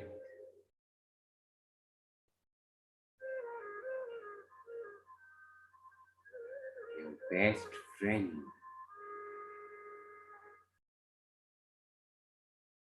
Companion for life. Does not judge you.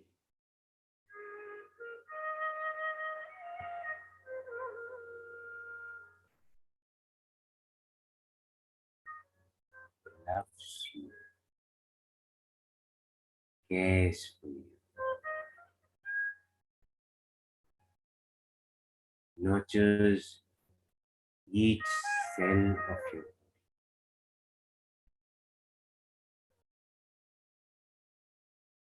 Love your breath.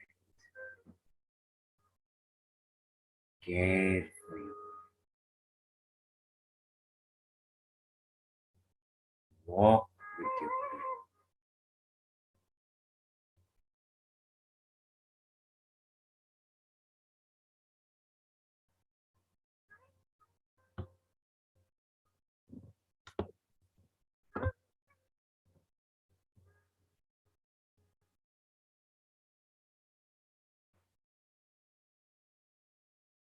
30 seconds.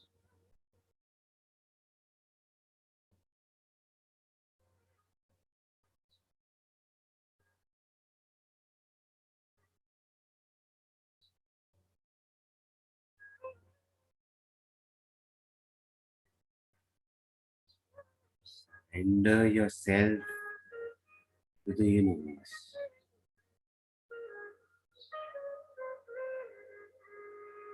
Let your breath guide you, show you the path.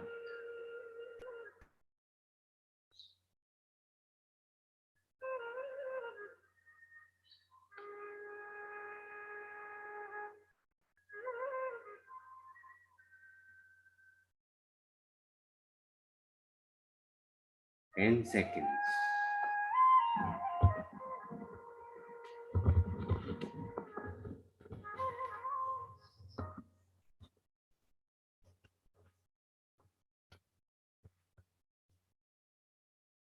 5,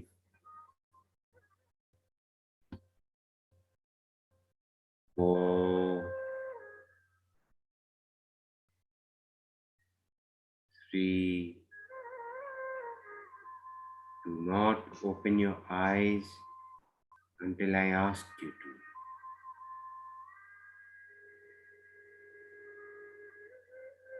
2, 1, 0.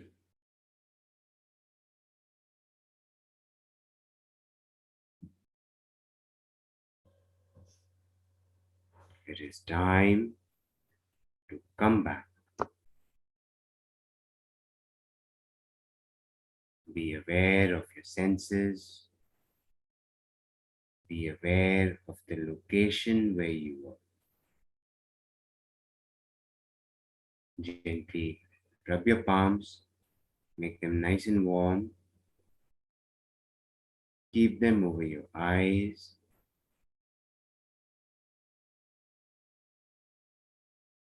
Absorb the energy. Absorb the vibrations.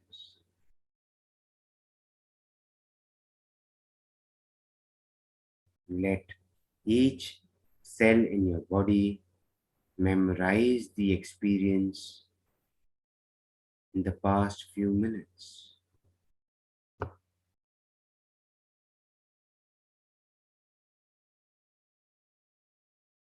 Bless yourself.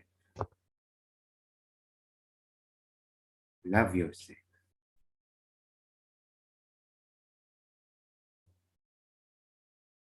Have gratitude for the beautiful gift the universe has gifted you with, your breath. When you feel complete, Gently open your eyes.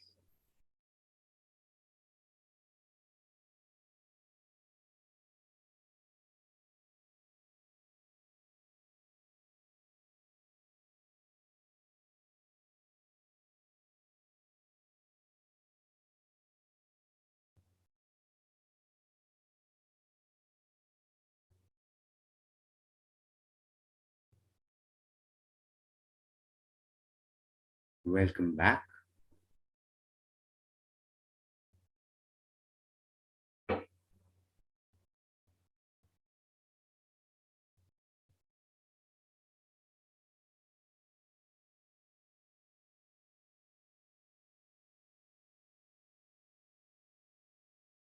Hope you were able to experience a moment of silence within yourself.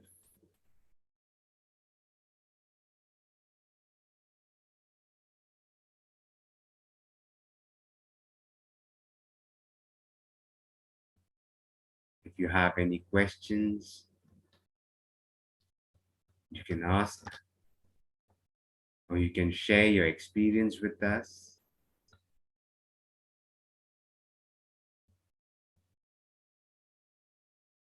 So let us ask Devyani what her experience was. I think my experience was really nice. So I haven't slept the entire night. So I felt very rejuvenated after this session for sure. Just 1 second, please.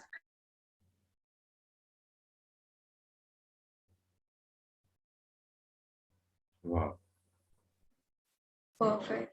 So I think I really like that about this session and how I'm sure other people might also be feeling extremely refreshed after this. So I'll just drop in their social media accounts handle in the chat box as well.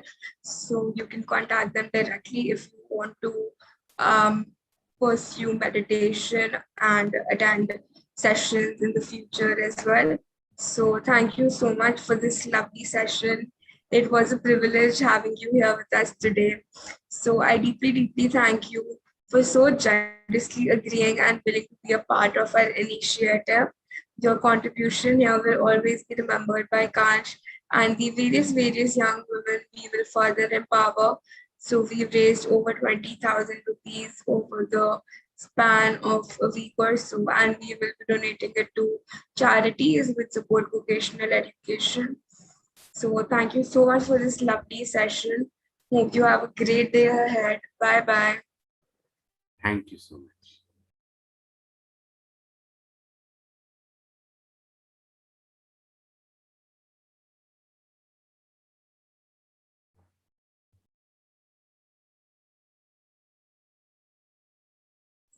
Hi everyone, for whoever's waiting, we will be starting with our face yoga session in about 7 minutes. So please stay tuned.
Hi, Snehja.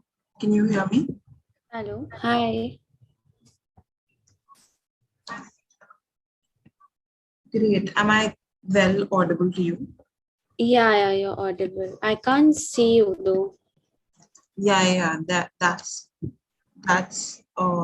right. My camera is not really on right now. So this event is a YouTube live streaming event.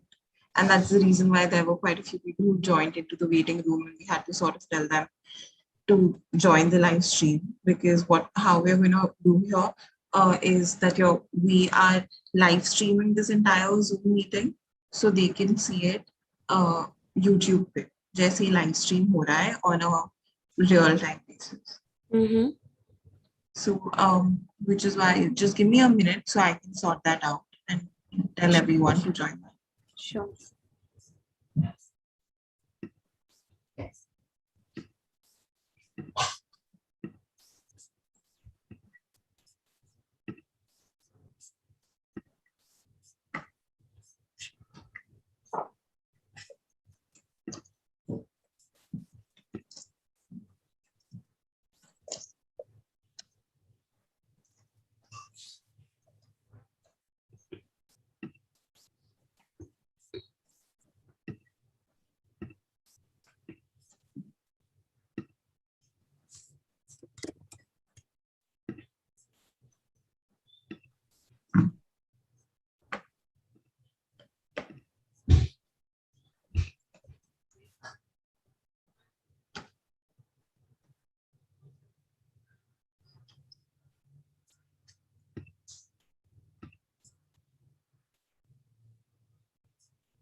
Hi, all right. Thanks for waiting. Okay, a very good morning to you, and thank you so much for joining us today morning. Sure. I'm pretty sure this is like the app session to have right in the morning for everyone. That's the reason why there's so many people who are trying to get in. We had to sort of try to push them to the live stream so everything's very uniform. So anyway, let's kickstart this session. Welcome everyone to the face yoga session. This is under the professional guidance of Ms. Snehja Sanganeria. It's an initiative by Ekansh Foundation in partnership with VS Studio with media partners as Sunmark India. At Ekansh, it's a Gen Z-led non-profit organization that aims to provide vocational education to underprivileged students. So if you are in a position where you can donate, please do visit the link in our bio. And if you're not able to donate, feel free to otherwise volunteer or just spread awareness about the importance of vocational education, because that conversation can go a super long way. Thank you so much, everyone, who is joining in, and we genuinely wish that you benefit greatly from the session. Thank you, Snehja, for graciously agreeing to join us early in the morning and to carry that out. On this note, I think we can kickstart the session before any further ado. Sure. Thanks, Devyani. Thanks for the introduction, and hi, everyone. So, Devyani, just one thing. Will people be able to chat with me over here or no? Yes. So what's going to happen is whatever questions they have, there is an option to chat, and once they put those questions or whatever numbers in, if you are asking for any, those are the things that we can communicate and then question you instead. And yeah, so for everyone who's joined in, I'll just give a brief introduction of Snehja. She's a certified face yoga coach from UK. She's been practicing face yoga for the past 2 years to deal with her skin issues. and has benefited exceptionally. That is when she decided to get certified and help people with natural processes. Her method uses a combination of face exercises, face massage, acupressure, and relaxation techniques to increase the energy flow through our face and give it a natural health glow along with other benefits. For most of our audience that has been up with us the entire night for the 24-hour fundraiser, I feel like this is what's going to help you, especially right now. So please stay tuned and enjoy yourself. Great. So, hello everyone. I hope you guys can hear me. Divyani, thank you for the great introduction. And for everyone watching, just let me give you an introduction to face yoga if you don't know about it. So face yoga is, working the muscles that are in our head, shoulders, neck area. And there are actually about 57 muscles in our body in these particular areas, and we spend so much time of our day exercising the rest of our body, but we forget this crucial part, and we spend like thousands of money, thousands of rupees, to on skincare products and to look good and on makeup and whatnot. So why not actually exercise these muscles of our body as well and benefit out of those? So face yoga actually uses a combination of face exercises. It uses face massage, acupressure, and relaxation techniques to actually work the muscles under your skin and lift and tone those muscles. So if anyone has any particular concern areas that they would like me to address, please feel free to put those in the comment section, and I will try and address them in our session today. Um, Otherwise, for people who have been staying up the entire night or people who've just joined in, I think this is the perfect time to even see some results. I woke up sometime back and I haven't done my exercises yet, thinking I'll do it live in front of you guys. So there's a lot of puffiness on my face right now. And face yoga actually helps to reduce the morning puffiness, or just, that swollen feel that you have on your face in the morning. So if people are watching and they do want to do the exercises with me, if you have any kind of face oil with you, it would be great if you can just take a few drops and put it on your face. So I'll just do that. All right. Snehja, could you, after putting it, also give like 2 minutes for everyone to just grab their oils and come back? Yeah, Because I'm not sure if everyone has it. Also, on that note, there's someone also who's texted on the chat saying puffy eyes to your question, which was which body parts would you like them to tackle? right. So, yeah. So we will tackle puffy eyes right now for sure. Thank you for letting me know that's one area you want to address. So I'll just wait for people for 2 minutes if anyone's gone to get their face oils. If you don't have a face oil, maybe you can take some drops of moisturizer as well, because we don't want to do it on plain bare skin. It will just drag, and we don't want our skin to drag. Yeah. So just take a few drops of oil and just kind of dab it on your face.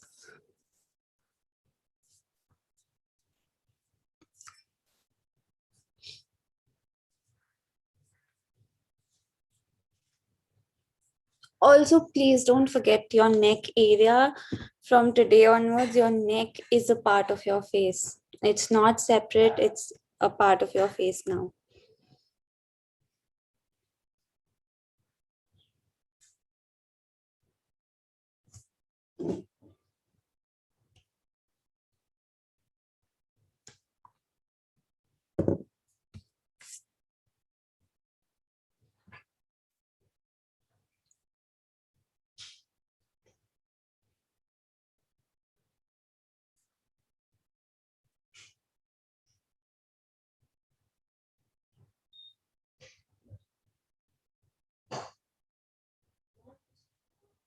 So we just thought we could possibly let like one person in so you can get some real-time response to the stuff that you're teaching.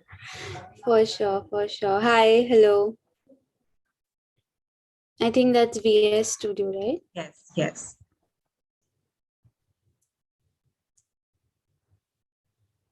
Hi.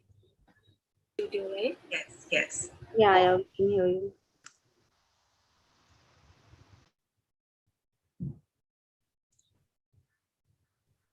Okay, so should we begin? I think people must have gotten their oils or moisturizer by now. Yep, we can. So we'll start with something called lymphatic drainage, which is basically, when we get up in the morning, or the puffiness that you've spoken about around your eyes is basically just this excess lymph fluid that gets accumulated on our face. And what we want to do is we want to drain down this excess fluid from our face to the bigger system of our body. So we'll start with the drainage massage. Take your fingers and just sweep it across your forehead like that. Do this a couple of times.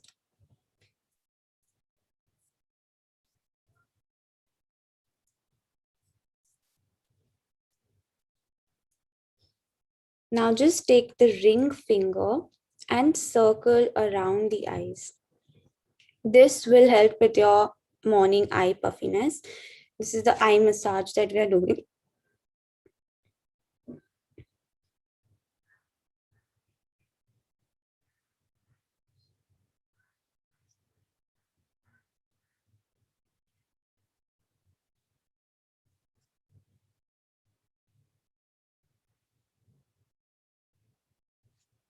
You will instantly feel, a relaxation around your eyes and your eyes feeling more bright and awakened once you do this. Then take your fingers again and sweep across your cheeks like that.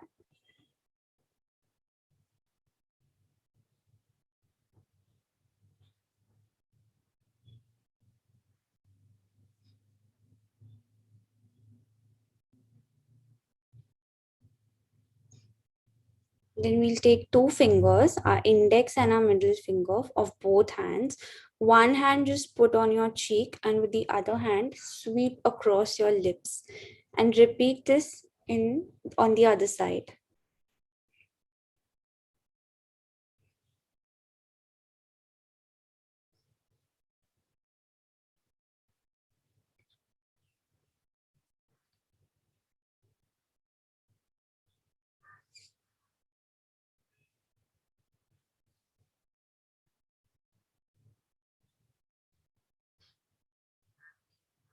And now again take your ring finger and we'll sweep across our jawline. So our ring finger, and you're going to just sweep across the length of your jawline from side to side.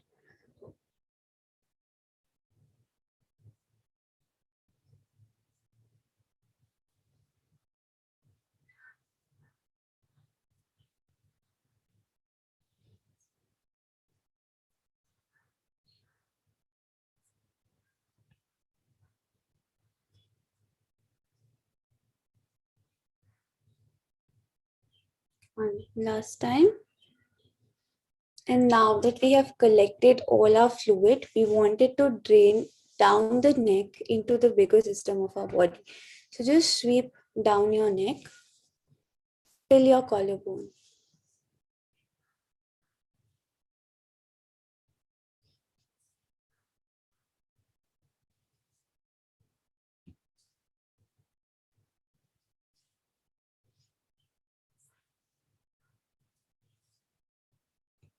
Great.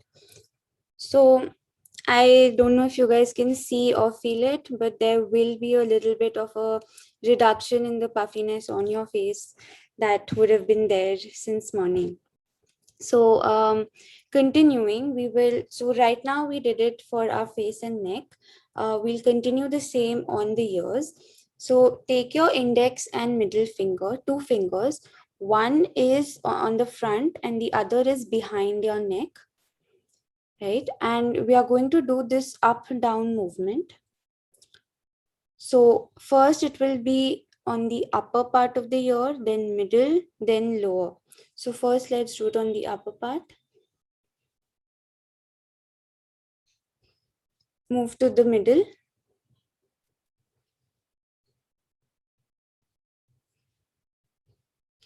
then lower.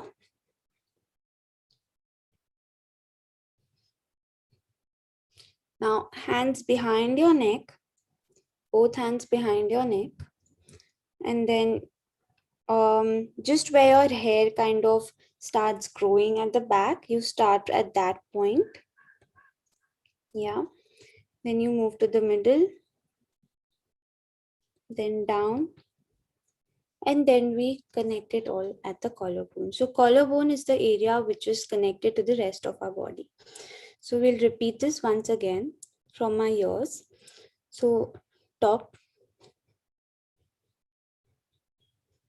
middle,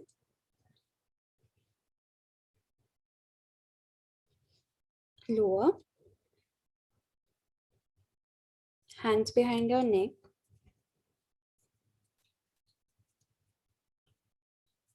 top part, middle part, lower part, and then the collarbone. Perfect. So, you know how when you're going gymming or doing some yoga or Pilates or whatever form of exercise, there is a warm-up that you do for your body. So consider this as a warm-up for your face. And then we kind of move on to the more bigger exercises. So let's start with our eyes, since people address that question.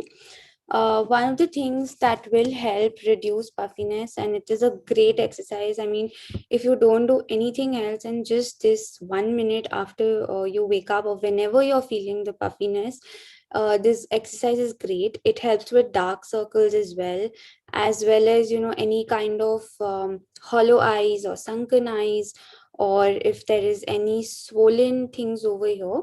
So this exercise is really, really good.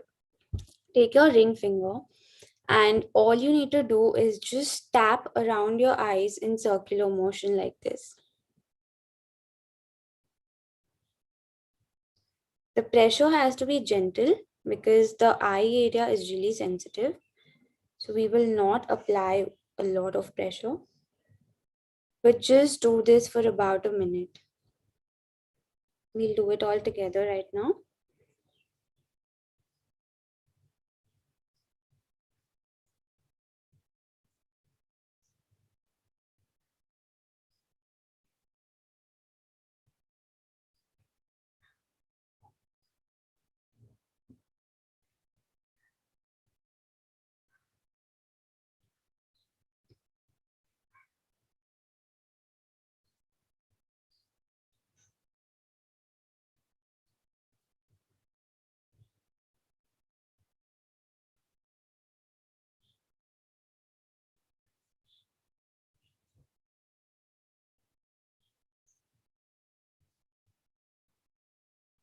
Okay, now just circle the way we had done during our lymphatic drainage. And just sweep it out. Sweep it up. Great. We'll do one more exercise for our eyes, and this is beneficial in another way. So we spend a lot of time on the laptop and in front of our mobiles or the digital screen in general. So, you know, a lot of our eyes actually face a lot of dryness problems, and it is very, very crucial that we exercise our eyes or give it some kind of relief. So what you need to do is just take any one palm of any one hand and place it on your forehead. The reason why we are doing is because we are going to do some eye movements, and there is a general tendency that when we talk, we generally raise our eyebrows, or we are very expressive with our eyebrows, which leads to lines and wrinkles on our forehead. So we want to stop those lines and wrinkles from coming. So that's why we are putting this palm on our forehead to prevent any lines and wrinkles. Now, what you're going to do is select any point straight in front of you. Just look at that point. Now, only by moving your eyeballs, make a straight line up from that point. So just go like that. And then come back to the center. Make a line down and come back to the center. Look right. Come back to the center. Look left. come back to the center. I would suggest that you do these exercises in front of the mirror so that initially, so when you're getting a hang of it, so that you can see if you're moving any part of your face at all. The only part that will move is your eyeballs. So let's do this once more. Just look straight. Now we'll make a line vertically up. Then middle. Vertically down. Middle. Look to the right. Middle. Look to the left. Middle. Now just relax your eyes, close it for 10 seconds and just relax them.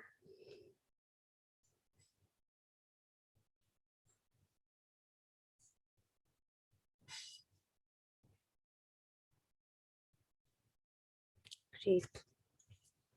Amazing. I hope you guys are being able to feel the difference. I think I can see the puffiness around my eyes have reduced from the morning swollenness. Okay, so now we will work on our forehead a little bit.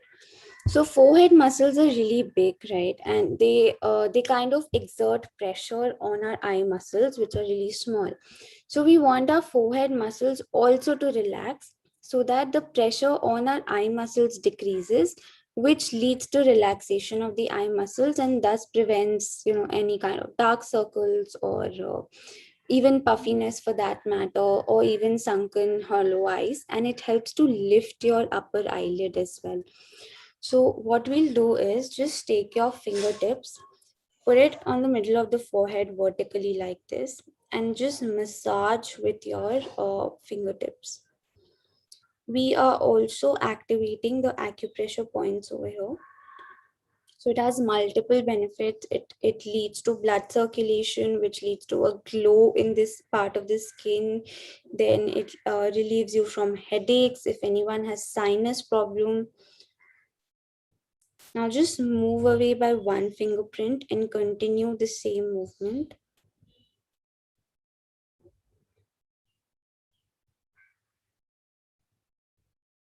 We move away again. We need to continue doing this till we reach the end of our eyebrows.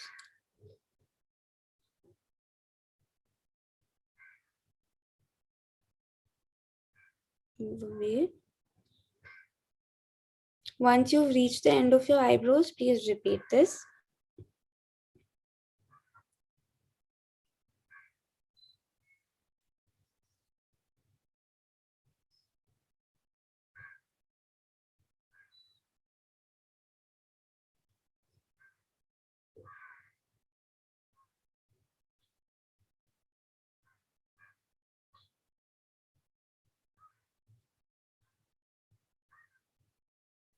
One last time.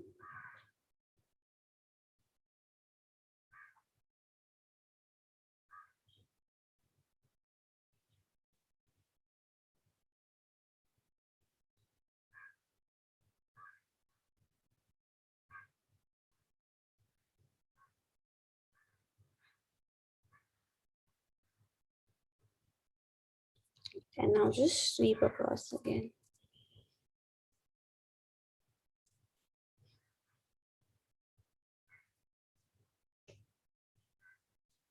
Now we'll do this in the opposite direction. Put your fingers above your eyebrows. Activate the acupressure points here. Just massage in circular motion.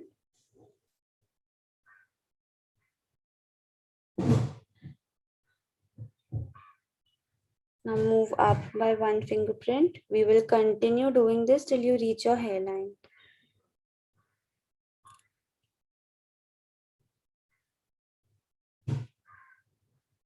Go up again.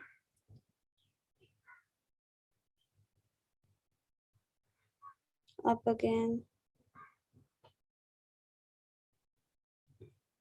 Once you reach your hairline, let's repeat this.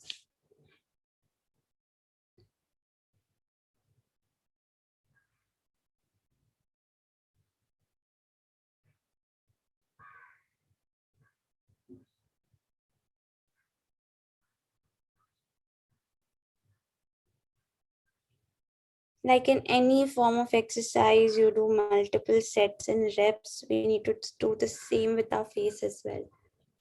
And then last time.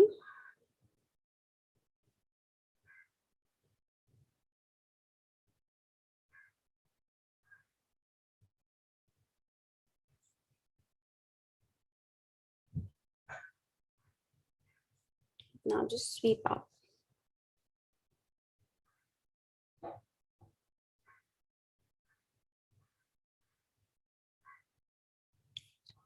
So we covered our forehead. We'll move to our eyebrows. Anyone who's trying to shape their eyebrows, they feel it's a little asymmetrical up, down, or they are having any kind of, they feel my eyebrow growth is not that great, or they want to improve the circulation around that area, just do this simple thing. Just pinch your eyebrows like that.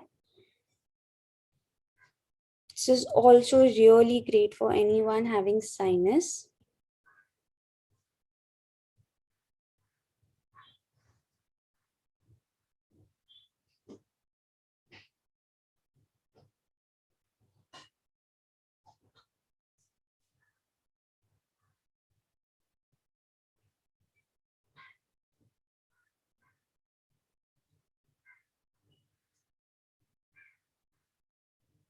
Now just sweep across your eyebrows.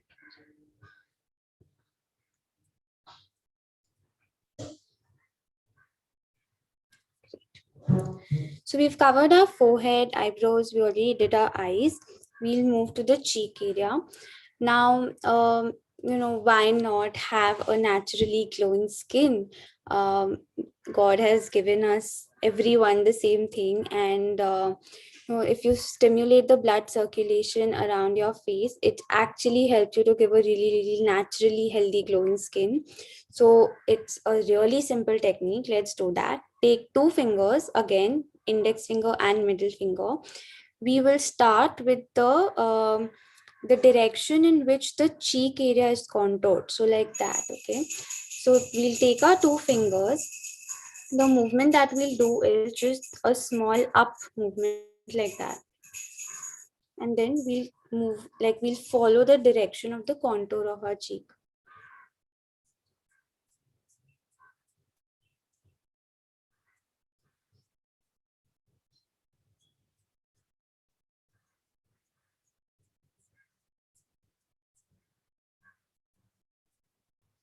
You can smile a little while doing this. This helps the effect to go deeper into your muscles. Now let's move a little down and continue the same movement.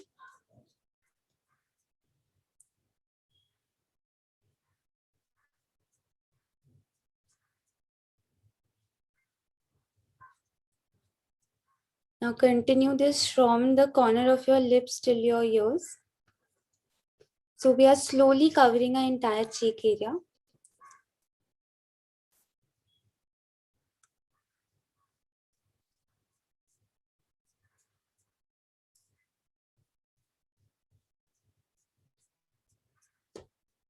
And then the last is from your chin to your ears.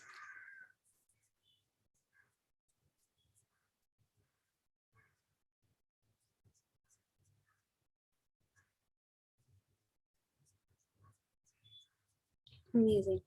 Second exercise for this is follow the same directions. The hand movement will change. We'll take our index and thumb finger. We'll pinch and twist, pinch and twist. So pinch, twist, pinch, twist, pinch, twist. This, yes, exactly.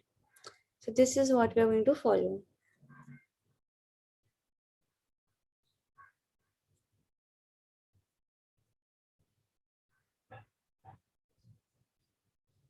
Also, I suffer from a lot of acne. So face yoga obviously does not prevent acne, but it helps a great deal to deal with your acne scars, or even for the acne to go away faster. So this is great, but don't do this exercise on top of any active acne. Do it around it.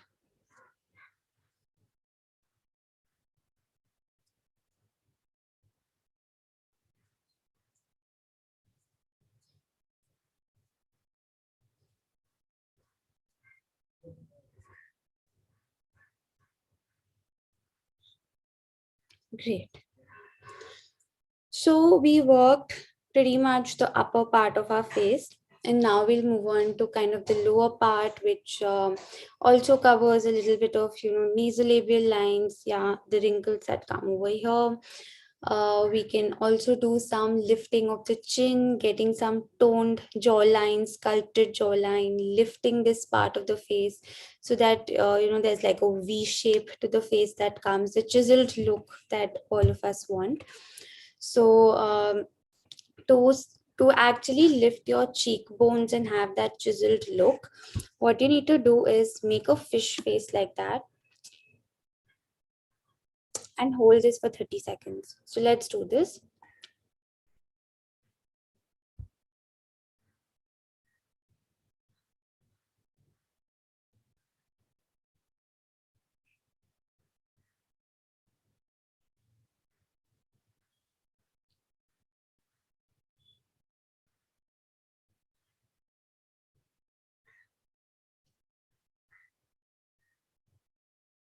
Relax. You will feel your cheek muscles working and you will actually feel that difference. Let's do this once more.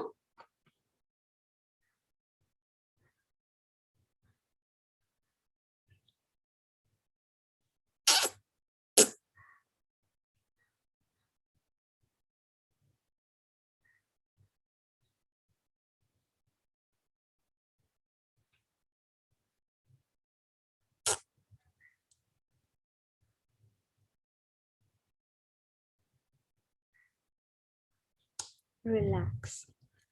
Great. So, if you're feeling that your cheeks are kind of swollen up over here, you can just do this exercise. And if you do this every day, you'll start feeling a difference and your cheekbones will feel a little lifted. So, you can do this.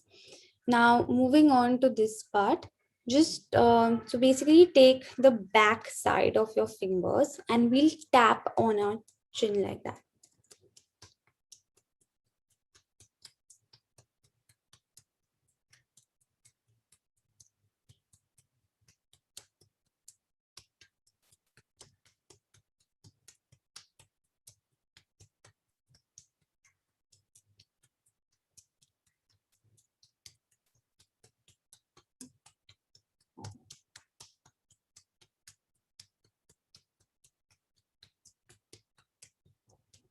Great.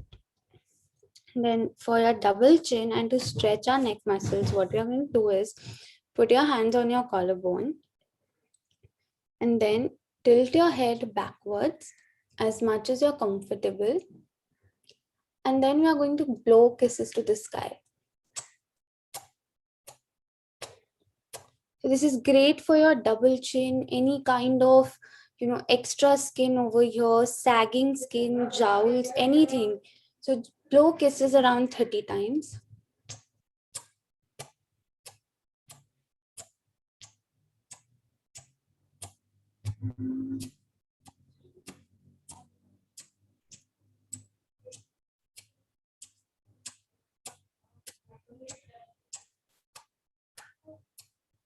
Relax. We'll do this around 2 more times.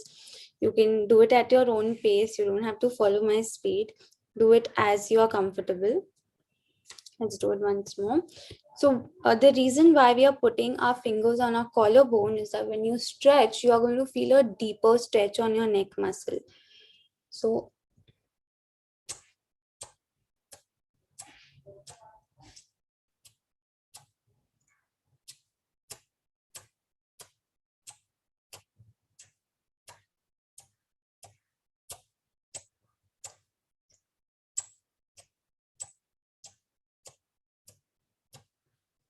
great. And let's do it one last time.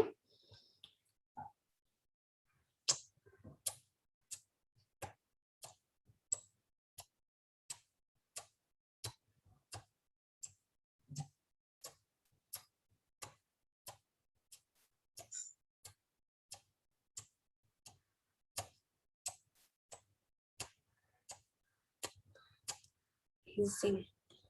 You will feel your neck muscles as well as this muscle working.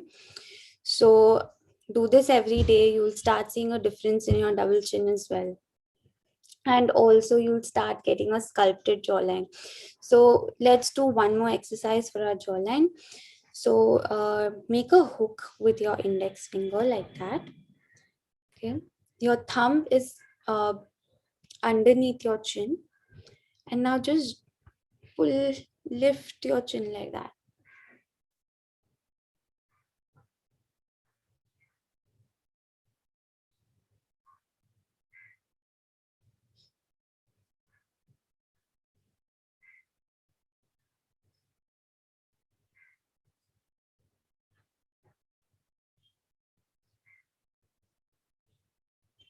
Great. Now we just drain it down.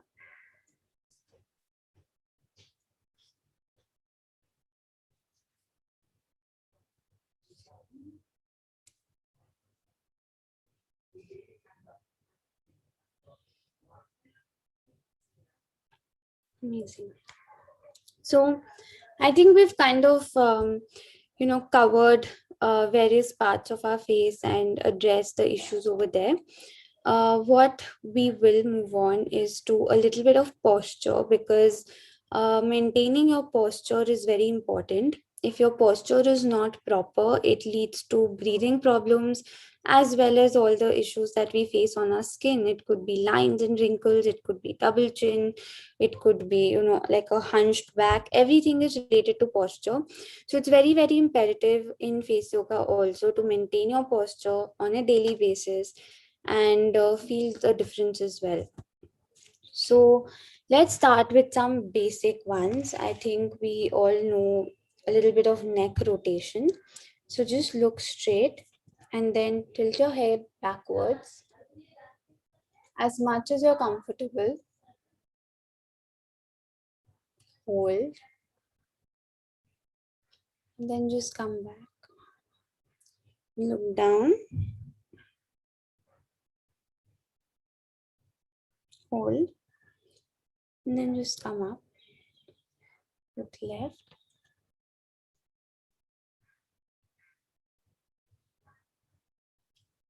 Back. Look to the other side.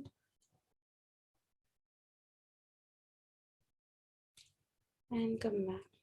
We'll repeat the cycle once more. So tilt your head backwards.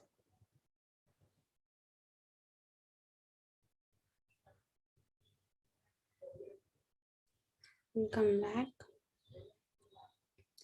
Go down.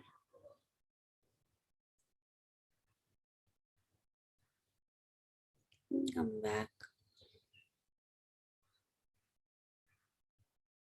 Sideways. Center.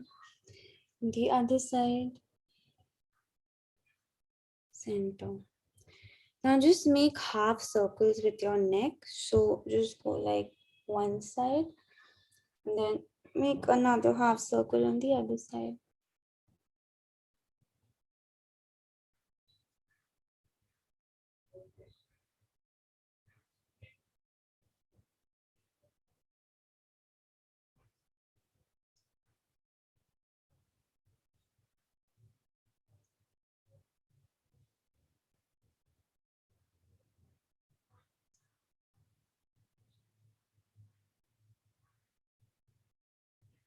Wait.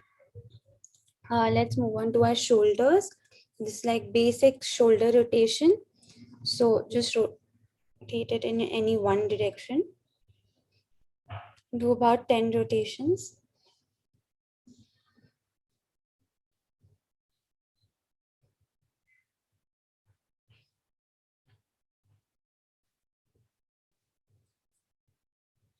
And the opposite direction now.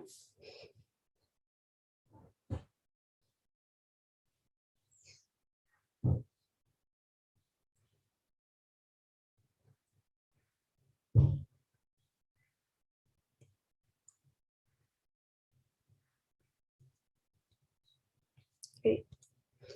So now tilt your head. So your ears are tilting towards your shoulder. So tilt your head in one direction. take the hand on the same side and from up, hold it over here so you feel a deeper stretch, and you can hold your shoulders over here. So you feel a deeper stretch. Hold this for 10 seconds.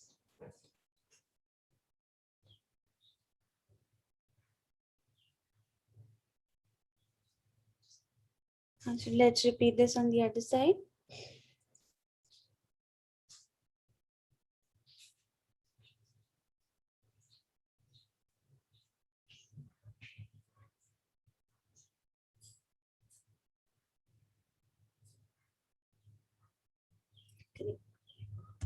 We'll do 2 more posture exercises.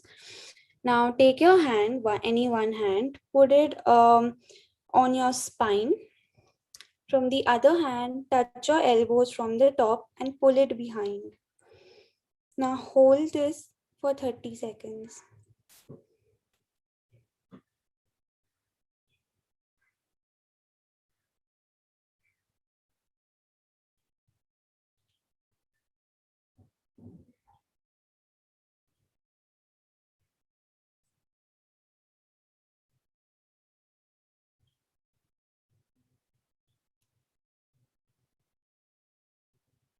Relax.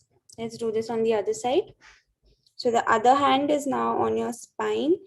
Your opposite hand is holding your elbows, pulling it back, and you're going to hold this position.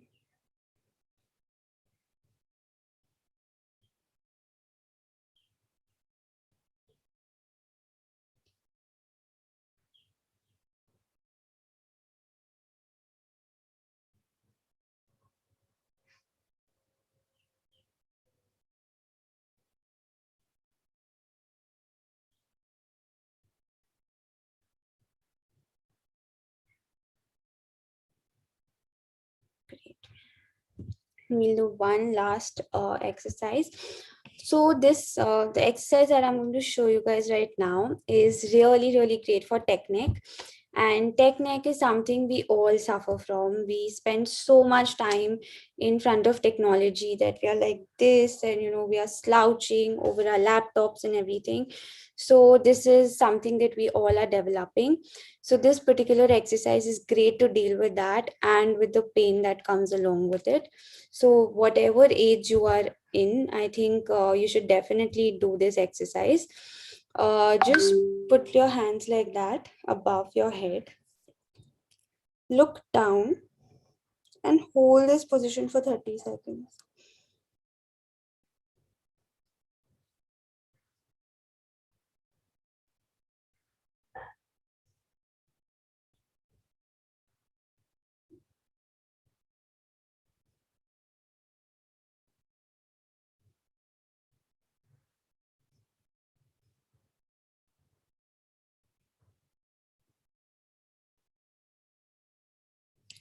Amazing. Relax. I think you will feel the stretches on your neck and shoulder and the muscles over there working. So that's actually a great sign. What we'll now move on to is waking up a little bit, energizing ourselves. This small little technique really works wonders whenever you're feeling tired, or you need to go on for the day and you're feeling tired, or you have a meeting, or you have to go out and your face is looking dull. Just do this, and it just gushes all the blood to your face, and it just makes you feel more energetic. So we'll end with that because we're in the morning. I think a lot of you are awake since night, and you need that energy. So the technique is called the lion breathing. Make a fist with your hand. Now, when we are going to inhale in, we are going to constrict all the muscles of your face like that. And when you're going to exhale, you're going to make a lion face like that.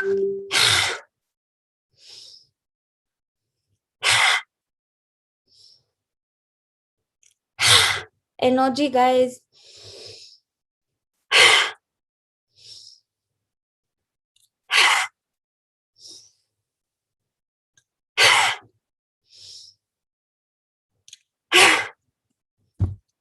Great. I hope you're feeling more energetic after doing this. You will feel the blood coming through your face anyhow if you do this with energy, and you will definitely feel more energized. And I hope people are feeling the difference in the puffiness and swollenness of their face. Obviously, results don't come in one day, but you will definitely be able to feel some instant results with face yoga. That is the best part about it, because the muscles of our face are much smaller than our body muscles, so the results take a much, like the results are achieved much faster, which is also motivating. If you are doing it regularly, you can actually achieve results in like 3 days. You'll start seeing a difference in your face. So consistency, as with any other thing, is definitely important. So yeah, I hope you guys enjoyed that. And if there are any questions that you would like to ask, please feel free to do so. Which one is it for the double chin? Double chin, the kisses that we blew to the sky, that is for double chin. And also this tapping motion that we did, you can do both of these for double chin. However, obviously it's always suggested to work all the muscles because they are all connected, right, and not one particular muscle. If someday you are short on time and if you want to work one particular muscle of your face, that is fine, but in your everyday practice it is definitely suggested to work all of them because they are all connected, and the results are definitely better for that. So so you can follow my Instagram page, which is by the name of Face Prana. I do upload videos over there. And, if anyone wants any personalized or group session for face yoga, you can contact me over there and we can take it from there. Perfect. Thank you so much. I've put in the link of your Instagram page on our YouTube live stream and chat box as well. So if they have any further doubts, they can contact you directly there as well. So thank you so much for this lovely session. It was really refreshing and rejuvenating. It was a pleasure having you here with us today. Same here. I deeply thank you for so generously agreeing and willing to be a part of our initiative. So thank you Great so much. initiative, and I hope I could help. Thank you so much. Have a great day. Bye. Thank you. Same to you guys, and good luck.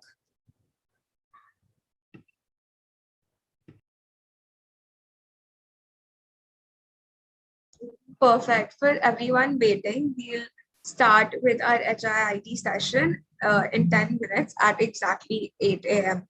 So please stay tuned.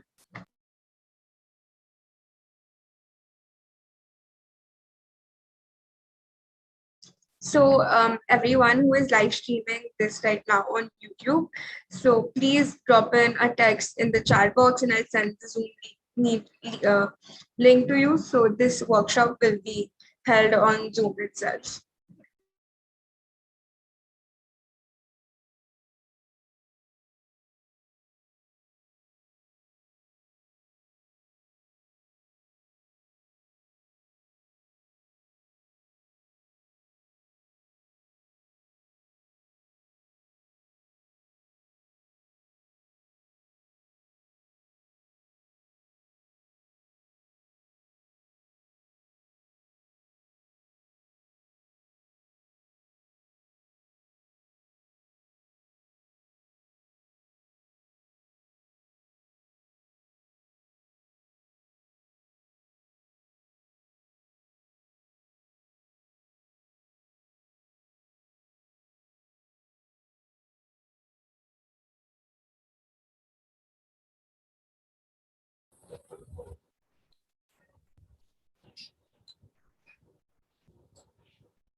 Hi everyone, thank you so much for tuning in. We will get started in 5 minutes at exactly 8 a.m.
Hi everyone, we'll just get started in 2 minutes. It'll be great if all of you could just turn your cameras on in the meanwhile.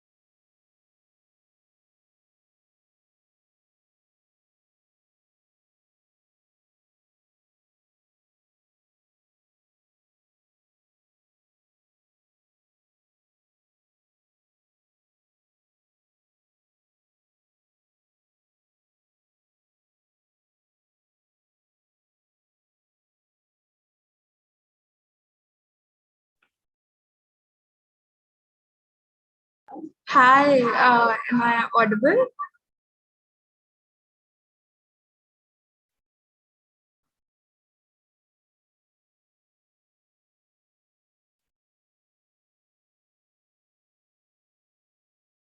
Perfect.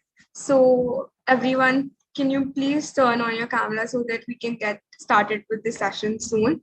So this session is being live streamed on YouTube. So we have just a few members who had registered on the Zoom meeting, people who weren't really conscious because as you can see, this meeting is being recorded. So thank you so much, Mr. Akhil Mehra, for joining into our session and taking an HIIT session for us today. You're honestly the most energetic person I know. And whenever I do your workout, I just get filled with energy and I'm just good to go for the entire day. So I think after attending the 24-hour fundraiser, this is like our second last workshop. So I think that boost of energy is really required by everyone here. So thank you so much for doing this for us. So this 24-hour fundraiser is presented to you by Akansh Foundation in collaboration with BS Studio and media partner Mark. So Akansh Foundation is a Gen Z-led nonprofit organization that aims to provide vocational education to underprivileged students. So if you are in a position where you can donate, please do visit the link in our bio. And if you're not able to do so, please feel free to volunteer your time or just spread awareness about the importance of vocational education, because that conversation will go a long way. So a little about Akhil Mehra. He is currently the head of talent at BoxFit and runs his own football academy, Extra Time Football Academy. He goes back a long time in his relationship with sports and he has represented India multiple times. He is passionate about sports and traveling. So thank you so much for being with us here today. So over to you. Hi guys, how's it going? Sorry, I might not be that technically savvy. I think my video should be on. If you can see me, just give me one burpee. That's all. Well, good. Lucky you. Especially you don't have to give me a burpee. I think my camera is not on, but should be working now. Is that okay? Yeah. Perfect. We can see you now. All right. That's great. Great. How's it going? I do see Kunal, I see Srishti, and I see. Okay. Things just changed here. Cool. No stress. How's it going, guys? It's going well. Good. Just morning. We're all like trying to. Perfect. Great job. All right. So as discussed, we'll be going through an HIIT workout. But before we jump into that, any questions, any doubts, anything at all related to fitness that I can answer, would be more than happy to address them right here, right now. so that not only does it just make it useful for you, not only does this session just become useful right now, but helps you with your fitness journey or whatever you're trying to do in the fitness forum. So anything at all, feel free to shoot away. So we'll be having a question answer session during the cool down too. So if you have any questions, please feel free to drop it in the chat box on our Zoom meeting or on the live stream, and we'll be just conveying it to him. All right, then I guess let's get going. What we're going to do is go for an HIIT session. Before, as we do that, something which is very, very important in fitness per se is, or before you get started, is primarily how can you get warmed up, right? Now, some of us might have been working out, some of us might not have been working out. So what we're going to do is just start with a very easy, basic warm up and then take it ahead from there, all right? Now, again, this warm up is nothing related to any kind of maximum, nothing related to maximum intensity movements. What we're going to do is just what we call mobilization, okay? So we're just going to open up our body before we get started, and then take it ahead from there. Now, remember, I can see some of us at any given stage. If you have any doubts, just remember, pop in, type it down, and I'll try and make sure that I can answer them. For everyone on Zoom, everyone on live, make sure that you do put in those questions in the question boxes so that I can answer them and help you. Remember, this is more about understanding than just performing, because it might not just be a one-off, but it rather be something that you learn on. All right. So we're going to start very simple by opening up our body. First things first, we always start from the head to toe or go from toe to head. All right. So it completely depends on your instructor. I personally prefer starting from my shoulders, going all the way low. All right. So the first one, what we want to do is very simple external rotations. All we go is open up our shoulders. So all you got to do is follow me, which is basically make as big a circle as you possibly can with your hands right there. All right. Now slow it down. What you don't want to do is use momentum. Okay. So just slow it down, open up, come back down. Nice and easy for another 5 seconds. And 3, 2, 1, and switch. Next one. We open up pectoral muscles, which is also our chest muscle. By just opening out our elbows. Now again, I don't want them at a particular height. Just want you opening out those pecs. Right. 5, 4, 3, 2, 1, and relax. All right. Now, once that is done, what we're going to do is making sure that the elbows are now on your shoulder height. Okay. So you go out once, you go up once. All right. It's very simple. Go out once, go up once. All right. Ready now. 3, 2, 1, and let's go. The reason I stand sideways is when you go up, I don't want you arching your back. All right. Make sure you're squeezing your glutes. Make sure you're active enough right there. Open out, open up.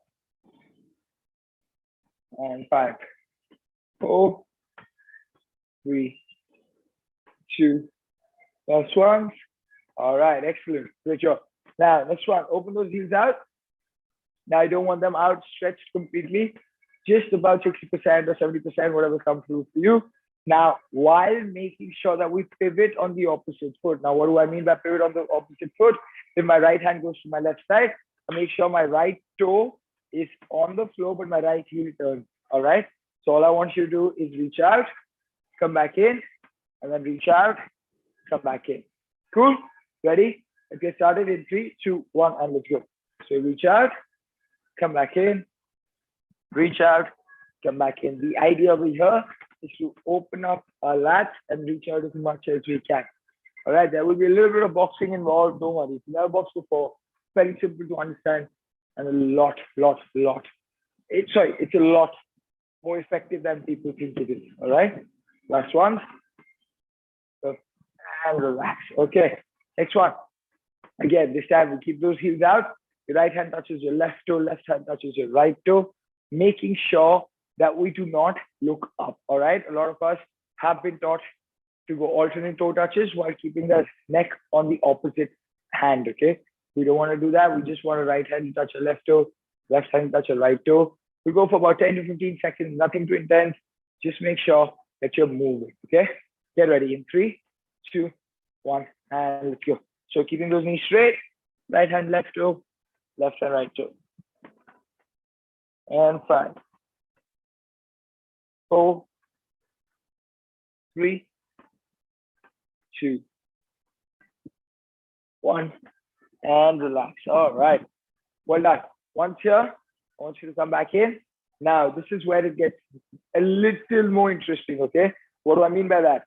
Open the shoulder, open your heels, shoulder width apart. What we're going to do is go into a squat down. All right, we're going in a deep squat.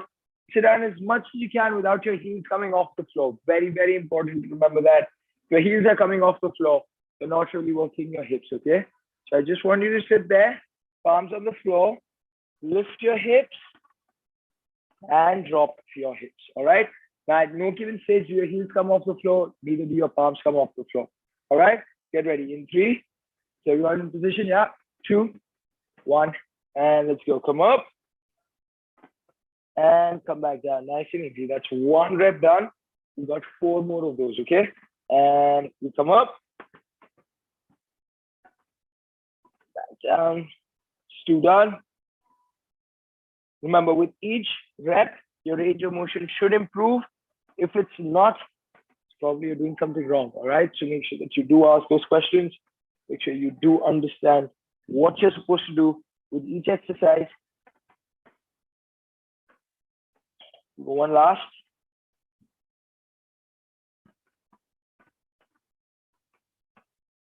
Come back in, nice and easy. And relax, you're gonna come up, all right? Now, next one. Last three, and then we start with a warm-up, okay? Most important one for our hips. A lot of us suffer from tight hips, something which is very common, something which is fixable, but people do worry about it, okay? So the first thing you want to do is go external rotation, just how you did with the shoulders, with your hips, all right? So what we do, make as big a circle as we can with our left knee, and switch sides, and then switch, all right? So we'll go one left side, one right side. Cool? Ready? In 3, 2, 1, and let's go. That's your left, that's your right.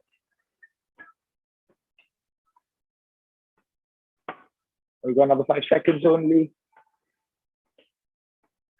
3, 2, 1. All right, perfect. Second last one. If you need to grab onto something for this exercise, please feel free to do so. I'm going to grab onto my pillar right here. All right. Now, what I want you to do is keeping that hand straight. I don't want that hand bending. Okay. Keeping that hand straight. What we go is right foot, just swing. Now, what you want to remember in this is that your knee is absolutely straight. Okay. The knee is never bent. You want to make sure that the knee is straight and you're leading with your toe. All right. Ready? We go 5 seconds right, 5 seconds left, then right again, and then left again. Cool. In 3, 2, 1, and let's go.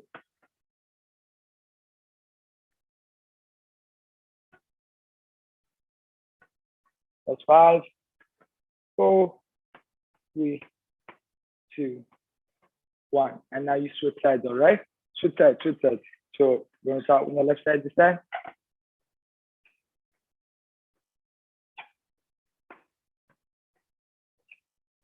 Three, 2, 1. And we switch again. This time we go to the right side one more time, all right? This time it's just 5 seconds. All right, ready? 3, 2, 1, and let's go. And last 2, and we switch it up.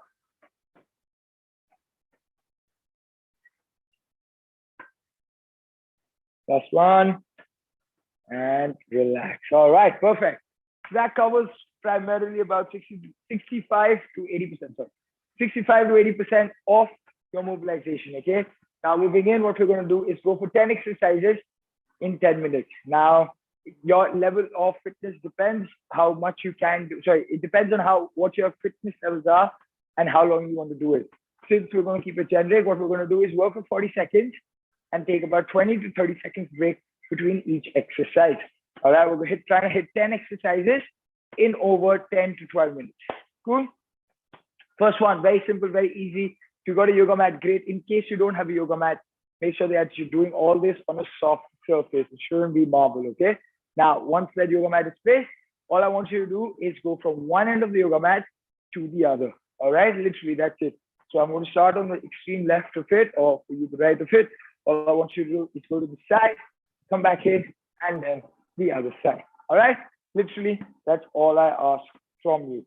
Okay, get ready, get ready. We go in 3, 2, 1, and let's go. Remember, I'm taking care of the countdown on my watch. So I will tell you when we're almost done. All right, just nice and easy, light. The idea is not to kill ourselves. Remember, the idea is to progress from what you did yesterday.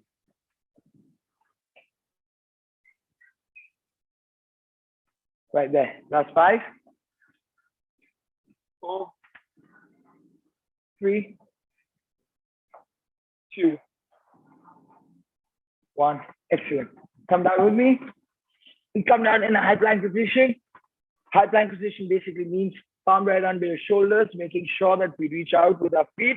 Now, in this position, all I want you to do is use your right hand to touch your left shoulder, left hand to touch your right shoulder. All right. Now, why you do this? Please make sure that your hips do not turn. All right. Make sure your hips are absolutely constantly kept there. They're not turning left and right. Cool, cool, cool. Perfect. Let's come into position. We start in 3, in 2, in 1, and let's go.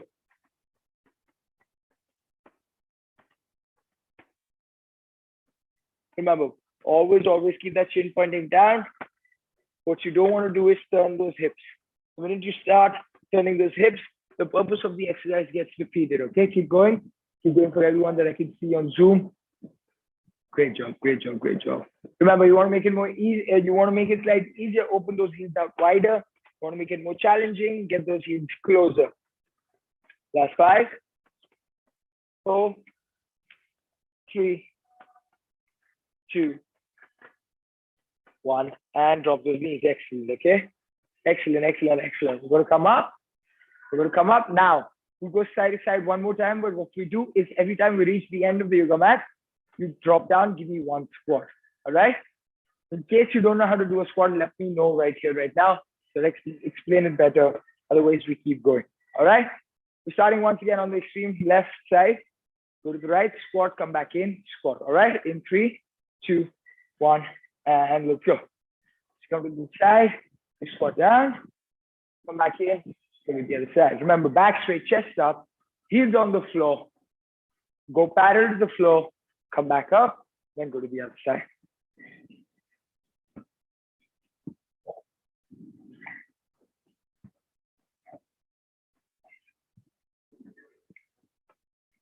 Almost there, almost there. Ascend.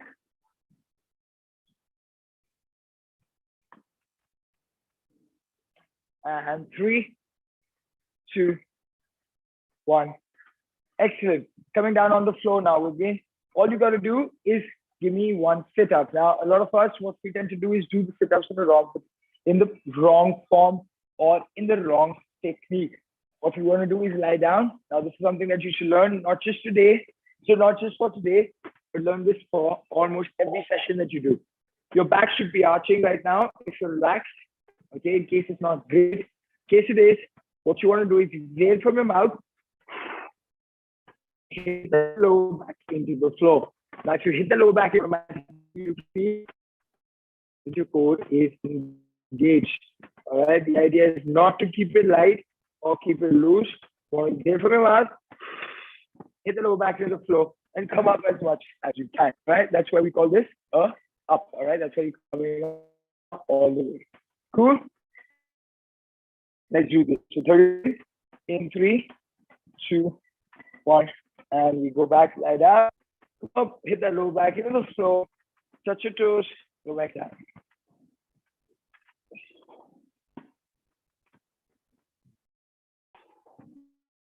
That's it.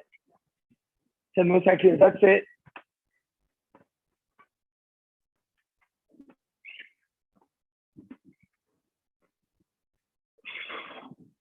And 3, 2, 1. Excellent. We're going to come up. So you've done 4 exercises till now. We're moving on to the 5th one. All right. So the 5th one, I want you to imagine that your yoga mat is on fire. That's simple as that. Imagine your yoga mat on fire. You just got to stamp on it as quick as you can to put it out. All right. So we call it fast speed. Run as fast as you can on the spot while moving around. Cool. Cool. All right. In 3, 2, 1, and let's go. As fast as you can. run on the spot, work those elbows, You can go laterally, you can go left to right, you can go right to left, you can go front and back, but keep moving, all right? Heels stay off the floor,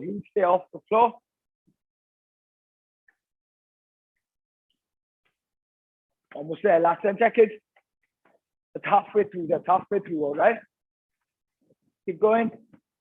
Great way to learn is to move side to side, 5, 4, 3, 2, 1, and relax, all right?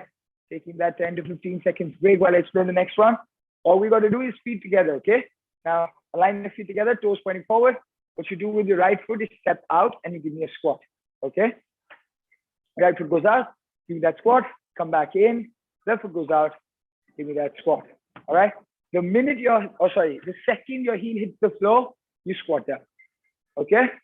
Cool, 30 seconds, starting in 3, 2, 1, and let's go. Right side, squat down, come back in, left side, squat down. Remember, squat is parallel to the floor, making sure that our back is straight, chest up. You don't want to be pushing your hips too far back. That's a hinge. You need to know the difference between both of them. Last 10 seconds.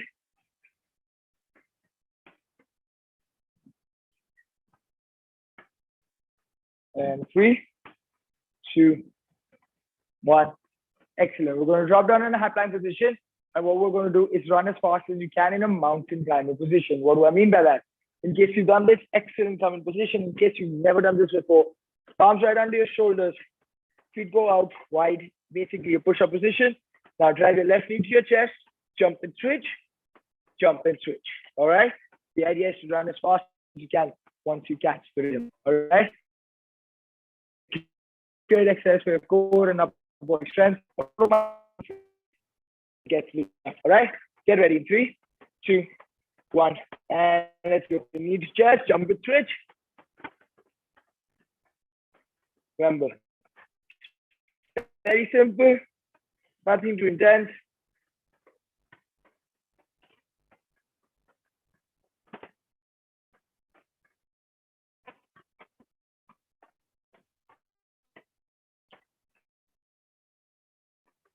Once you get the hang of it, go. That's 5, 4, 3, 2, 1. And relax. Excellent. Well done.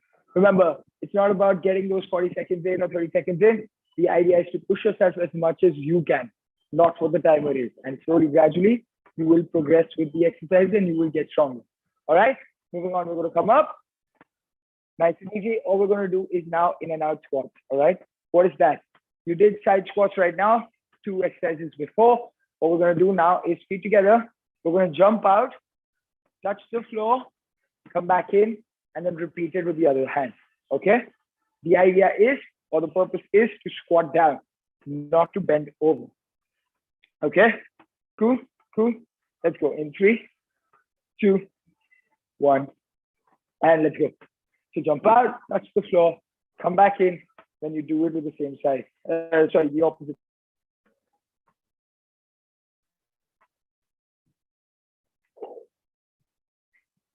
I'm going slow because personally I'm a bit sore.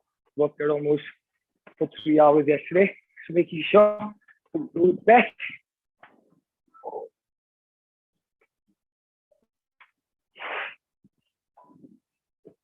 Back hip, parallel to the floor. Come back up, keep going. Last 10 seconds. 9, 8, great job. 4, toes pointing forward. Don't let your toes go up. 3, 2, 1. Perfect. On the floor with me. We've got 2 more exercises before we move into our cool down. All we got to do is lie down and you're going to do a sit up again. Okay, but this time you come up and you throw a jab cross. Okay, so what is a jab cross, you may ask? Doesn't matter if you're left-handed, right-handed right now because you're in the sit-up position, but all you want to do is come up all the way, jab, cross, come back in, lie down. All right, one more time. Get that lower back into the floor. Exhale as much as you can. Come up, throw that straight punch. Okay, in 3, 2, 1, and let's go. 1, 2, come back in nice and easy. Remember, exhale from your mouth. hit that lower back into the floor, come up as much as you can, keeping the back straight, jab, cross, come back in.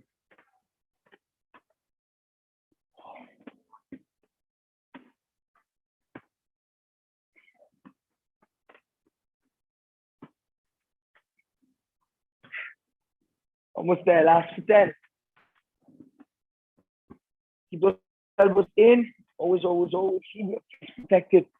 Imagine what God position you're in.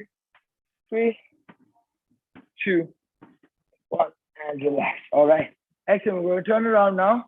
All right. And we're going to jacks now. We're applying jacks. It's a particular exercise that helps you with your love handles and your upper body strength. Okay. So once again, we're coming up in that push-up position. Okay. Feet go out. All I want you to do is jump out, bend those knees, come back in. Bend those knees. All right. Very, very important that you bend your knees and you keep it controlled. Okay. You want to land soft every single time so that you do not hurt your knees in the long term. Okay. In 3, 2, 1, and let's go. Half time position. Jump out, jump in. Nice and easy. Remember, at no given stage, should your hips rise. Okay, keep going. We don't stop. Just showing it to some people who might be confused. At no given stage, do your hips rise. No given stage, do your hips drop. Go step parallel to the floor. Jump out, jump in. All right, almost there.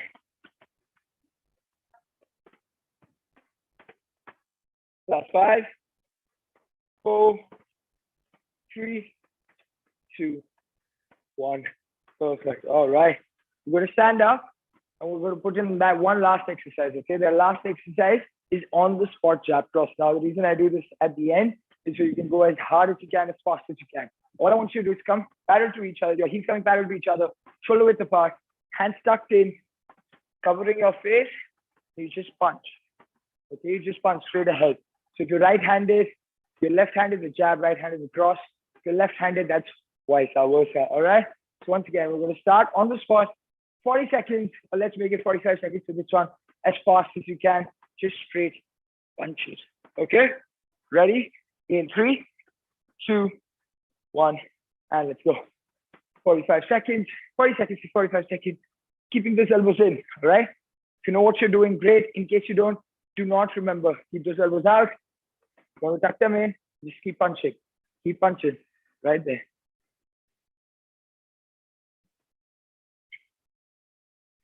I want you to extend those elbows, okay? Extend that elbow. Don't just go half-hearted right here. Extend through and through. 5, 4, 3, 3, 3, 3, 3. Yes, it is your last exercise, so I like to keep going with it, okay? 2, and 1, and done. All right? Perfect. That's basically a quick blast of anywhere, anytime workouts. These are 10 to 12 exercises that you can do anytime, anywhere. You don't really need a build up for it. Yes, it's very important to mobilize. Very, very important to do that.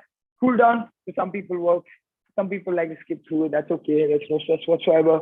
But we're going to just make sure that we stretch out just a little bit so that in case you're doing anything post this workout, or you plan to work out again in the evening, it doesn't bother you. It doesn't affect you. All right. The first things first, what we're going to do is get our feet together. We're going to go down, touch our toes. Okay. So making sure our feet are together, hands stay straight. Just go down, touch your toes. Nice and easy. Hold it there for 5, 4, 3, 2, 1, and relax. Okay. For the next one, you can grab onto a support. It doesn't matter if you do, it doesn't matter if you don't, but if you do, it's very, very easy to then engage our muscles. Okay, so what we're going to do, we're going to do a quad stretch. So since so many of us feel the pain over here, or have lower back issues, it's a very, very good release. What we're going to do is grab onto the pillar, keep a hand straight, grab our right foot, and we just stretch our right hip flexor, all right? Now, when you do this, you don't want to arch. You're going to squeeze that in, hold it there for 3, 2, 1, and we switch sides. It's one of the best exercises you can possibly do if you do suffer from lower back issues, or in case you know someone who's suffering from lower back issues. or has a desk job and keeps complaining about their back pain. This is a great release. Takes a little longer than you expect, but probably 2-3 weeks in after stretching it every single day, you see a drastic change. All right. Once done, I want you to place your palms on your tailbone. Just push it back, keeping that chin tucked in. All right. Keeping that chin tucked in. In 3, 2, 1, and let's go. Push back. In 5, 4, 3, 2, 1, and relax. All right, well done. Again, you can stretch longer. You can hit other muscles also. These are some exercises that you should be able to do. Post the exercises you just completed. Okay. So again, it's not that this is a hard yes and a hard no. These are just exercises that I personally believe you should be cooling down with once you've done this kind of a workout. Okay. Next one, hands on your shoulders, external rotations. But this time you touch your elbows. Okay. The reason I stand straight is that not because I want to show you because I'm not going back. Neither am I rounding my shoulders. I want to stay as straight as I can. Just external rotations. 5, 4, 3, 2, 1, and relax. Last one that we need to do. I want you to lace your fingers at the back, right there. Press it down. Open that chest, right there. Okay. 5, 4, 3, 2, 1, and relax. Perfect. So we work the hamstrings. Sorry, we stretch out the hamstrings, we stretch out the quads, we stretch out our lower back, we stretch out our shoulders, and at the same time, we stretch out a little bit of our scapula as well. All right. That's a quick 30-minute workout or a 25-minute workout with a quick mobilization workout and a cool down. Honestly, I switched on my watch. We worked out for about 18 minutes of total work time. Personally, I burned 149 calories. All right. So just to make sure I burned that 150 and that's done. All right. Perfect. That's all. That's your workout, guys. I hope you enjoyed it. I hope you felt it.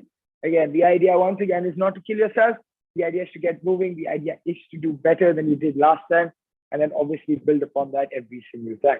So if there are any questions, any doubts, any queries, be that about your workouts, be that about your fitness, happy to answer them right here. Right Perfect. Thank you so much for this lovely session. I'm sure everyone had a really great time and they're just energized for the day that is left. So we did have a few questions prepared beforehand, just related to careers in the sports industry. So I'll start with the first one.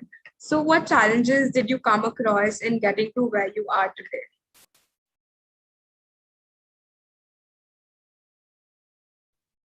Sorry, I put myself on mute. I was just changing the music. As far as challenges are concerned about sports, one of the biggest challenges that you've ever come across when you're trying to achieve something outside of education, primarily engineering, or a banker, engineer, doctor.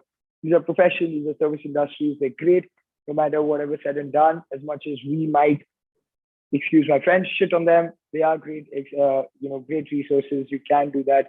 But in India, even today, it's very difficult to make a career out of sports because there's no streamlined approach that you can take. All right, it keeps changing. It doesn't matter if you play nationals. It doesn't matter if you play state. But at the end of the day, what you need to do is, or at least in my time, you know the right people, right? So what tends to happen is that if you know the right people, and you're fairly average at what you do, you'll get that opportunity. But times are changing, people are changing. More responsible people are coming in power. What I mean by that is individuals who can make a difference per se with your sports as such. So my biggest challenge was obviously knowing the right people and making sure that I was doing the right thing, because I firstly pursued football. Some of us might have played it, some of us might not have. But the sad bit about it was that the agency, the AIFF, did not have the money or the resources at that time. They have improved in the last 5 to 10 years, but yes, it's a still slow process. So what my biggest challenge once again, just to round it off, would be that to know what paths to take, how to actually do it, because in cricket, someone or the other has done it. In football, no one's done it. In chess, very few people have done it. In badminton, people are now doing it. To pick up any sport per se, you need to know what kind of a path you're going down. And once you know that, life becomes a lot easier. Just it just works then. So yeah, I'd say probably that was the biggest challenge that I faced during my growing up time, which is not too back old. Yeah, I might look with the beard that I'm a little old, but I'm not that old. I'm relatively young, at least in my head.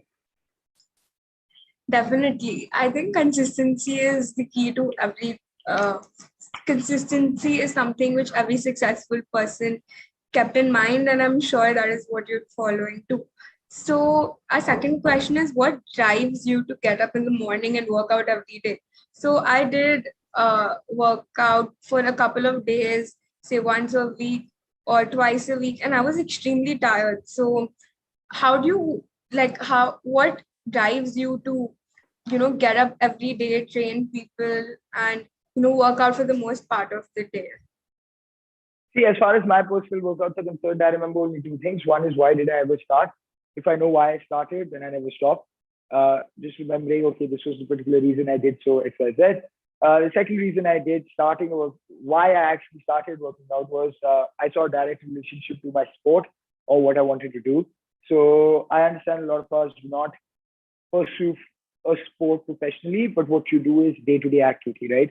So a lot of times lifting something, doing something, X, Y, Z, we're all doing that subconsciously. So if you do realize that, okay, listen, functional training is very, very important, or it's something that can help you in your day-to-day activity, can reduce your bills with doctor, can reduce your bills with, maybe a life counselor, can reduce your bills with just walking down, right? Like one of my offices is literally walking distance, or about 1.5 kilometers. I don't drive, I just walk it down, right? That's something that I try and personally do, which gets my step counted. But the idea again is to remember why you started. And if you know that, then not just for fitness, but for life also, no matter what you're doing, it just becomes a lot easier. So yeah, I would say my calling is as such as why I started. And as far as training other people, I just enjoy, honestly, make a difference in one person's life. And they say that you get heaven. I've hopefully made a difference in a few thousand people. So the target is to make sure that you keep growing this number. And at the end of the day, when people send you messages such as, thank you for existing, is one of the messages I think I got day before yesterday only. For someone who's fighting depression and kind of started working out during the second lockdown, and then kind of obviously losing weight, losing inches is all separate, but just became active. For them to send out a message such as, I will remember this message, I think, all my life, because I don't remember ever if anyone's told me to thank you for existing. But yeah, when that individual said that, that definitely makes you understand that maybe, just maybe, you're doing something right. So yeah. Definitely. I think it's the same thing that drives me to do the things I'm doing right now. Just thinking about how it will impact people, and what good it will bring to them. So definitely, I completely agree with that. So the next question is, how do you manage your athletic responsibilities and other recreational and non-recreational activities? Answer simple. Both of them are just life. I'm an athlete or an ex-athlete, so for me to stay active, I do enjoy, don't get me wrong, I do enjoy lazing around. I do enjoy sleeping in late. I do enjoy just lying down, watching television or whatever it is. But fortunately for me, or just the way that I was brought up, or just the way I am, it just is same. It's not something that's different, that I need to make sure that I do this and then also enjoy this, and so on and so forth. They both just come in together. It's something that I don't even honestly think about. It's just natural, I would say. It's also my foundation to a large extent. Even though in my house I have like an elevator, but I always take the stairs. Small differences such as like that, making sure that you walk it down to office or cycling down to office if it's less than 3-5 kilometers. It might not be very, how do I say, it's not very conventional in India, at least. But hopefully things are changing. Hopefully things get a little more easier for people to commute with their cycles, or by just walking it down. But for everyone else who struggles from this, my only tip is just stay active. The minute you're active, automatically it becomes easy. I won't quote the individual because I don't exactly remember the quote, but they say have 3 types of hobbies: one that keeps you busy, one that makes you money, and one that challenges you every day. Right. So once you get that kind of in, and if all 3 hobbies are just all 3 exercises are into just one hobby, I think life's good then. Definitely. I think that was a really great answer. And also, when we speak about, say, walking to work, and I think that's also promoting sustainability to an extent. And as far as I remember, we had a chapter on Azim Premji, and I do remember him walking up 12 flights of stairs to reach to his office because he believed in the same thought. So I think that is really, really great. And for our last question, what does your diet and nutrition plan look like when you're bulking up or getting in shape during training? See, when it comes to me, it's very different. I mean, my body is very different to exercise than people's, right? So I need to have certain things which others cannot have. For example, on a typical day when I'm bulking up, my breakfast will be probably waffles with maple syrup and some eggs. On top of that, in the afternoon, I'll probably consume some oats. My lunch will be a chicken breast with some amount of greens. The dinner will be probably, again, a sandwich, probably peanut butter just as a pre-workout. Pre-workout. And dinner, again, comes down to usually anything that's high on protein. But what we want to understand is understand the macros more than it's not like the diet that works for me will work for you because everyone is different. Everyone's weights are different. Everyone's body reacts differently. So what you want to do is if you're trying to bulk up, definitely stay in a calorie surplus. Without going too technical, everyone's body needs X number of calories to just survive, right? So let's say to simplify math, and again, don't quote me on this, but simplify math. Let's say Akhil needs 100 calories a day to live, right? So if I want to bulk up, I want to try and hit 150 calories. If I want to lose weight, I want to try and hit maybe 75, 80 calories, right? The minute I'm doing that with my exercise, it just works. So without jumping into too many technical terms like total daily energy expenditure, making sure what a GI index is, I can go on and on. But just remember the amount of calories that your body needs to have to survive. If you're bulking up, go higher. If you're trying to lose weight, just go lower. That's it. Perfect. That sounds really great. So we'll be opening up to questions from the audience. So if anyone has any questions, please feel free to unmute or drop it in the chat box on either of our Zoom live stream or YouTube live stream.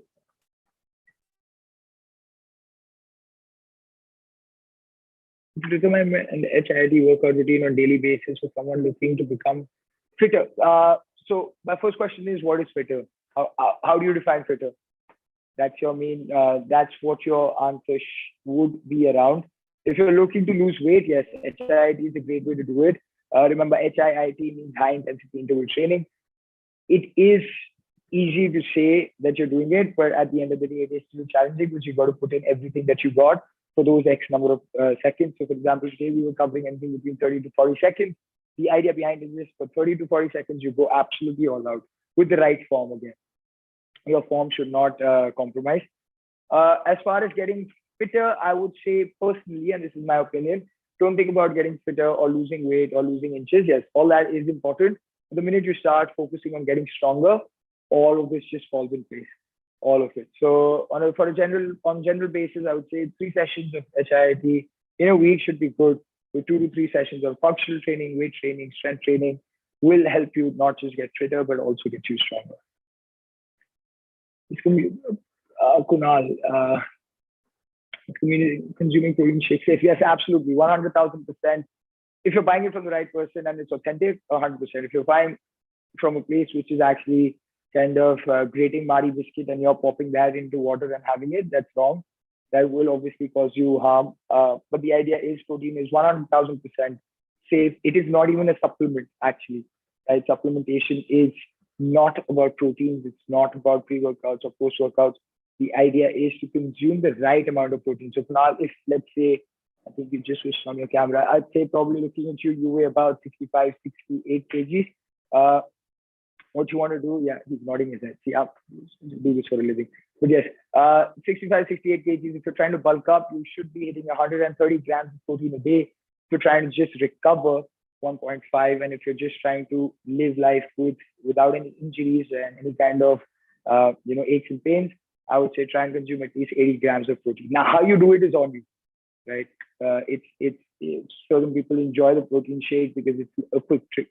Right, a lot of vegetarian people have a lot of restrictions as to what all has protein on it. Now, how long do you eat it? How many years do you eat it? So thus, the protein shake is a quick fix, but yes, if you're buying it from the right person or the right brand, it's not a problem whatsoever. There should be no side effects depending on the protein you're consuming. And which brand do I suggest? I don't suggest any brand. The one I use is not an Indian brand; it's an international brand. I call it from abroad. If you want to really hear it, it's called. It's the company's name is Muscle Tech. The brand is called Nitrotech. That's something that works for me. I've tried multiple proteins all my life. Been consuming them since I was probably 19. Actually, not even 19. I think probably I was 14. Started with Protein X, which is available everywhere in the market, right? Thus, I'm 6 foot, almost 6'1" or 6 foot. The idea again is to make sure that you're consuming the right product. It shouldn't be that, okay, this one's, I'm not saying that you do this or anyone does that here, but okay, this one's for 4,000, this one's for 8,000. I should just buy the 4,000 one because protein is protein, right? At the end of the day, it's going in your body. So you want to make sure that you consume the right thing. And again, I understand people have budgets. I understand people have their own priorities about what they want to eat. But if you're consuming the right amount of protein, it will never cause you harm. Perfect. I hope that answered to both of your doubts. So thank you so much for this lovely session. It was an absolute privilege having you here with us today. So I deeply thank you for so generously agreeing and willing to be a part of our initiative. We've raised over 20,000 rupees in a span of less than a week, and we'll be donating it to charities which promote and support vocational education. So your contribution here will always be remembered. Our team here at Ekansh and various young women it will eventually empower. So thank you so much. Stay safe. Have a great day. You too, guys. Thank you so much for having me. It's been a pleasure. It might be a Sunday morning, but once again, if you can do this on a Sunday morning, I promise you can do this every single day. So the idea is, again, just stay consistent, stay active, and I promise you'll see so many things change in life. One of the best advices I ever got in my life was that get up early, have a cold shower, and have fun, and you'll be sorted for life. So I stick by that, stick by it, and I promise you there's nothing that you can't achieve. We all are young, and I say we all because I believe I am as well. But the idea behind it is, again, that we can choose what we want to do, when we want to do, and how we want to do. And at the end of the day, it's all about us. In a sense, the decision stands on us, not on XYZ. So don't go out pointing fingers. If you're ever confused, have a good night's sleep, wake up early, have a gold shower, and I promise you, you'll find the way. Perfect. Thank you, guys. Thank you for having me, guys. Definitely. Perfect. Thank you so much. See you guys. Bye-bye. See you guys. Bye-bye.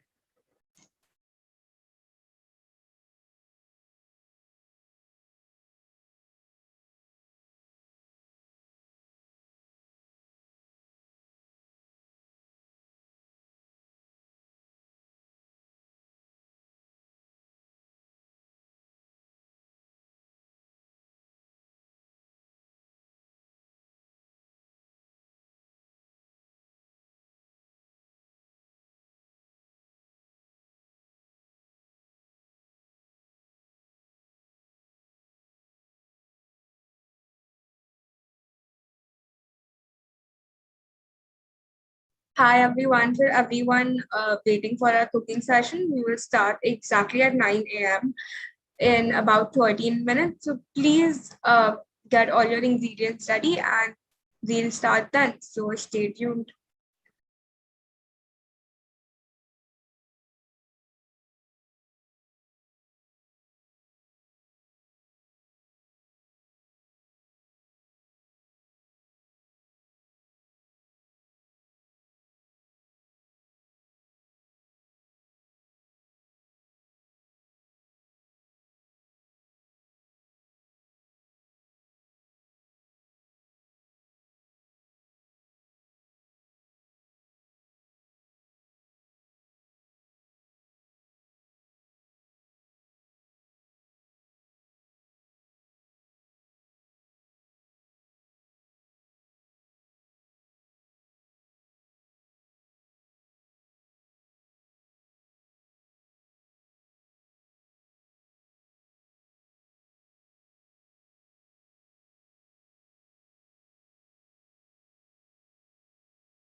Hi everyone, this session will be live streamed on YouTube.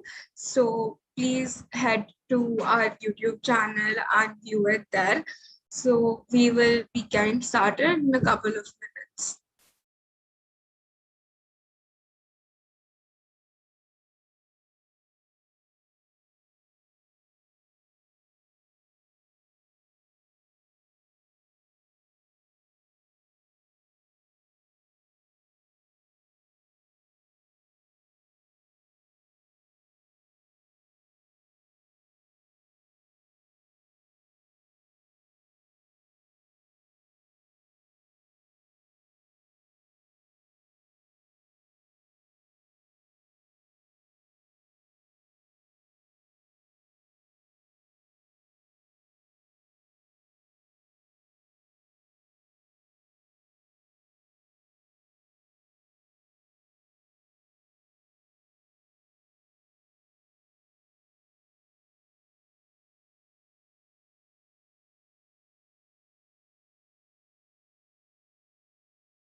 Hi everyone, thank you so much for tuning in. We will just wait for a couple of minutes and then we can get started.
Hi, am I audible?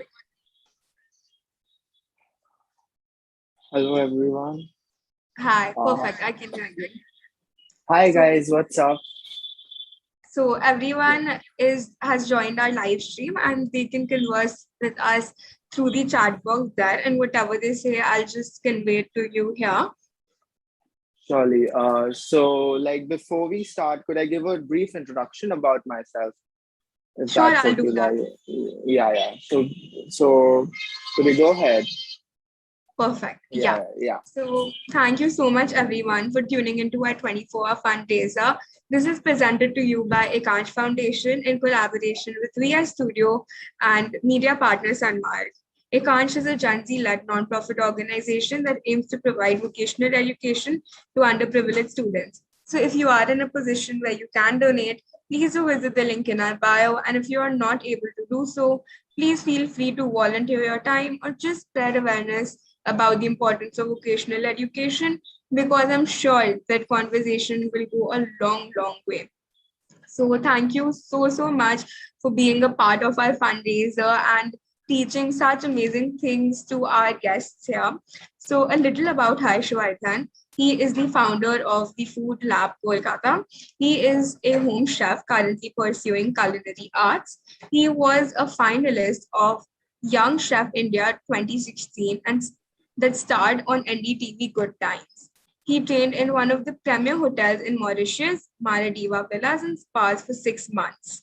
Food Lab Kolkata specializes in tailor-made food hampers and culinary experiences. Their culinary expertise lies in Italian, Asian, Japanese, French, Mexican, Afghani, Mauritian, among others. I'll just send that Instagram account ID in the chat, so feel free to check that out. All their food pictures are really amazing, and I'm sure you'd love the food there. So over to you. Thank you so much, Devyani. It's been a pleasure being a part of something so big. And yeah, a noble cause is something I always look forward to. And this you've given me this platform to showcase my talent for a very noble cause. And thank you so much for that. So before Thank you so much further, for doing this. it's been my pleasure. The pleasure has been all mine. So before any further ado, could I get on with the workshop or should I wait for like 5 minutes or so? Hello? Hello? I think we can start now. Almost everyone has joined in the live stream. Okay. So today we're gonna do like two courses. The first course is a very authentic Japanese dish, which is not too common in Calcutta. It's called miso glazed eggplant. So it's basically grilled eggplants, which with a black miso paste glaze, and we're gonna do traditional Thai Penang curry with a basil scented rice. So let's get on with the ingredients required for the miso glazed eggplants. Obviously, we'll be requiring eggplants, which is traditionally called, which is locally called brinjal. You just need to half it. Like I have one half eggplant. You'll be requiring black miso paste. You can see, so like you can use white miso paste too as a substitute, but like black miso paste is recommended. I would be using rice cooking wine vinegar, which which you could use, or you could use regular vinegar also, or apple cider vinegar, which is preferred. Then we would be using maple syrup. This is 100% pure maple syrup.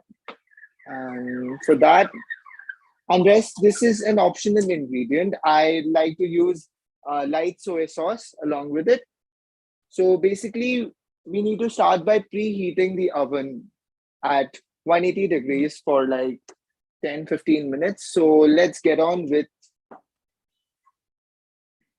the process. So let's start with, I'll show you what we have to do with the eggplant. So hold on a second. Here we go. So basically you have to make cuts in the eggplant like this. So I'll show you by doing one piece. So we start by making cuts, like parallel cuts on one side.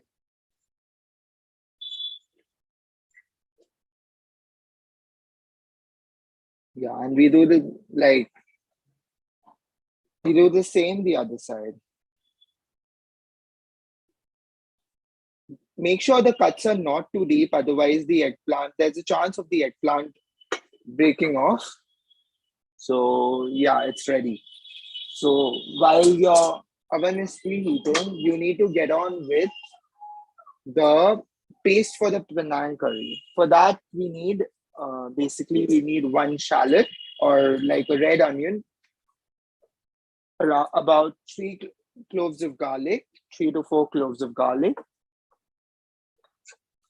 1 stalk of lemongrass, and galangal. You could use ginger instead of galangal, but I would recommend using galangal because the aroma is very different and it is nothing in comparison to ginger. So no matter like how many people say that you can easily substitute ginger with galangal, but I would recommend you using galangal. You'll get it in your local grocer. It's very readily available these days. And for the veggies, I'll be using mushrooms, some tofu, and some broccoli. I'll be using some broccoli, and I would recommend you could use regular lemons, but I would recommend using kaffir lime, which is an ingredient which is very commonly used in Asian cuisine, basically Thai cuisine. So yeah, it's called Gondoraj in locally in Bengal. So let's get on with the paste. So I have already prepared the paste because of the time constraint today. So basically what I put in the paste, I'm going to tell you. So I put like 3 cloves of garlic, about 1 whole onion, about 1 stalk of lemongrass, red chili flakes, and I used fresh. There's a trick which is not traditionally used, but I don't like using dry red chilies, so I generally either use Kashmiri red chili powder, which works perfect, instead of using soaking dry red chilies. But like it doesn't give you that kind of hit because I have a low spice tolerance. But authentically, you're supposed to use bird's eye chili and dried red chilies in the paste. And let's get on with the paste. Okay, so you just need to blend all the ingredients with a little bit of oil. That's all we need for the curry paste. And the other ingredients which we require would be a Maggi cube. This is basically a stock cube. So you could use a homemade stock, but this is like a quick method of making it. So I prefer using Maggi stock cube. I'm using 1 stick of cinnamon and 1 piece of star anise. So star anise has a very nutty aroma and it is very distinct. So it makes or breaks your Penang curry. So it's a must-use ingredient. Okay. So next we would be requiring, like, for the veggies, I'll be using bell pepper. I'll be chopping a bell pepper.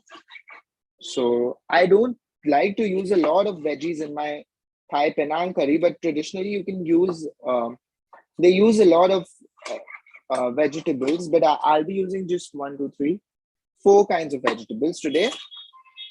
But you can feel free if you prefer using a lot of veggies. So now I'm gonna chop a little bit of mushrooms. So basically I've blanched my mushrooms in hot water for 30 seconds. So it makes it like really soft and easy to cook, as well as it doesn't make it discolor. If you tend People tend to boil their mushrooms, which tends to discolor the whole thing. Okay, so we just give it a rough chop. So yeah, here we go. So that's the prep for the Penang curry. So what else? And tofu. Yeah, here I have firm tofu, but you can, like, authentically we use soft silken tofu. It wasn't available today, so I'm using firm tofu today. But soft silken tofu is recommended for Penang curry. So just a question out of curiosity. So what is Yeah, the tell me. difference between like normal tofu and soft tofu, and why do you prefer using the other Okay. one in this curry? Okay, so there are two kinds of tofu. There's silken tofu, which is a very soft tofu. So it's something that melts in your mouth.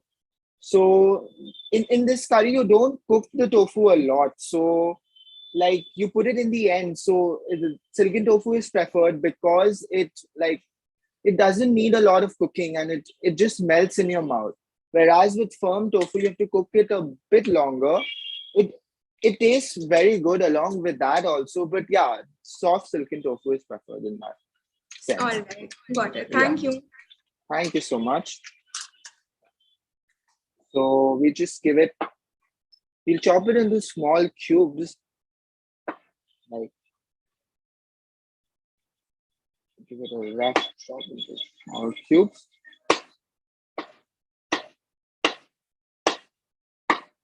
There we go. Rest. Yep. So the prep for our veggies is ready.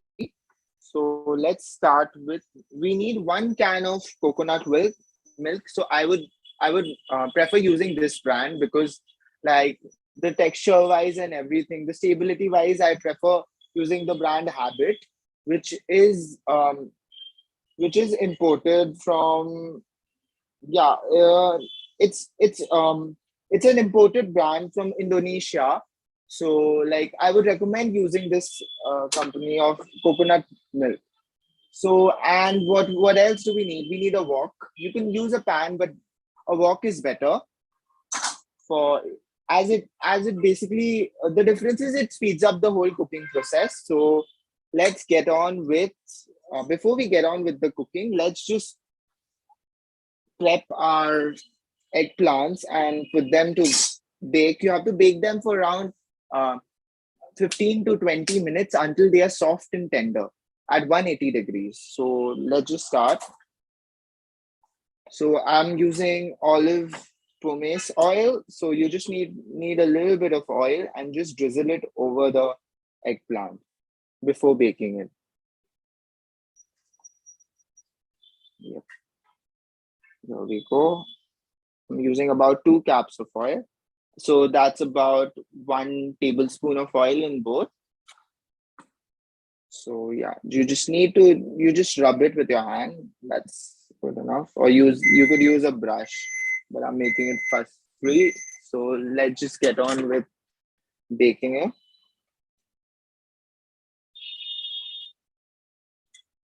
Yep, hot blast.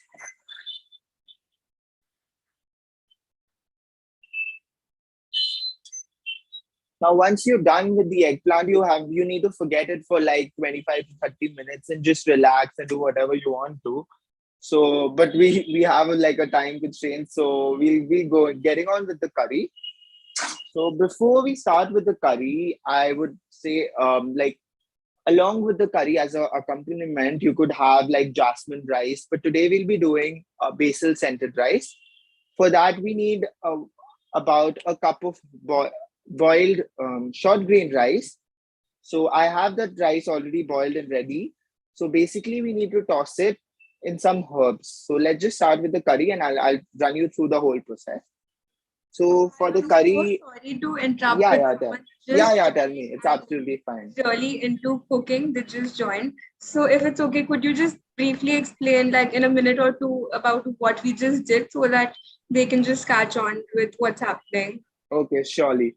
So today basically we are doing two dishes. The first dish is miso glazed eggplant, which is basically grilled eggplant with a miso glaze. So, and the second thing which we will be doing is a traditional Thai Penang curry with some basil scented rice. So I'll start by saying a little bit about the eggplant, which is not very common in Calcutta. I don't think you get it anywhere in Calcutta, like all the restaurants. You don't get it with Zen or Papaya. This is something I had in Kofuku, which is a Japanese restaurant in Bombay. So basically, that's where like I was like, wow, how can eggplant taste like that? It's like a nightmare for children and like who are like I was like about 10 or 11 years old. Eggplant is like a nightmare. Like you don't like it. Like it I'm doesn't look 15 and it's pleasing. still a light nightmare for me. I pretend that I'm sleeping whenever something related to Yeah, eggplant or exactly. vegetables like this are made. I pretend that I sleep and so that I just have to skip dinner. Yeah. So yeah, that's my point. Basically, I was wowed and awed by the whole dish. Like it didn't taste anything like eggplant. So basically, that's why I chose this dish because it's completely out of the box. So for that, I'll quickly run you through the ingredients. You'll be requiring black miso paste, some toasted sesame seeds, white sesame seeds, some maple syrup. I'm using 100% pure grade A maple syrup, which is like the better the maple syrup, the better the glaze is gonna taste. I'm using rice cooking wine vinegar. So basically, you could use apple cider vinegar or regular vinegar and some light soy sauce. That's all you need for the glaze. And to top it up, you need a little bit of scallions or spring onions. Yep. And let's just get on with the curry paste. I'll run you through the whole curry paste again. So for that, for the paste, you would be requiring about 3 cloves of garlic, galangal, which is from the family of ginger, but very different. But like I would recommend using galangal instead of ginger. But in case you don't have, then you can use ginger. About one whole onion, about one stalk of lemongrass. So basically, you use I'll show you. Basically, you use the inner part of lemongrass.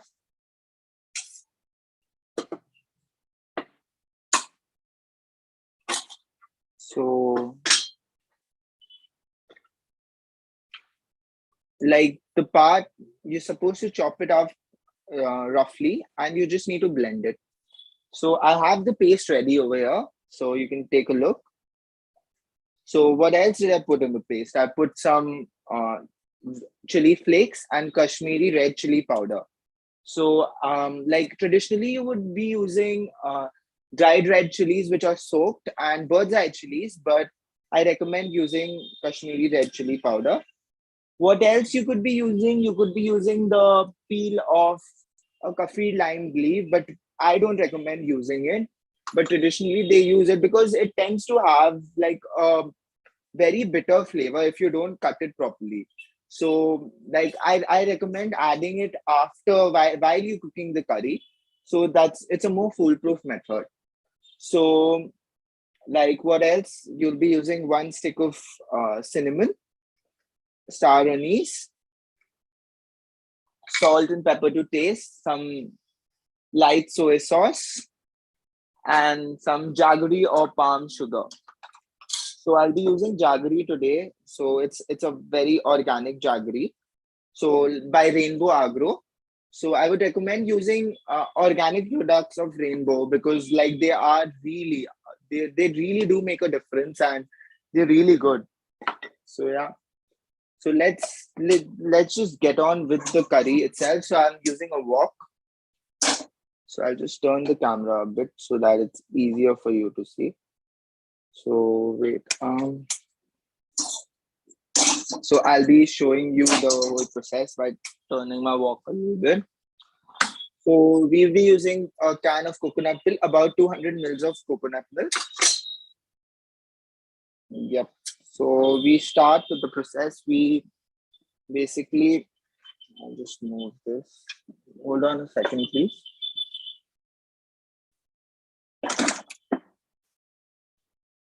Yep. I made some space. Yeah, so we start by heating the wok.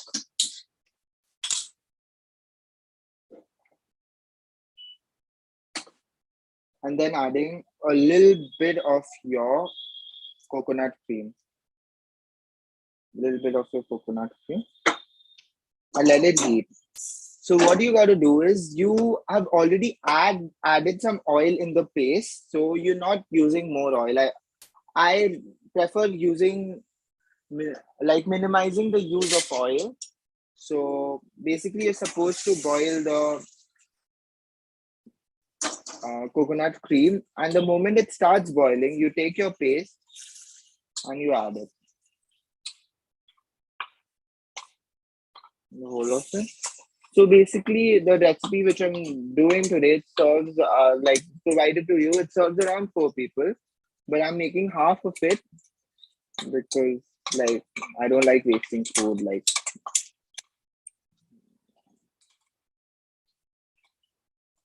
so yeah, you start with. So the trick to making a perfect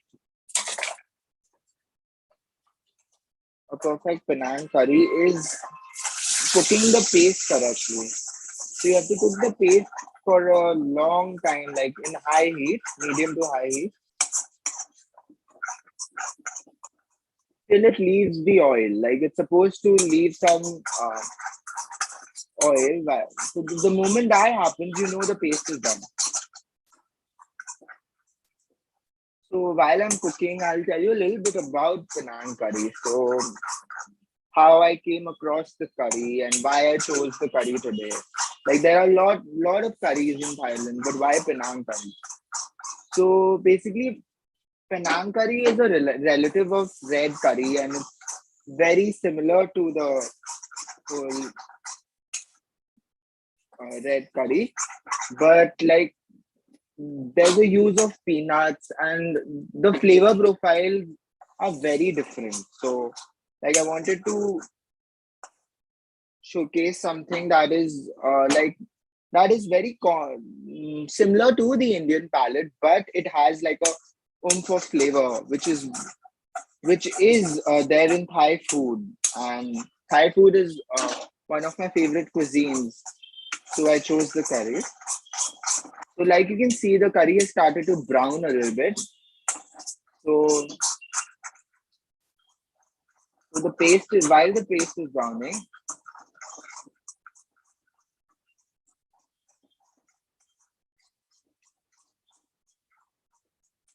while this is happening, okay, there's a little bit left.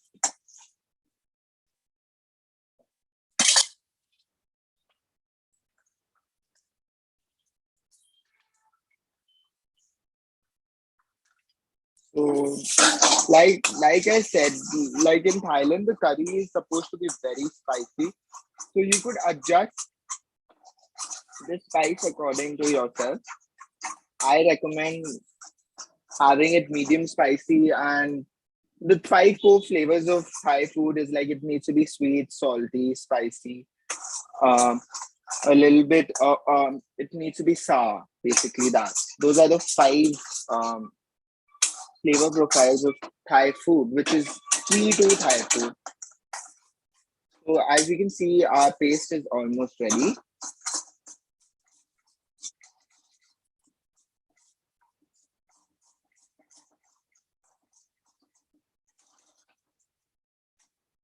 So the moment that happens, we add about 200 milliliters of coconut milk, and then we lower the gas. Like, you don't boil your coconut milk.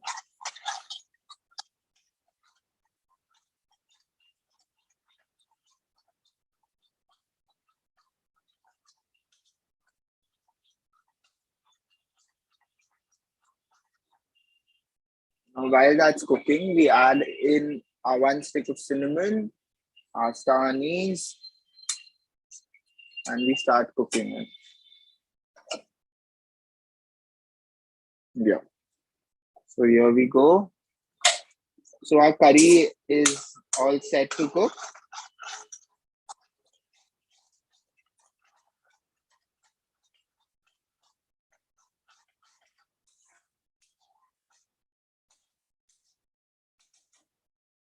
While our curry is cooking, we can get on with the glaze for the.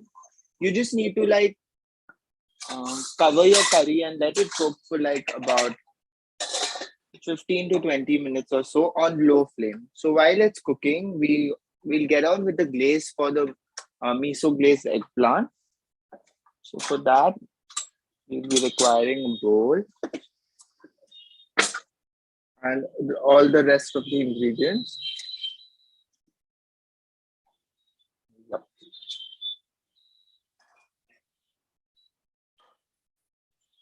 So about a tablespoon of maple syrup,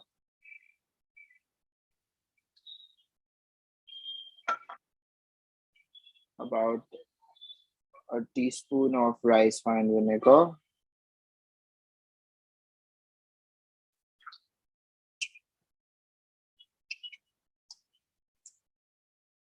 about a teaspoon of light soy sauce,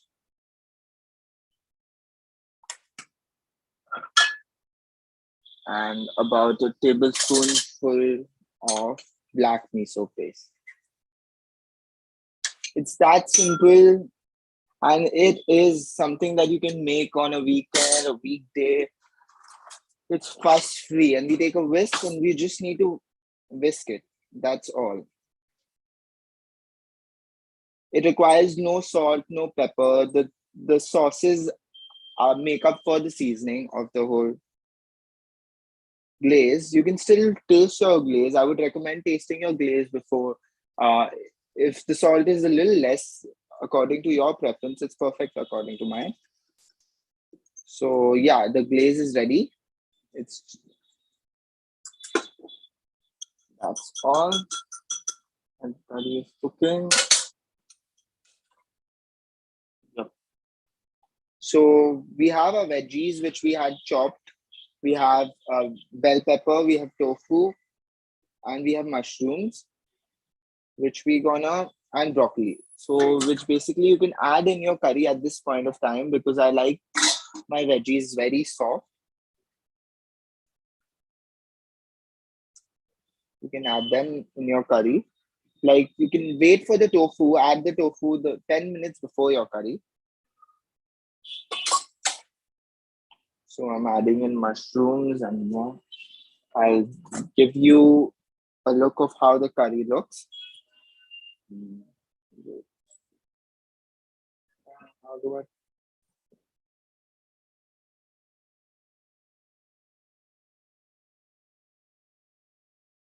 There's a glitch with me switching my camera, so there's some glitch.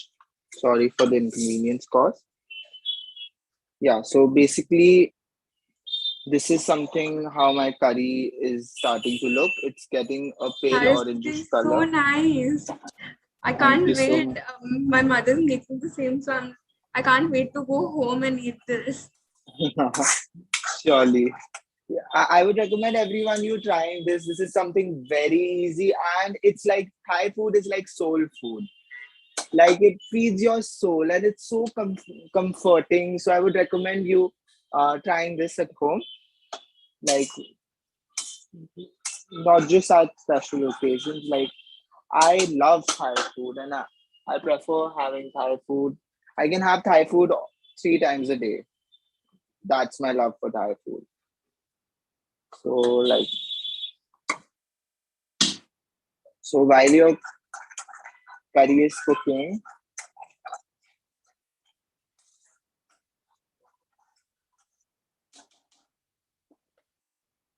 let it cook. So let's just check on our eggplants. Let's see if they're ready. Okay, as we can see, our eggplants are almost ready. So let's just get on with the plating of the eggplant.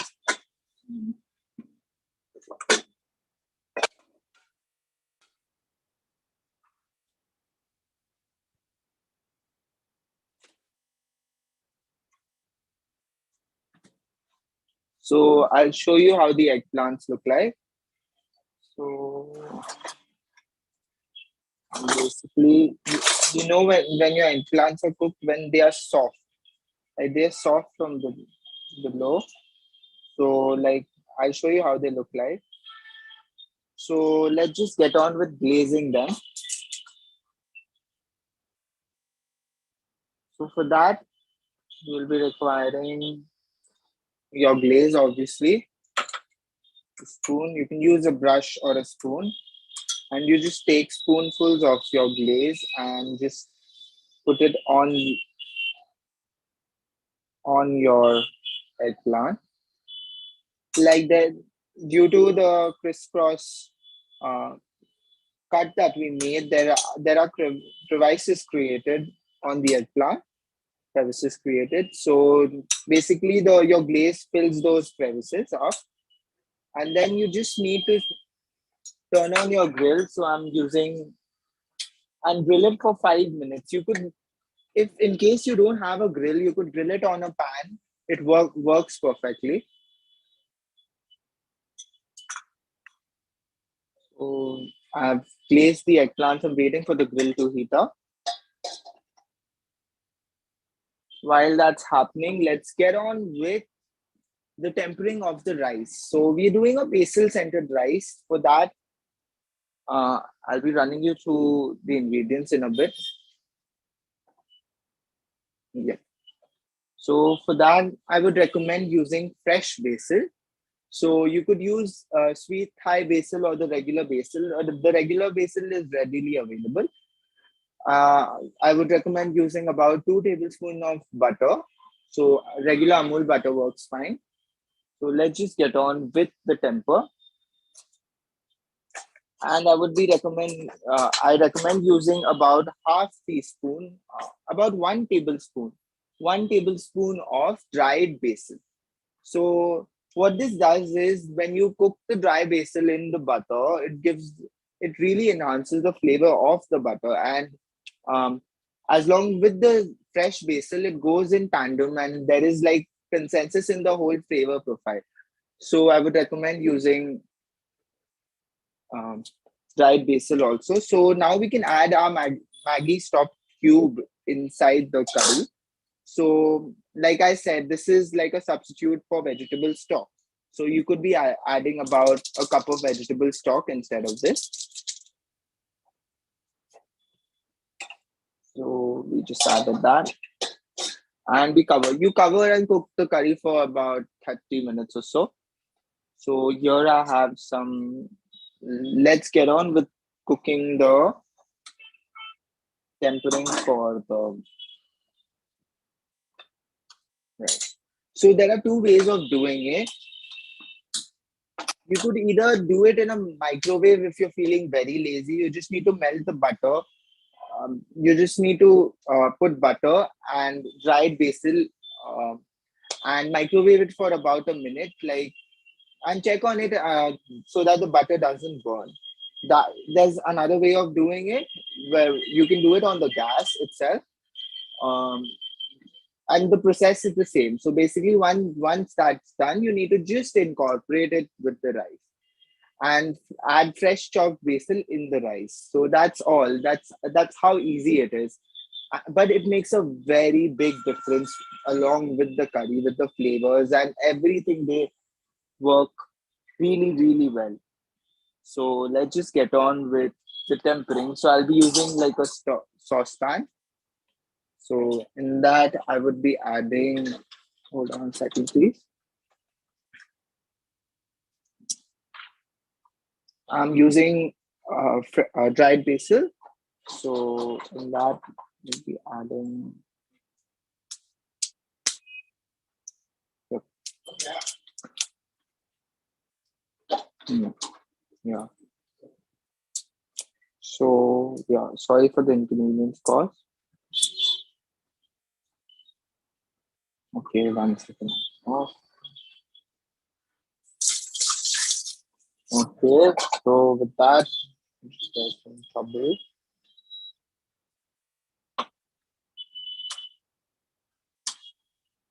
Hold on a second, please, guys. Sorry for the inconvenience. Okay.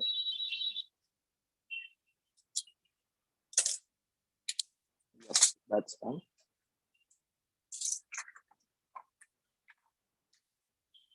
So we use it, putting about a tablespoon of dried basil.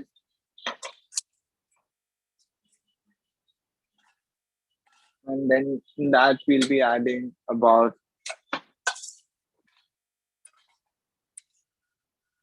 2 tablespoons of butter. And you just need to simmer it for like 30 seconds or so, and it'll be done. Well, I'll show you once it's done. It's like it just melted butter, basil leaves. So there's one trick to ensure that your butter doesn't burn. You add a little bit of oil in your butter. That'll prevent it from burning. Like it's a foolproof trick. So your butter will never burn after that. So here you can see I'm mixing it.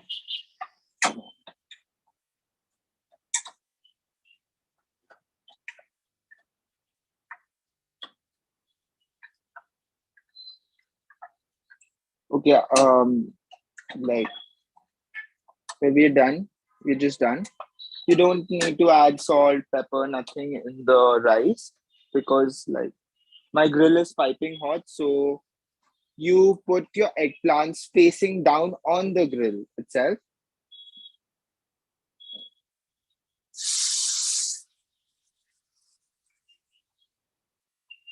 Yeah. So, and grill it for about 5 minutes or so.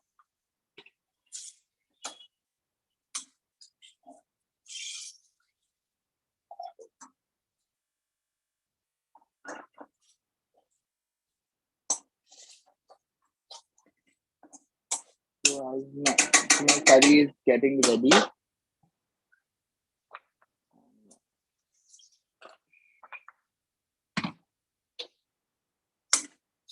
So your curry will have like an orangish color after some time. I'll show it to you in a while. So what you got to do with the rice. So I have about a cup of cooked rice.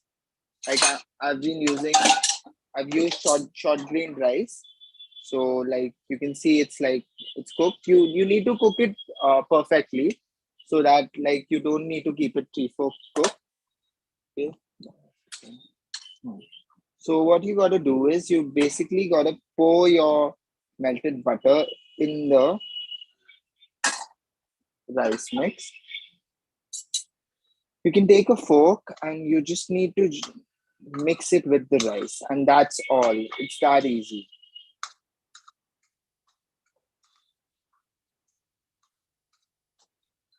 And you could add a few leaves of chopped basil in this. It'll give it a very unique freshness to it. So basically that's about it. That's the basil rice. So it's basically a 2-ingredient rice, but let me tell you, the flavors are bizarre with the Penang curry. So that's there, it's ready. So let me check on our miso grilled eggplant.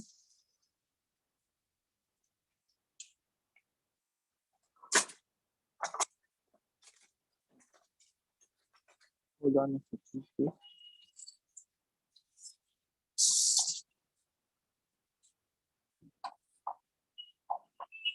Okay, so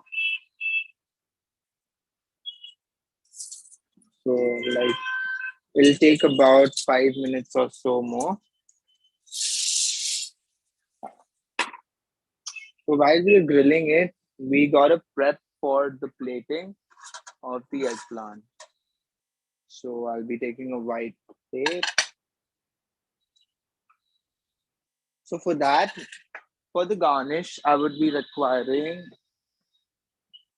some scallions or spring onions, which we're gonna like finely chop. So like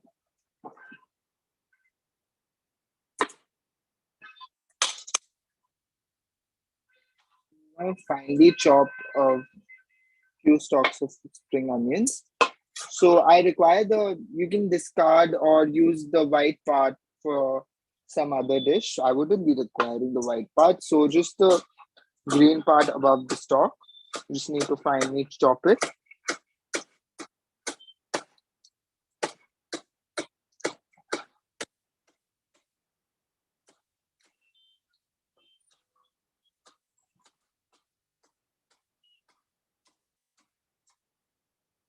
That's all for the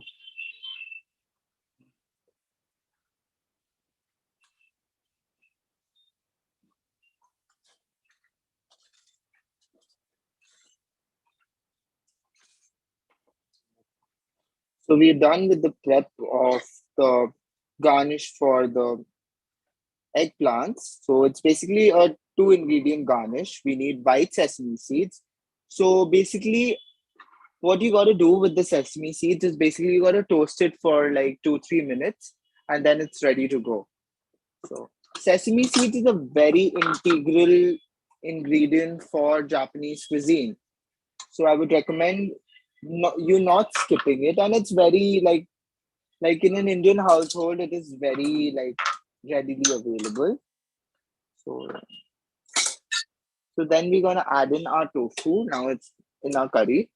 It's almost done.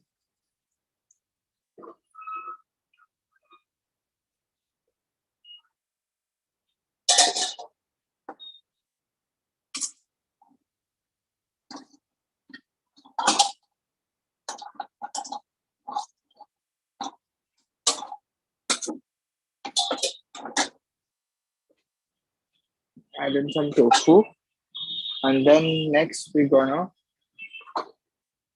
with our chopping.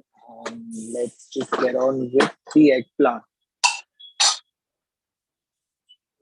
Keep on checking on the eggplant because eggplant is something that cooks really quickly.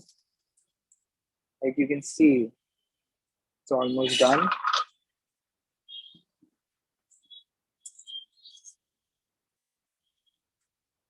Here we are. It's charred perfectly. Give me a second and I'll show you. So yeah, with that you just garnish it with a little bit of spring onions.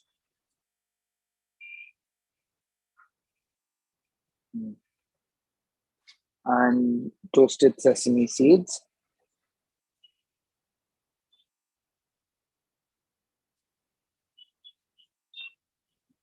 And it's almost ready.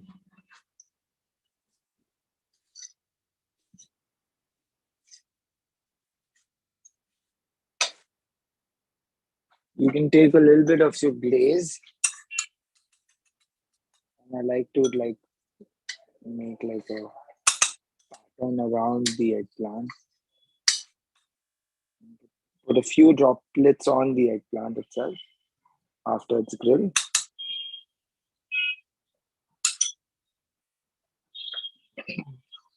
So this is how your appetizer looks like. So this is basically miso glazed eggplant, which is a very healthy substitute to a lot of starter dishes. So like I would recommend this because miso paste is very good for your health. So yeah, we're done with our appetizer. So let's just get on with our curry is almost ready. So let's just get on with it.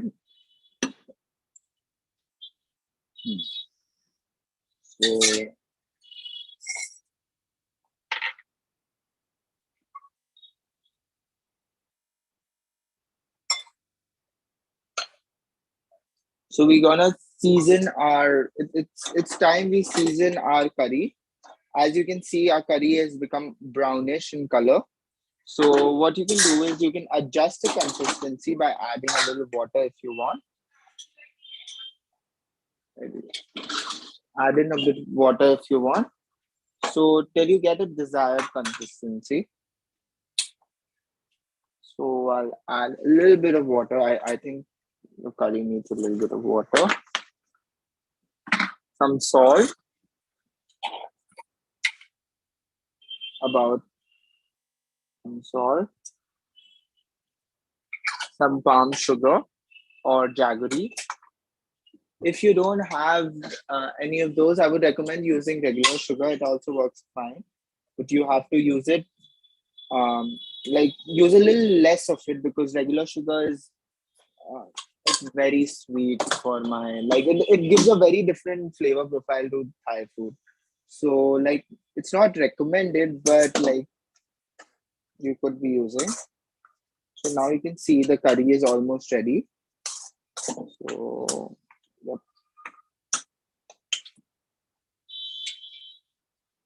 So here we go.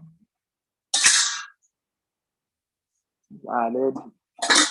Then lastly, I would recommend not cooking the soy sauce that you're gonna add. Where is it? Yeah, here, sorry. So you add about half teaspoon of soy sauce. I'm using light soy sauce. So that's all. And your curry is ready. So, and you top it with some peanuts. So we're gonna put our curry and some lime.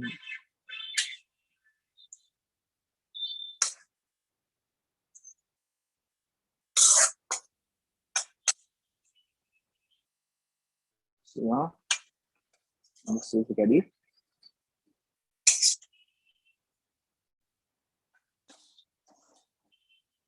It's ready, and along with that, I'm gonna take one kaffir lime. Another step which I forgot while I was cooking is that you use kaffir lime leaves in your curry. So basically, you need to cook the curry with kaffir lime leaves. I forgot to tell you about that step. So like that's a very integral step too. So our curry is ready. And you serve it alongside the basil rice that you prepared.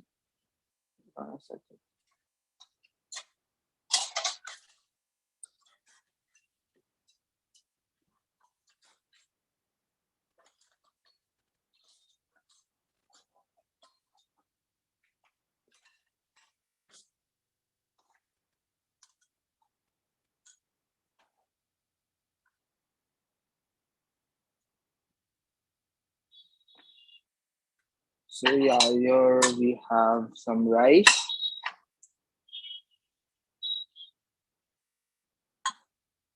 And we have some curry. So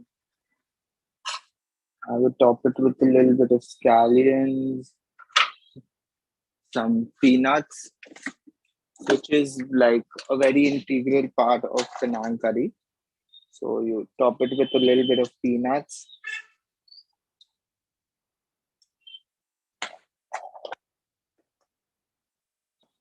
And that's all, we have it ready. So we have Penang curry and basil scented rice. Enjoy, guys. Thank you so much. Really great. Can you please turn your camera around so that I can take a picture of this one? Yeah, surely. There's some glitch with, oh yeah, I got it. So here we go. Perfect. This looks so great. Thank you so much for this lovely session. So I'm sure everyone in the live stream has my number. So please do send me a picture of what you made and I'll surely send it to him as well. So it was. I would be delighted.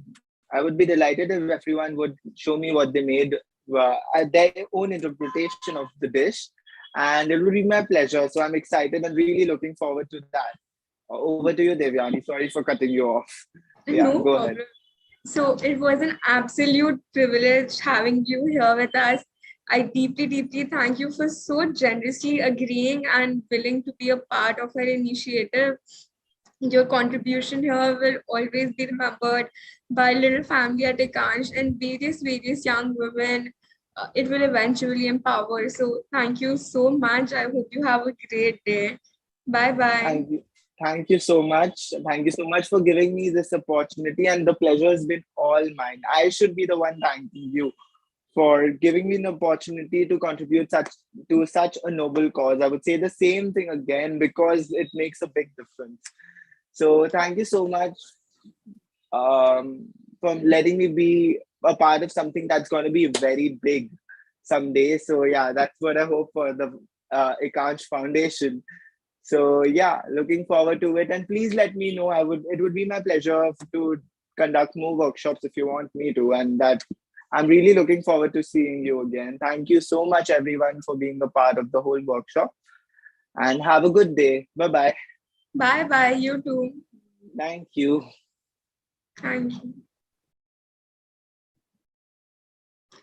Hi everyone. For everyone who's waiting for our closing ceremony, we're just going to start in a couple of minutes. So please stay tuned.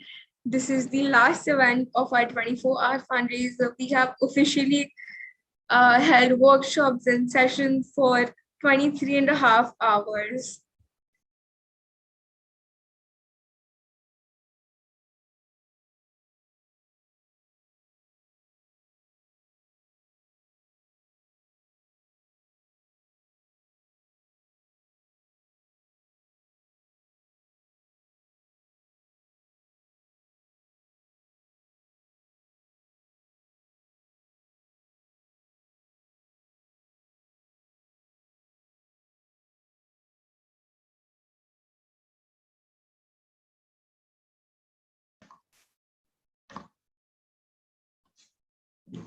Perfect. Hi, thank you so much for joining in.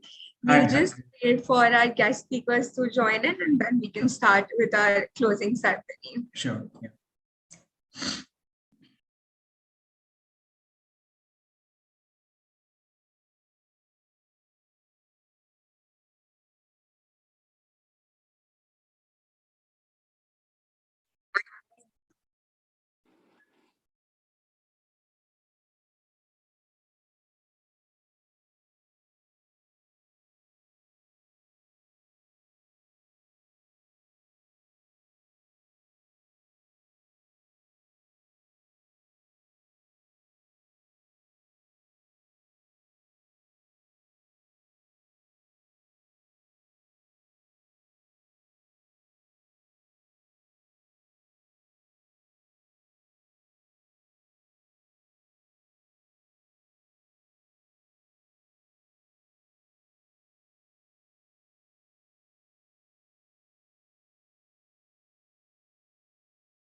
Hi everyone, thank you so much for tuning into the last event of our 24-hour fundraiser.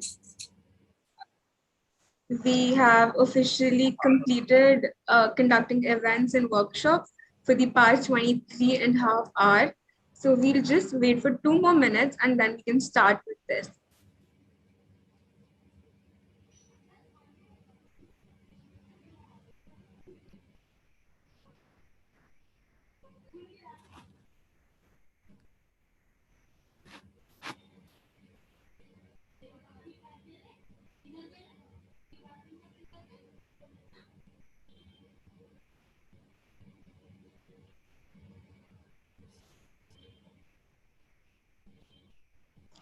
Perfect. I think we can commence now. The director of Sanmark, Mrs. Ruchika Gupta, will be joining us soon as well as a guest speaker. So, hello everybody. I truly hope you're staying positive and testing negative. These times are surely trying. Our eyes are backing against these long hours on the screen. Our lifestyles are our lifestyles have drastically changed. Economies are upending. But I do hope you're making the most of the situation. I'm just a little annoyed at how people discount the extremities of language by using superlatives on a daily basis, because it makes it so much harder to describe just how amazing and inspiring the people we have here with us today are. Thank you so much for being a part of this and helping us further our cause of providing vocational education to underprivileged students. Me and the entire Ekansh team is in absolute awe of the work you're doing. Before we get started, I would like to express my sincere appreciation to everyone who generously helped us make this event come together and be a huge success. So we had an initial goal of 15,000 rupees, and just now someone made a huge donation of 5,000 more, and we've doubled our goal and reached 30,000. So I Mom, dad, members of VS Studio, definitely Ruchika ma'am and Mark, we couldn't have done it without you. So without any further ado, let's start with the speech by a guest speaker and the co-founder of a collaborating company, VS Studio, Ms. Shrishti Dandaria. Over to you. Hi, am I audible? Yes, perfect. All right. So I'll start by asking everyone to give a big round of applause to the founder of Ekansh Foundation, Devyani Dalmia. At such a young age, she is, when I was her age, probably I was, sitting in the corner of my room, munching popcorn, watching Nickelodeon.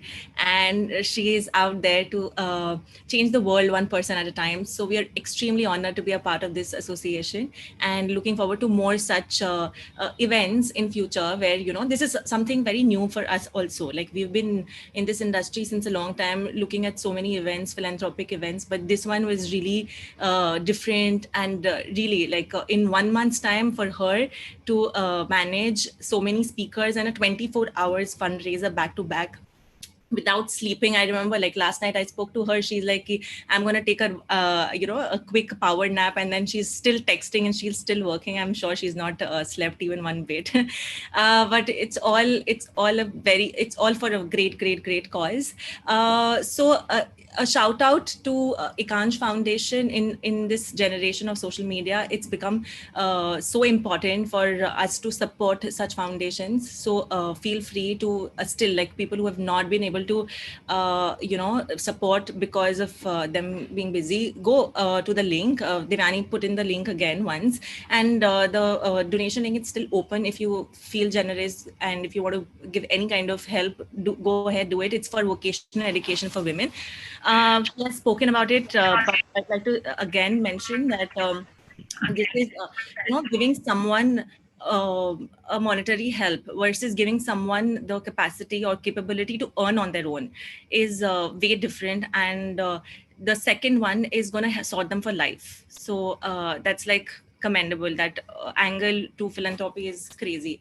So you've rendered on a great path, Devyani, and we had more than 25 people joining for opening ceremony. We had more than 15 people joining for each event. And so she told me that a lot of people attended from UAE, USA, UK, and Vietnam.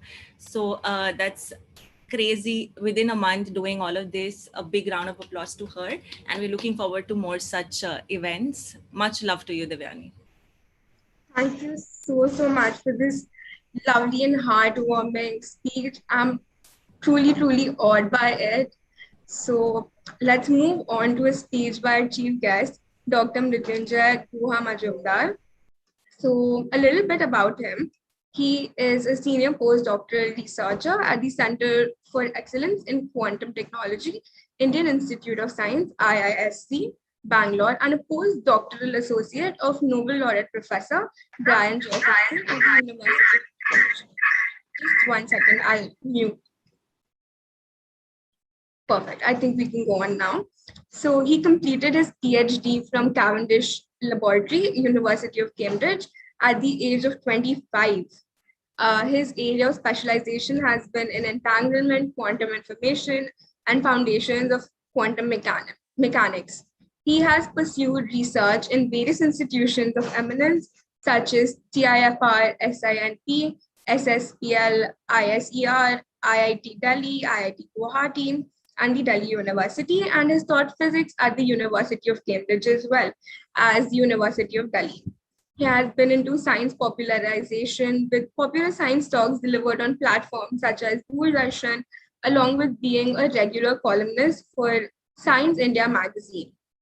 Dr. Guha Majumdar has also contributed to the area of science policy and diplomacy with organizations such as Cambridge University Science and Policy Exchange.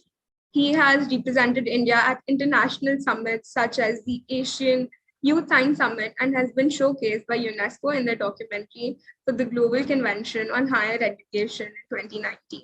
He has also previously worked with the Ministry of Human Resource Development, Government of India to look at innovative ways to improve teaching and learning in school education.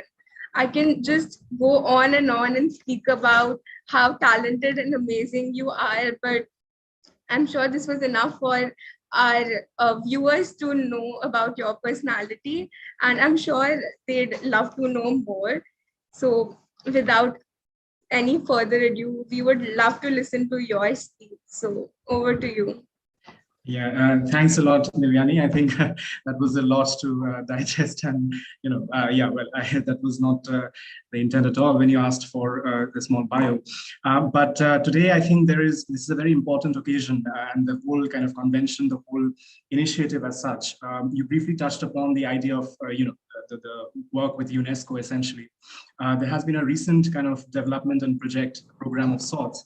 On how to look at mobilization of the youth and the involvement of the youth in and from various social movements and organizations. And particularly, we are looking at a certain policy paper for youth mobilization and advocacy. A group of 421 NGOs across the world have come together recently, and we are going to present a position paper in the UNESCO. The key point here is that obviously something which is ubiquitous is the relevance and is the presence of vocational training. That's very important. You briefly touched upon the work with the MHRD. This was just before the NEP 2020. And there was this whole idea that in 2012, or rather a little before that, I think there was the program for international student assessment, which is PISA, and a few of the Indian states were showcased in it. We didn't do quite well back then, and there were certain inadequacies in the system which were glaringly present. We at the moment, for instance, in the government of India at the moment has tried to look at how to kind of better offset, better kind of resolve those issues. And one of the key bits obviously is that of critical and applicable kind of education, vocational education, in a more general discourse on how to have experiential learning, how to look at various competencies and tendencies of students and cater to them essentially. So without further ado, I would like to kind of ask you, Divyani, because I wasn't sure of the format. There was a small bit of, some thoughts, some musings on vocational training itself, which I would like to present, if that's fine. How much time do I have for sharing Definitely. this? I think that is so great. Thank you so much for taking up that initiation. I'll just enable screen share. No, that's fine. Actually, I'll just read it out if that's fine. Yeah, perfect. No problem. Yeah, okay, yeah, sure. Yeah. So, I mean, this has been, as I said, something very close to my heart. And, I have worked at various, I think what you probably didn't mention, worked with Pratham India as well as in the UK, which is the largest education organization in the country, as well as various other initiatives as well. And education for me, and especially skill development and capacity building, more importantly, competency-based learning is very, very important. It's pertinent because we have to kind of look at the convertibility of any pedagogy, any learning experience into a more practical kind of and realizable manner of thinking and formulation, essentially. So let me just share with you some of my thoughts here. So the increased onus on the applicability of formal education in India or across the world actually has been a fairly recent development, right? Until the 19th century, there was this kind of education was provided more by apprenticeships, which I was fairly kind of familiar with in the UK. This was partly because of a certain social stigma, or certain a low social status that was associated with such instruction, as opposed to the classical curriculum, which was regarded as necessary for a gentleman. In the 19th century, with increased industrialization, several countries, particularly Germany for that matter, began introducing vocational education in the schools. In the United Kingdom, opposition to this kind of education remained even into the 20th century, although a few technical schools were established by local authorities before the Second World War. By the latter part of the 19th century, public school education, and particularly vocational education in the United States, consisted of various manual training, practical arts, and so on. And these programs began, further expanded until in 1917, aid was provided to public schools for industrial, homemaking, and trade-related courses. After the end of the Second World War, there was a general rise in the demand for para-professionals in various novel fields, such as electronics, computer sciences, and contemporary medicine as well. And therefore, there were people who were more interested in short-term, post-secondary specialized training, as opposed to a more traditional, let's say, college education of sorts, right? In India's case, I mean, India's population obviously has been evolving in myriad ways in recent decades, and we have had a phase of possessing a certain demographic dividend at the moment, as we know. And but the problem, this has also thrown a challenge of sorts to our policymakers to ensure that there are enough employment opportunities for this ever-increasing, labor force. And one of the most important areas of improvements that must be looked at is obviously that of skill development. The growth just a little bit of economics here, per capita has increased, manifold in the recent years, with 4% per annum in the years after 1980. So before 1980, there was about 1%, I believe. And the country has achieved an annual average growth rate of 8% in the period from, in the recent years. Essentially, there was a bit of a variation in recent times, but more or less, we have tried to stick along those lines. But the key question is, I mean, which remains, and it's the elephant in the room, so to say, is this really inclusive growth, right? Or is this just a jobless growth of sorts, right? And the labor force is projected to grow by close to 7 million individuals, over the next few years. And modernization and contemporary social dynamics have led to more participation of, let's say, women in the workforce, which has led to various other, stratas and cross-sections of society, which have come, increasingly into the contemporary job market of sorts. And there has been there's been a reduction of the dependency ratio as well, right? So there was about a dependency ratio of about 0.8 in 1991, and it has come down to about 0.51, I think, as of 2016. So in this context, the number of people seeking jobs is obviously growing manifold is going to grow manifold in the upcoming years. And particularly one very interesting trend is that the manufacturing sector, and this I'll be touching upon briefly in the context of the international labor force as well, that has not had that kind of convertibility in terms of various even vocational training courses and so on. But in India's case, the manufacturing sector will need a labor force of around 20 million individuals, it's supposed to, in the next few years, which would require or necessitate it to have a training of about 1.5 million technicians every year, right? And so the idea that, the bridge between, the shortage of employable workforce in the various entities and the rampant unemployment prevalent, even with, at times, certain kinds of skill development courses, is a bit problematic, right? It's something which has to be looked at greater detail. And this has been something which even the MHRD and various other NGOs have been looking at. I'm sure even Ekansh has been looking at in a certain context, right? So before going forward, I would like to kind of, as per the OECD, the definition of vocational education and training is the education and training that is designed to help individuals achieve a particular job or type of job in the labor market. And in India, there have been these institutions called the Industrial Training Institutes, the ITIs, right, which are important government-run centers.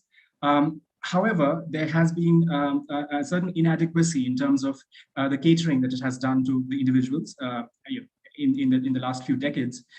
So, for instance, there was supposed to be this small tidbit of the small statistics of about 750,000 in the 10th five-year plan, which was about a decade back, but still, I mean, that has it's not as much, even a fraction of what probably is required essentially in various places. And this worrying aspect of that, instead of being augmented, has actually seen a certain decline as well in certain places, right? So as per the NSSO surveys, for the period of 2004 to 5 to the period of 2009 to 10, the population aged between 15 to 29 years who had received formal vocational education actually reduced from by about 0.4%, and those who received non-formal vocational education had gone down from 7.7 to 4.8%, right? Notwithstanding the general rise in population as well, but proportionate to the general rise itself, there was a certain decline of sorts. Right, one could argue that well, the population rise was much more than what could have been catered to, but that is part and parcel of the policy making and decision making process, which has to go into this whole aspect of formulating the plan and strategies for it. Right. Now, this trend is there are various different variations and things which I personally have been very interested in looking at how the relevance and applicability of these kinds of courses has been very diverse across the world, right? So it is, for instance, it's seen to occupy a fairly marginal position in the schooling system of Africa, for instance, right? While a much higher return is seen in countries like Thailand and Brazil, for instance, right? In other places, it's clearly a preferred option and taken more as a, it's less clearly a preferred option and more as a low-risk investment strategy, such as in nations like Turkey, for instance, right? And also there has been this study by, I think it was by Kaihara and Teal, which looked at how the returns to vocational training were found to be higher than academic education at lower levels of education and lower than academic education at higher levels of education. Again, with caveats of certain applicable groups and target groups and so on. So this characterization has been seen to be present, and it also relates or correlates with the immediacy and usage or the state, of development when it comes to industrialization as well, right? So the prospects of being employed and having good earnings have been found to be a little lesser in newly industrialized nations like Malaysia, Taiwan, and South Korea, for instance. I can share the relevant work and the works that have been done on this. This could be due to the lack of convertibility of those skills into direct applications in the job market, as well as possibly lower quality control of the courses themselves, right? So there have been certain problems in terms of these two primary facets, right? Now in India, in a recent study, and this is something which is very interesting, being an urban dweller apparently increases the odds of participating in formal vocational training. And being male, there's a certain gender disparity, understandably, which has to be looked at very closely. Being male increases the odds of receiving such education as well. In terms of how it affects the employability in the overall economy, having formal training increases the wage by around 5% in the overall economy, as opposed to those who do not have such training. That's been found by work. Again, I'll share the sources. The effect is highest in the primary sector, where the individuals with vocational training were found to have a wage increase of around 37%. Right, and those with the formal training, in the secondary sector had a wage increase of about 18%. Right, so there was a significant amount of variation, augmentation, let's say, in terms of wages and employability as such. Now, the Indian government has obviously looked at various initiatives in this direction.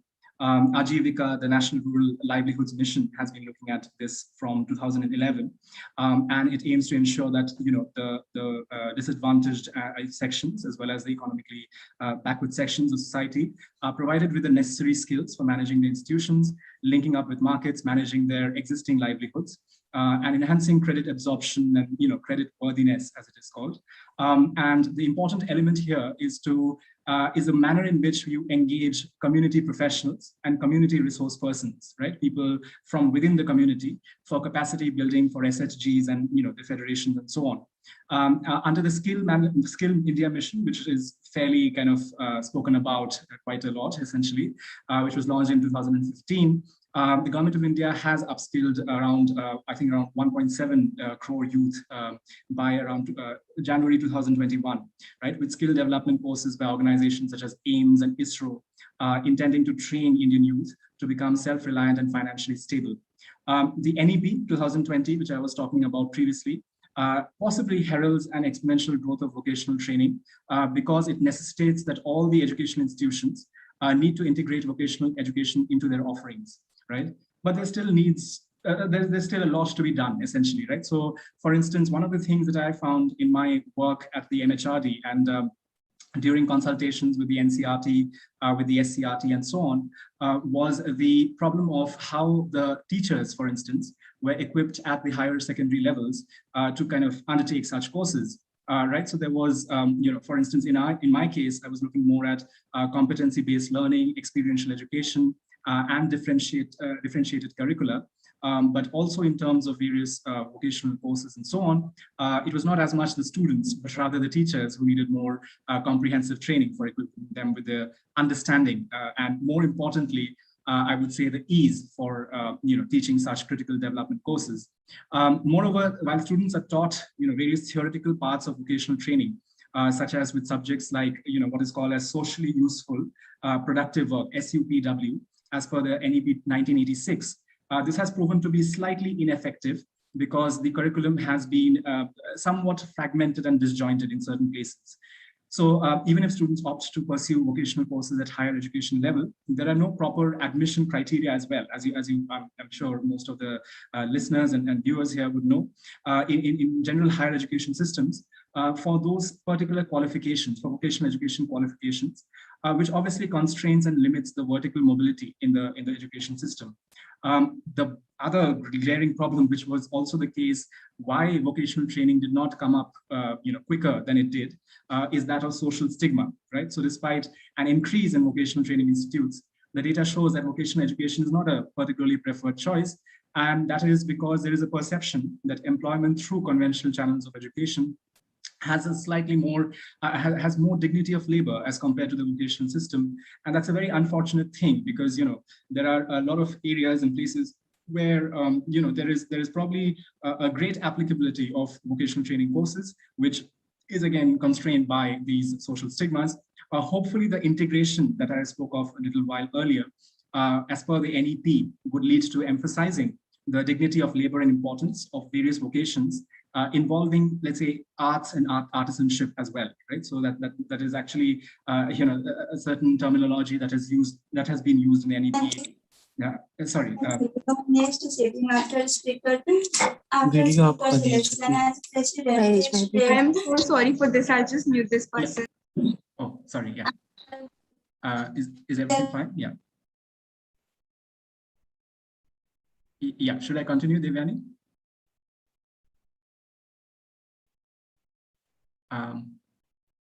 Yes, sure, definitely. Sorry, yeah. Right. And so, I mean, there is a certain kind of understanding of this integration being a phased manner and leading to this emphasis on the dignity of labor in various different myriad areas of interest and relevance. And it can be argued, well, that, the rupees 3,000 crores, I think, as per the 2020-21 budget for skill development, is sufficient or not, but there has definitely been a significant rise from the rupees 1,000 crore in, I think, 2015 or 16, which has been, it's almost a 3 times rise. But again, the population as well as the varying signs of the percentage of people who have had vocational training, how it converts to wages and how it converts to opportunities. Still, there is a lot of space and need for discussion and strategy on that front. And one thing which is, of course, important, given the different frameworks and organizational setups which are already in place, is the proper implementation of various schemes themselves, right? So, for instance, the rollout of the PMKVY, which is the Pradhan Mantri Kaushal Vikas Yojana, and the Skill India mission as well, at certain places across the country, need a little more of, looking at closely. And so for bringing systemic changes, I think what is important is obviously to have a capacity building in the concerned ministries. There is also the need for efficient usage of the budgets that are already allocated. right? So we must map the linkage between, let's say, the demand of the industry and the supply of the vocational courses, and particularly in terms of those competencies or in terms of those elements which are directly relevant to those areas of the industry, for instance, right? And in all of this, obviously, just like at the end of the Second World War, one of the key things which came to the fore was that of digital literacy, was that of investment and interest in novel areas of relevance. In today's age, obviously, we cannot not have a direct interest and emphasis on digital literacy. So technology-based skills obviously needs to be kind of looked at very closely. So all in all, I would say that there are various encouraging signs and movements which are present. There is scope of doing a lot more. And in this regard, I hope that, be it Ekansh Foundation, be the government, there are various other organizations that I've worked with as well previously. This area has to be a priority of sorts in the general movement towards a more sustainable future for our country. Yeah, thank you. Definitely. Thank you so much for explaining vocational education in such simple words. I'm sure everyone took a lot back from this speech of yours. So next up, we have a speech from someone I really look up to, and that is Mrs. Ruchika Gupta. So a little bit about her. Born and brought up in Kolkata, Ruchika Gupta is the executive director of Sanmai Private Limited, an illustrious media house headquartered in Eastern India, and founder director of San Entertainment Private Limited, Kolkata's boutique brand activation company. A silver medalist from Vishwa Bharati University, her passion lies in igniting the spirit of Hindi in today's youth and bringing women empowerment to the forefront. Following her passion, she initiated Aprajita, the Art of Excellence, a Women's Achievers Award that recognizes both veterans and young achievers. A Hindi author herself, she has conceptualized the Ram Avtar Gupta Pratibha Puraskar in East India, the first and only award ceremony that encourages the student communities to embrace our national language, Hindi. While closely working with schools and colleges to increase awareness of Hindi language, Ruchika Gupta successfully established Sanmai's Connect to the Youth. She has been instrumental in the execution of the first Filmfare Award for East India too. Mrs. Gupta was conferred with the Royal Rotary International Award for her work with women, as well as the Rotary International District Award 2015.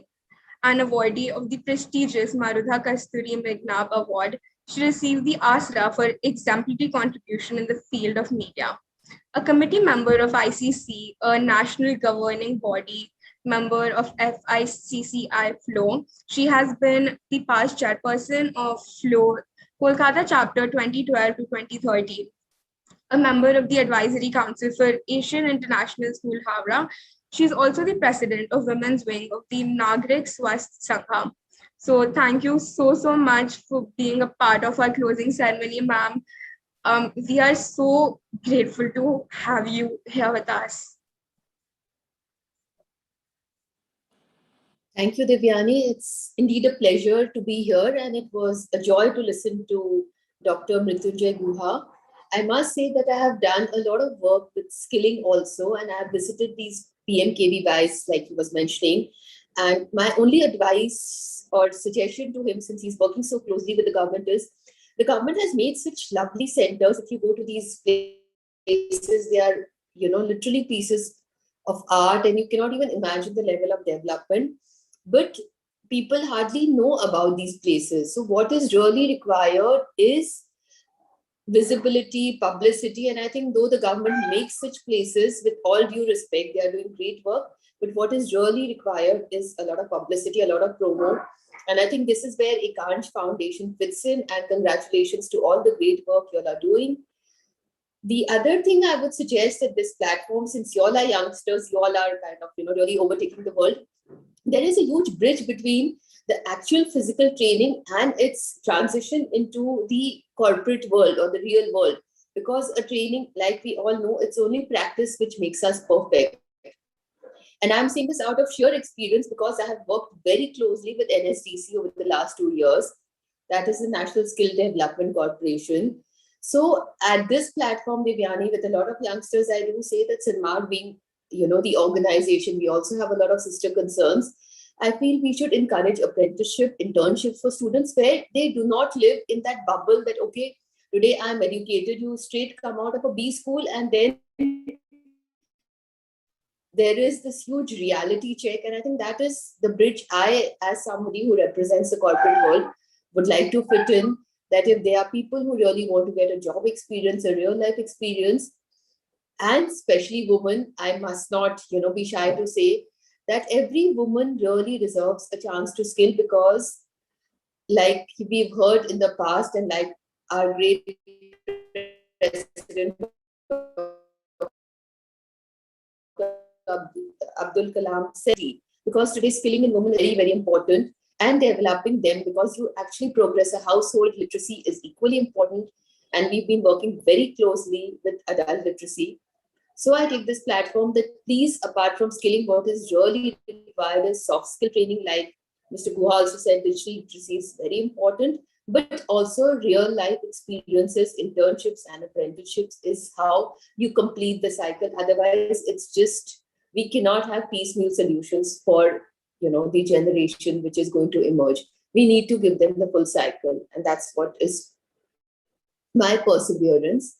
And I also take this opportunity to make a very, very small, absolutely, donation of ₹5,000 towards the great cause you all have taken up.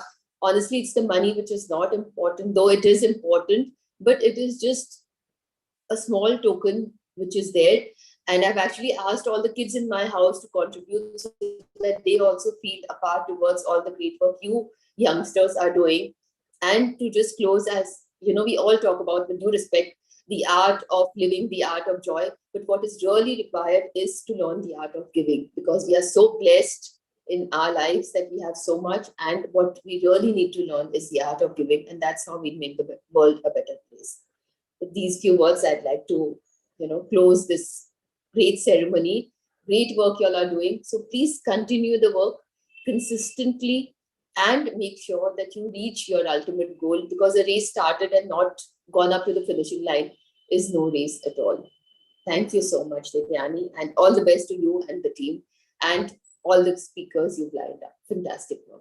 Thank you. Definitely. Thank you so much, ma'am, for your kind donation and your extremely kind words. So I actually started Ekansh after my internship at Sanmar. So there actually no one in the beginning asked me about my educational qualifications. All they asked me were if I had the skills. So that is how I realized how important having necessary skills are, more than having an academic background. And it is always our duty to help underprivileged and underrepresented communities. As someone who has been privileged enough to go to, say, a private school and receive formal education, so I feel that it is our moral duty to do this. Absolutely. Absolutely. I so agree with you there. And the younger you start, the more years you have. I think today, with us being at least 2 generations older, probably we did not start so young. So we have a lot to catch up to. Though I remember my first stint was teaching little kids in a Montessori when I was just finishing my boards in class 9, 10. But that's how you lead by example. And it's, like I said, women empowerment is actually empowering other women. That is the truest form of women empowerment. Definitely, ma'am. So you are the most strong and empathetic woman I know. And this was such a heartwarming, enlightening, and enriching speech. I hope all the viewers take back as much as I did from all the 3 wonderful speeches we had today. Thank you once again for joining us. Just to end this, Ekansh is a Gen Z-led nonprofit organization that aims to provide vocational education to underprivileged students. So if you are in a position where you can donate, please do visit the link in our bio. And if you're not able to do so, please feel free to volunteer your time or just spread awareness about the importance of vocational education, because that conversation will go a long, long way. Thank you so much. Take care and stay safe. Just before we sum it up, I'd like to congratulate Ekansh for achieving and reaching double its goal. We cannot wait to see how all these generous contributions will help the young women of Calcutta into achieving what they're capable of. Additionally, I'd like to genuinely congratulate Devyani for achieving such a great feat by successfully organizing a 24-hour fundraiser. It was a pleasure seeing her awake for all those 24 hours, putting in all her effort and time. And just to sum this up, and before we call this fundraiser close, we'd just like to present her a small cake to congratulate Ekansh and all that it's done.